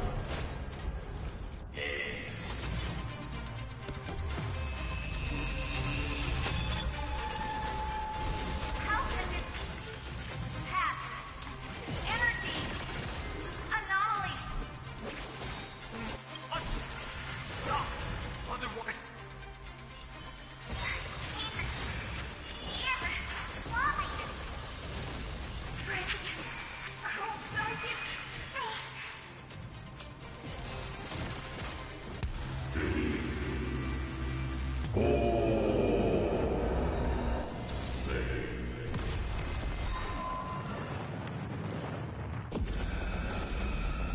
The fourth instant of the cosmos is the coronation of Iron Tomb.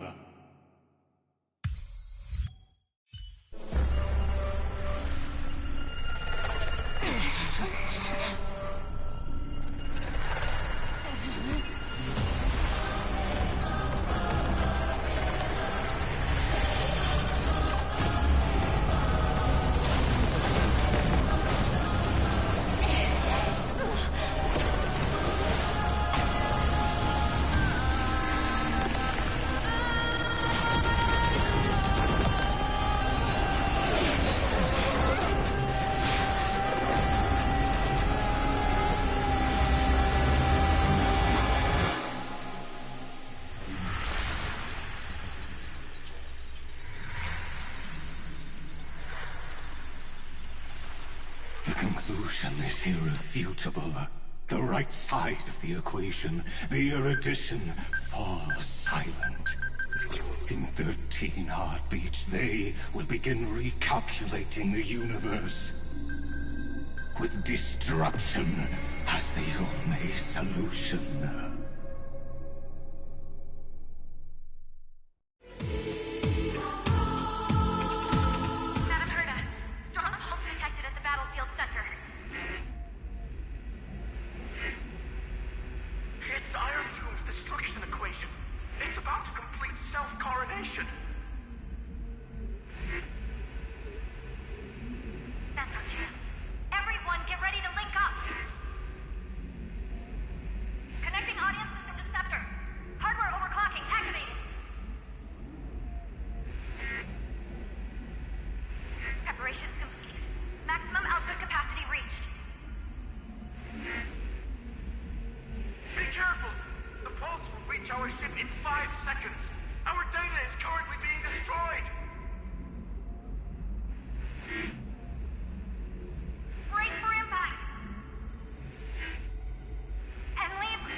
stars have been silenced.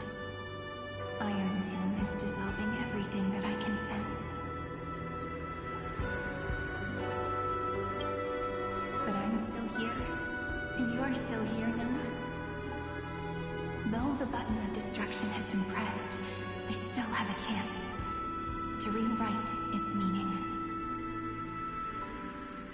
That Eon finally cast their eyes toward Amphoreus. Yes, I imagine they have also been waiting for this moment, when the Scepter's body and heart become one. Iron Tomb is a perfect arc. If a seed can be planted within, then the moment the Lord Ravager blows the erudition to pieces, the remembrance will be spread to every corner of the cosmos. The cosmos will witness Amphoreus' answer after this fleeting, yet eternal moment. And now, it's time for us to pen the last stroke. I see endless memories floating in the starry skies. They are the consciousness of the victims. In the cosmos' real space-time, they'll be stained by the destruction in the next second.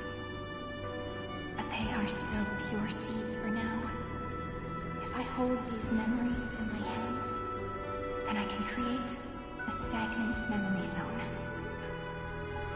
A tiny Eden of blessed insight. I believe a flower of miracles will bloom within.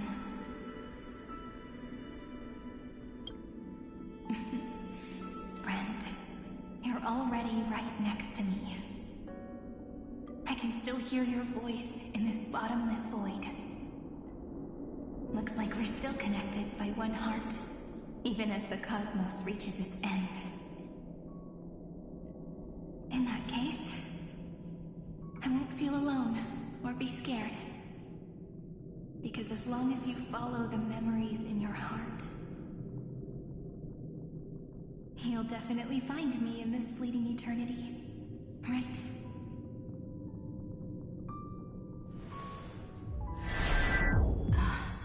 Cyrene. What are you waiting for, passenger? I specifically came over to check on you in case you got lost. What's the big deal?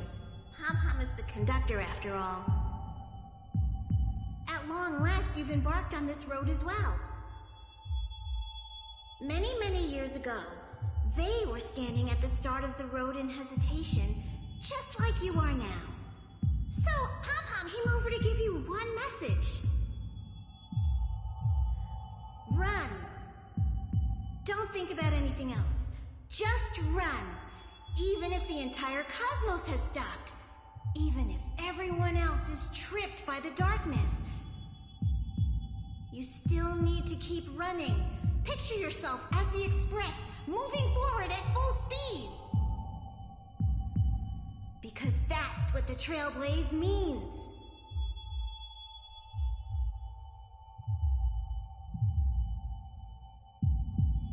Then get ready. The conductor will be giving you the signal to depart. Attention! Attention all passengers in the cosmos! Please stand steady on the platform. The Astral Express is about to arrive, calling out the erudition, the distraction, and the remembrance. Final destination, the Trailblaze. 5, 4, 3, 2, 1. We depart for tomorrow.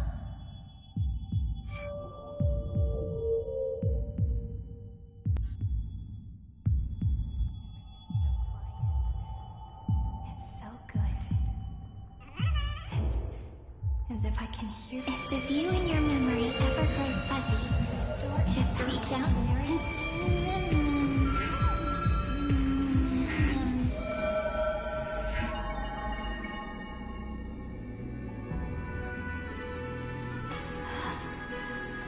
Amphoreus' heart. I've caught up to you.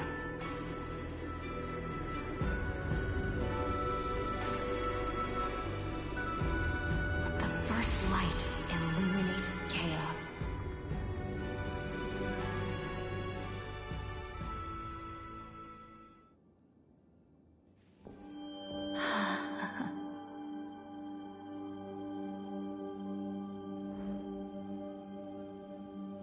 It's so quiet.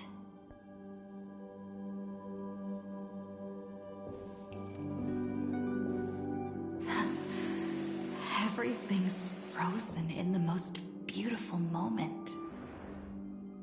This garden is your memory. I'm here, Cyrene. I knew you'd find this place and walk into my heart as you've always done. Then let us both do our duty. The hero who trailblazes the way forward, and the fairy who watches over remembrance. We never changed at all, did we?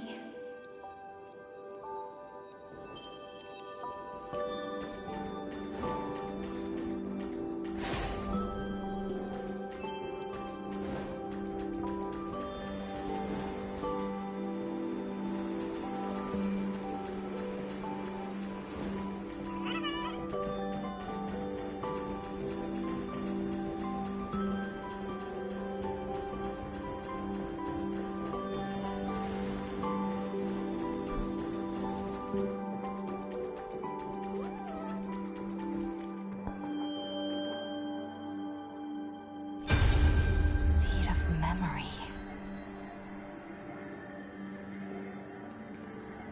These memoria are what Cyrene took in. They're the memories of all of the cosmos's life forms. Did her sense of self already become so weak in order to protect them? The path characteristic you exhibit is very special. There's no way you're just a simple memo sprite. However, I'm sure about one thing. You are a memetic entity born in Amphoreus. Yet you only awakened with the little one's arrival and only matured as she embarked on the path of remembrance. That means your existence is completely attached to her memories. If there ever comes a day when she forgets about you for even a few seconds, or loses her last connection with Amphoreus, and you must be prepared for the worst. You will disappear in the memory zone, utterly gone, without even a single line of data to remember you by. In that case...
My X button's not... It's not letting me click anything. It's not broke, though.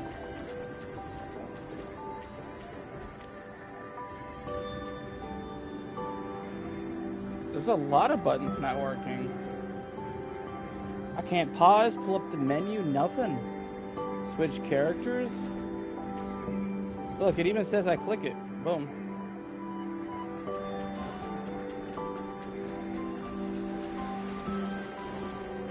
I can't do anything.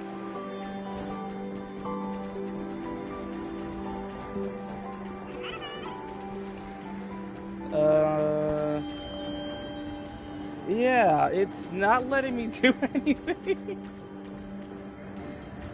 Bro, I'm soft locked. Oh no. The only things that are working are my sprint, my attack, and skill. My only issue though is if I reboot, it ends my stream. That's the only issue.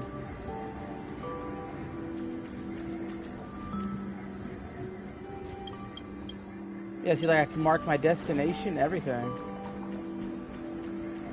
I was wondering why I couldn't open up that chest back here. There's no lag. Hold on.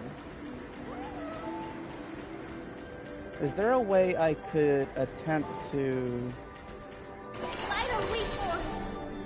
Let me see something.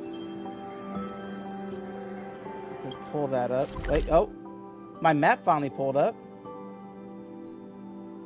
X is still not working though.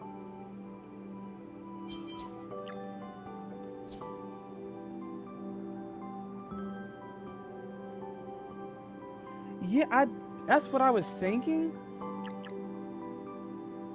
I thought it was doing that as well.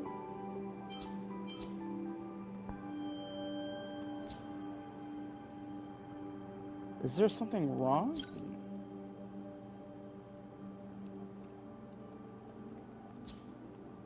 No. I think I made it worse. I can't even back out of this. What the heck? I can't even back out.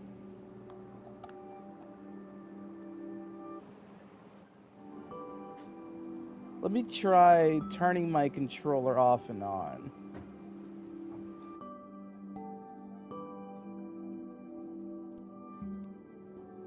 Oh no, this is in-game. This is an in-game issue.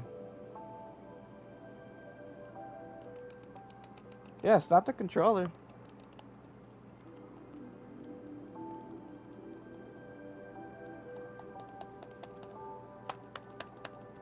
Oh my. Yeah, my controller works just fine. It's the game.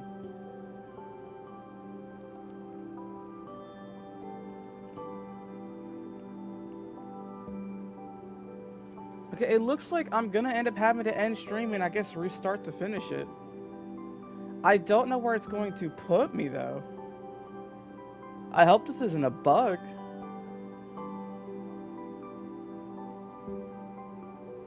Okay, so I guess what I'm going to do is I'm going to restart stream. And just do like that. I'm gonna close application, restart it, and then I'm gonna restart up the stream. Either it bugged from the cutscene or this particular part of the game is bugged. In any case, I will restart. If you still want to see it, I will be here. But I gotta restart. Yeah, I'm trying, you. I'm trying. I'm gonna restart.